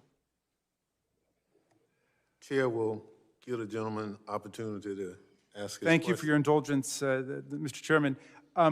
Are there questions, Sergeant Cannell, that you hope we can answer as a committee about the causes of the attack, the nature of the attack, and what happened in the weeks prior to January 6th as we develop our work plan moving forward? I think, in my opinion, we do need to get to the bottom of it. Who incited, who brought those people here, why the people were made to believe that the process was rigged along those lines. But going back to what Hodges says, I had, in my 15 years of service, I had given thousands of, I had given I was just getting ready to do that. of people at the Capitol as an officer, as a sergeant, and even in plain clothes uniform. At no point in time did I ever got attacked. I don't know why. How would you call an attack on police officer a tour when you see me bleeding my hands, when you see other officers getting concussion, getting maimed, getting fingers shattered? I got gouged. It's undescribable. You're defending the undefensible. And it demoralized not just the rank and file, but the future recruits that we are trying to get. So what do you think people considering becoming law enforcement officers think when they see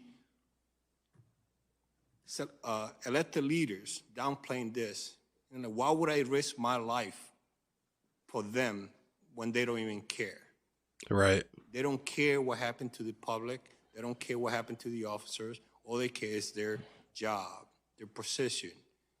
If they don't have the courage to put their job on the line because they want to feed some lies or not to feed somebody's ego or like for a tweet. He's so close, yeah. That's not putting the country first. We are willing to risk our life, but at least make it worth it. We are trying, we do that regardless, whether you are Republican, Democrat, Independent. We don't care. When there's a call, radio call, or dispatch sends a call, we don't ask, hey, by the way, before I treat you, before I take care of you, are you a Republican or Democrat or Independent? We don't. We just respond. And normally, under any other circumstances, we just stay shut. We don't talk about politics. We don't talk about what happened to us. But this is bigger than that. You downplaying an event that happened to the country itself. Right. To democracy, to the rule of law. I don't know. I'm Talking not with about all that, people who claim that they are pro-law enforcement, pro-police, pro-law and order. Right. And then yet when they have the chance and the opportunity to do something about it, to hold people accountable, you don't. You pass the bucket like nothing happened. And it's so devastating for recruiting. Yes, we need bodies right now, but this makes it harder, especially when we try and attract the talent that we need. People who are willing to risk their lives to protect you guys. I don't know if I'd call that talent. Well, thank you very much, Sergeant Cannell and Mr. Chairman. Yeah, I was just about to say that, Question was DC asked Metal by Cross. Officer They're never Douglas pro-police. America. They're I think these pro-law gentlemen enforcement embodied the spirit against of specific America, kind of and people. We must do justice to their sacrifice in the work of our committee. I yield back. No question about it. Chair recognizes Joan Lady from Virginia, Ms. Luria. Thank you, Mr. Chair. And I want to say to the four officers here today that I'm grateful for your service, for you sharing your stories, for your willingness to speak to the members of this committee and to the American people about the horrific things that you experienced on January 6th, truly experienced in defense of our democracy. Sergeant Cannell, we talked earlier and you mentioned the many times that you took the oath, both to become a naturalized citizen, to join the Army, to serve as an officer of the Capitol Police Force. And Officer Hodges, you mentioned as well, as a National Guardsman and as a police officer. And you know, myself, something I can't share with you, the horrific experiences that you had that day. But all of us having taken that oath, and I took it when I was 17 and joined the Navy in over 2 decades, you know, Sergeant Cannell, when you mentioned and compared this earlier to the experiences that you had in Iraq, that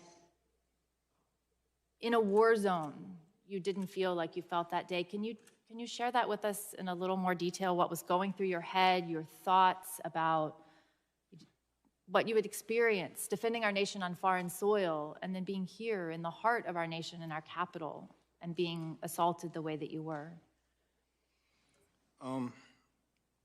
It is very disappointing in terms of like when you see, when I was at the Lower West Terrace, and I saw many officers fighting for their lives against people, rioters, our own citizens, turning against us, people who had the thin blue line on their chest, or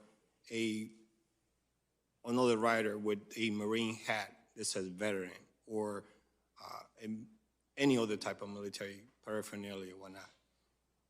And then they're accusing us of betraying the oath, but they the one betraying the oath. When I was in Iraq, the sense of camaraderie. It didn't matter whether you were white, black, Spanish, Middle Eastern. We all knew what we were fighting for. And my experience there was fighting for there were stonks. times that I was scared of going on convoys or doing my supply mission to local Iraqi population, because at any point we were possibly ambushed or getting shot at. We knew the risk, but here was simultaneously over and over our own citizens while they were attacking us, because were defending the very institution that they are claiming that they're trying to save. Well, thank you for sharing that. And I know it's been difficult today as we've watched these images from the Capitol, but I did want to share one more video. But this time I would ask people, you could even close your eyes and listen without watching. Just listen to what is being said as these brave men were being overrun.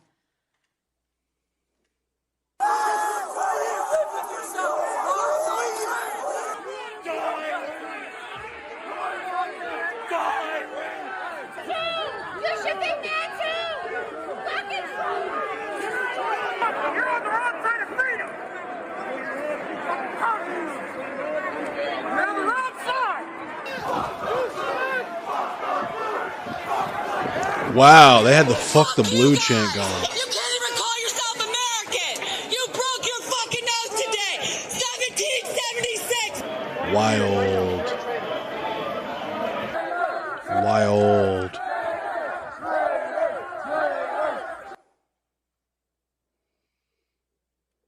So, Officer Fanone, I wanted to turn to you. And when you hear the rioters chanting things in this video, things like F the blue, you can't even call yourself an American, you're on the wrong side of freedom, can you share how that makes you feel?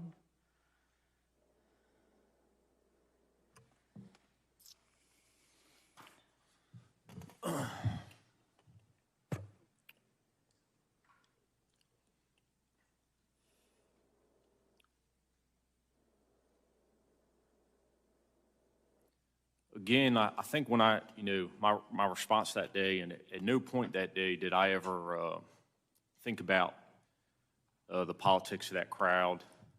Even the things that were being said did not resonate in the midst of that chaos.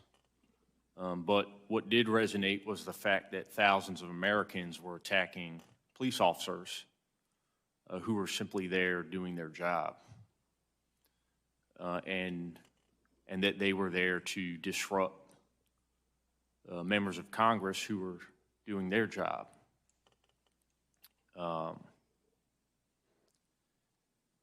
In retrospect now, thinking about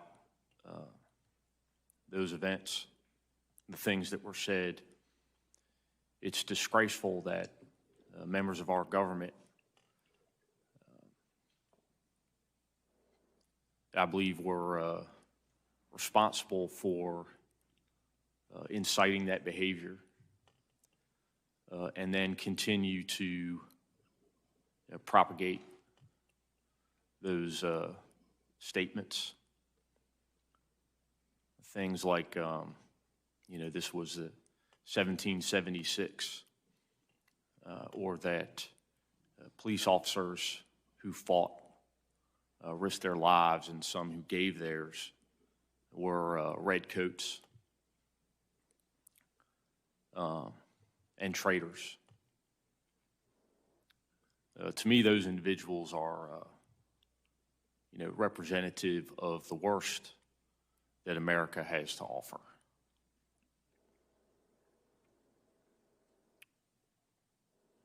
Wild. Thank you.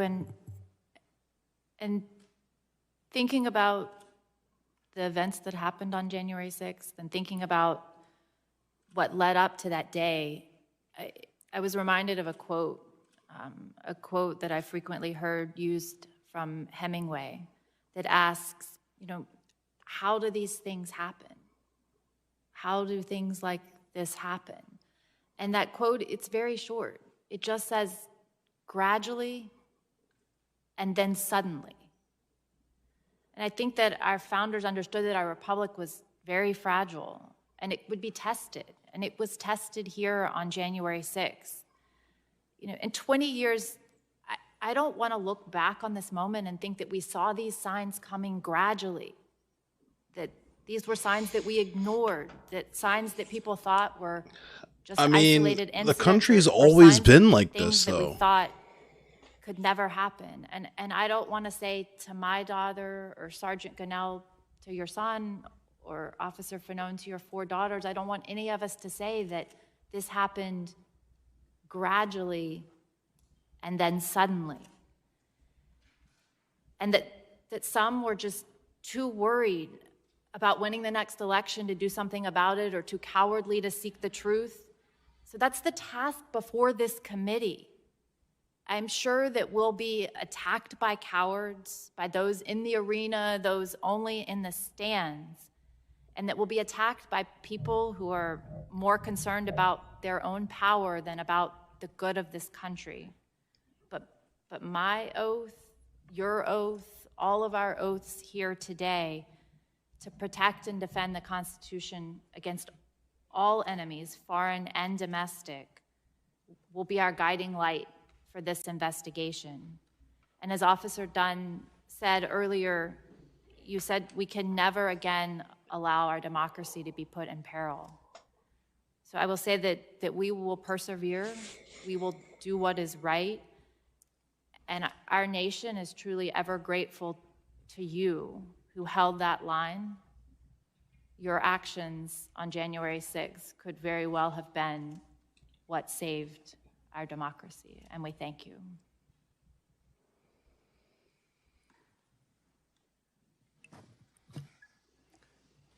Gentlelady yields Mr. back. Chair, I yield back. Thank you.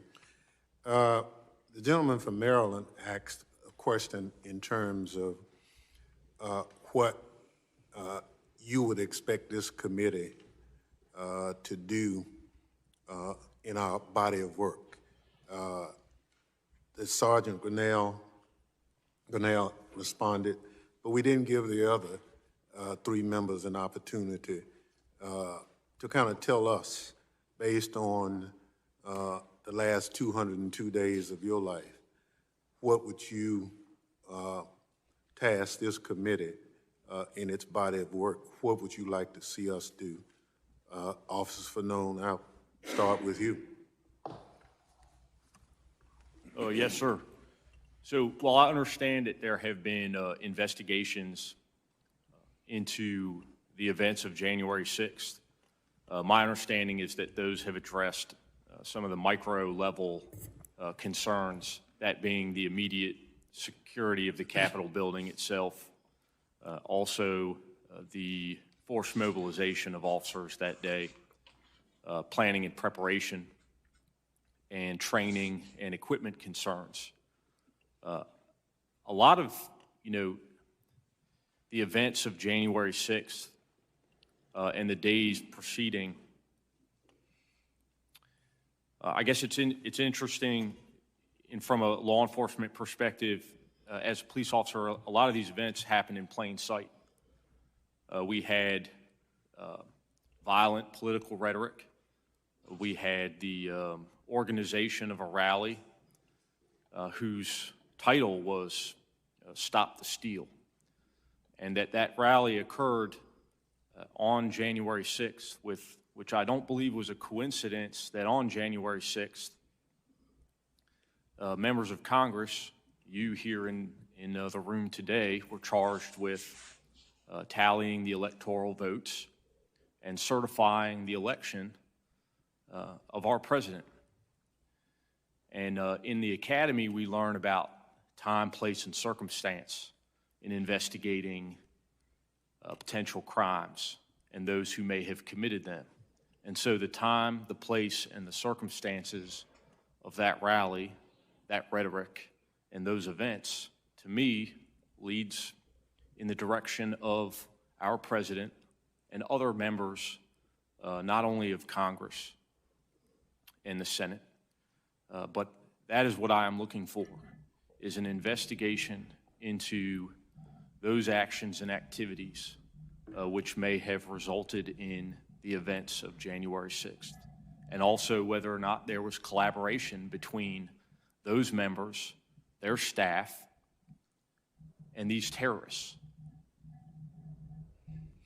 Thank you very much.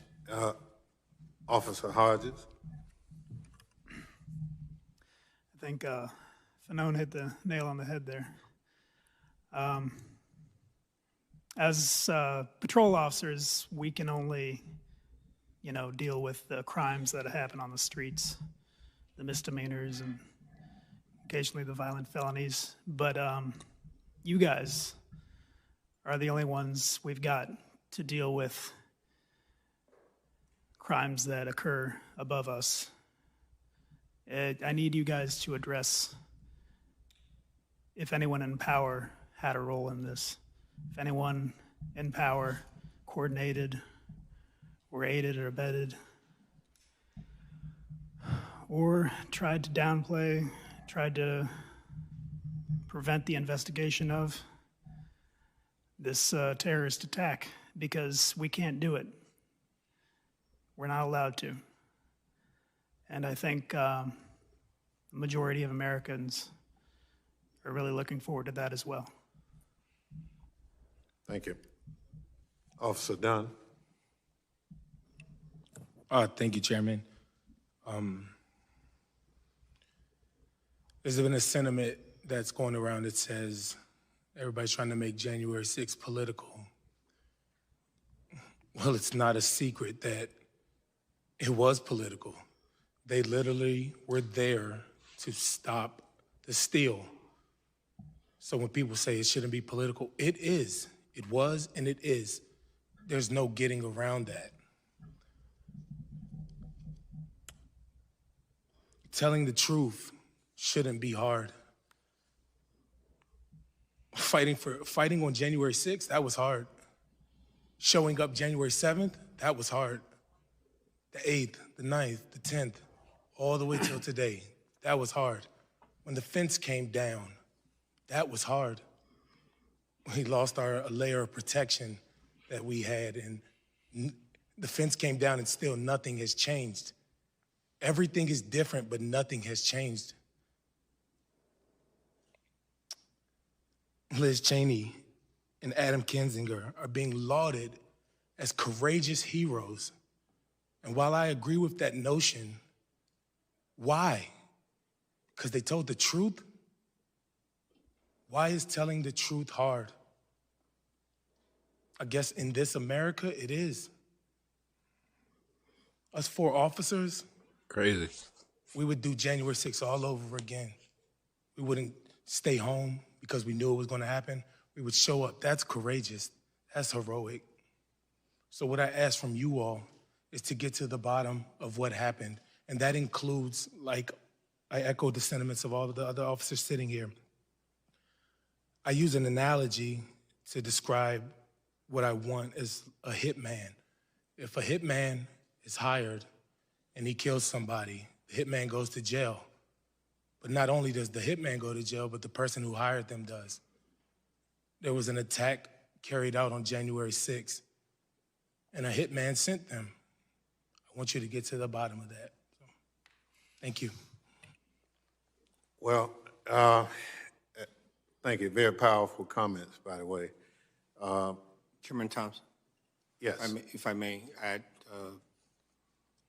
Mr. Goodell keeps getting slept on. For you guys to give us the tools, or at least the things we need to succeed, to continue to protecting you guys. It's, I think that's essential. Yeah, you're right, Kuma. Provide us. That's why I really didn't fuck with Kinzinger's comments. I'm not part of the it's like PR about how that process works, but perhaps fortifying the Capitol, that will help. I know we were literally desperate. If we had that, that would have made a big difference on January 6th. I know people want to keep this place open to the public as much as possible, but there are things that we could do to remediate that and also, or to reinforce entrances, whatnot. It's hard, but it takes will. I know architect of the Capitol has some regulations and whatnot, but the time has passed. We still have security measure from 20 years ago. That had to go. We need to reinvent the wheel and change that. But only you guys have the power to authorize that. They won't do it unless you guys do. The other thing is, we still only operating on certain things that we could adjust, things that we were doing back in when 9/11 happened. We're still doing it today, even 6 months after the attack on the Capitol. But only you, perhaps with the chief of police, the new chief of police, which he seems receptive to some of these changes, perhaps that would change. But we too, just like Officer Don said, we're still doing things that prior to January 6th, we were doing it, and we're still doing it today. And I think that should change.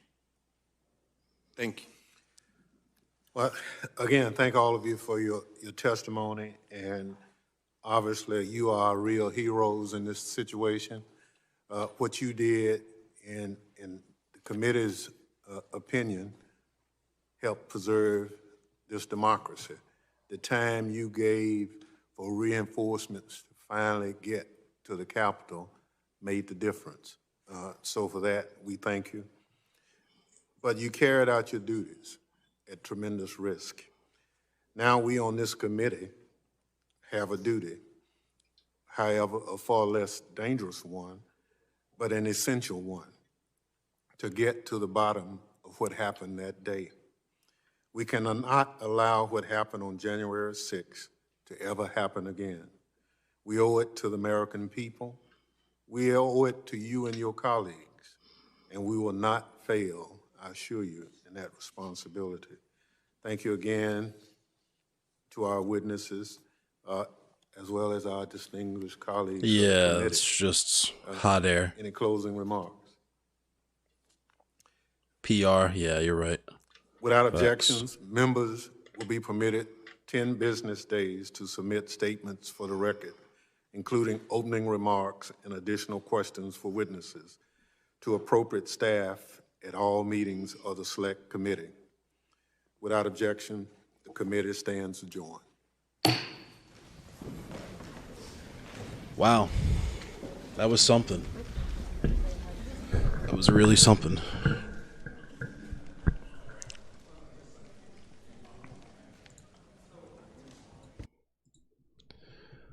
Man.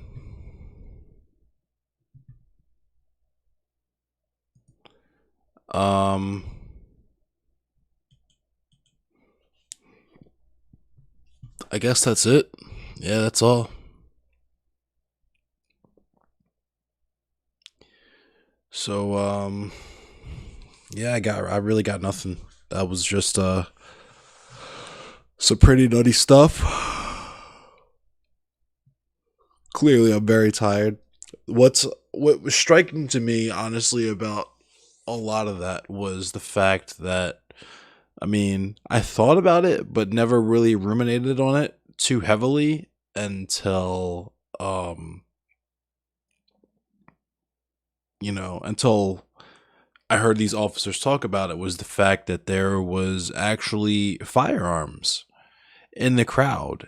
And, like I was saying earlier, like, Hodges was saying earlier, I'm thinking that the only reason that there wasn't more gun violence other than Ashley Babbitt, obviously, Babbitt season, get clapped, was because the perception of it potentially turning into a firefight was not there, and they were outnumbered like 50-1. It would have absolutely been it's part of what makes me it makes me think more so, even more than before, that this is probably going to happen again and be worse the next time that it happens. Assuming that the security is not beefed up tremendously between now and, January 6th, 2024, to go further into the PR thing, especially with Adam Kinzinger, it just kind of like, I don't know why. I can't really articulate why it rubbed me the wrong way. It's probably because I'm really tired and my brain's not working right now. But it just seemed really like he just wanted to be like, "Hi, I'm here. I'm the only one of the only Republicans that wanted to be here." Like, it seemed like Democrats don't have to grandstand, right? Because their constituents are already behind this. But it seems like with the actions, maybe not so much Liz Cheney because she's on her way out anyway, but with Adam Kinzinger, it kind of seems like it's like a, hey moderates, hey undecided voters, hey please vote for me. You know what I mean? Please support me. That appealing to the middle stuff that American politicians love to do so much, that makes absolutely no fucking sense. You know what I mean? Except for it works only in that one direction, seemingly. Like, liberals will vote for the state that I live in. Prime example, right? Larry Hogan is a Republican governor. Liberals will vote for a Republican all fucking day, right? Republicans will absolutely fucking not vote for a Democrat for any reason, right? And it's such a bizarre state of affairs. But that's all I got for tonight. Thanks for watching, everyone. I'm probably not going to game because it's already 2:30 a.m. So I'm also going to be spending some time with Kuma and some other family members this weekend. So I won't be streaming this weekend. But yeah, you have a good night too, Kuma. I'll see you tomorrow. And for the rest of you, I guess I'll see you guys on Monday. If I can make it home in time for the Mortal Kombat tournament, I'll do it. But if not, I might just play just some Mortal Kombat just for fun. Just do some ranked matches or something. But thanks again for watching, everyone. Shout out to DC Metal Chris. Shout out to Kuma. Shout out to Urameshi for coming through. Shout out CJ. Shout out Cherie. Shout out Jerson's Bad. Shout out Cannibal Sanchez. And yeah. You all have a safe weekend. Stay safe. Stay healthy. Be careful, because that Delta shit is no joke. And yeah, I'll see you guys Monday.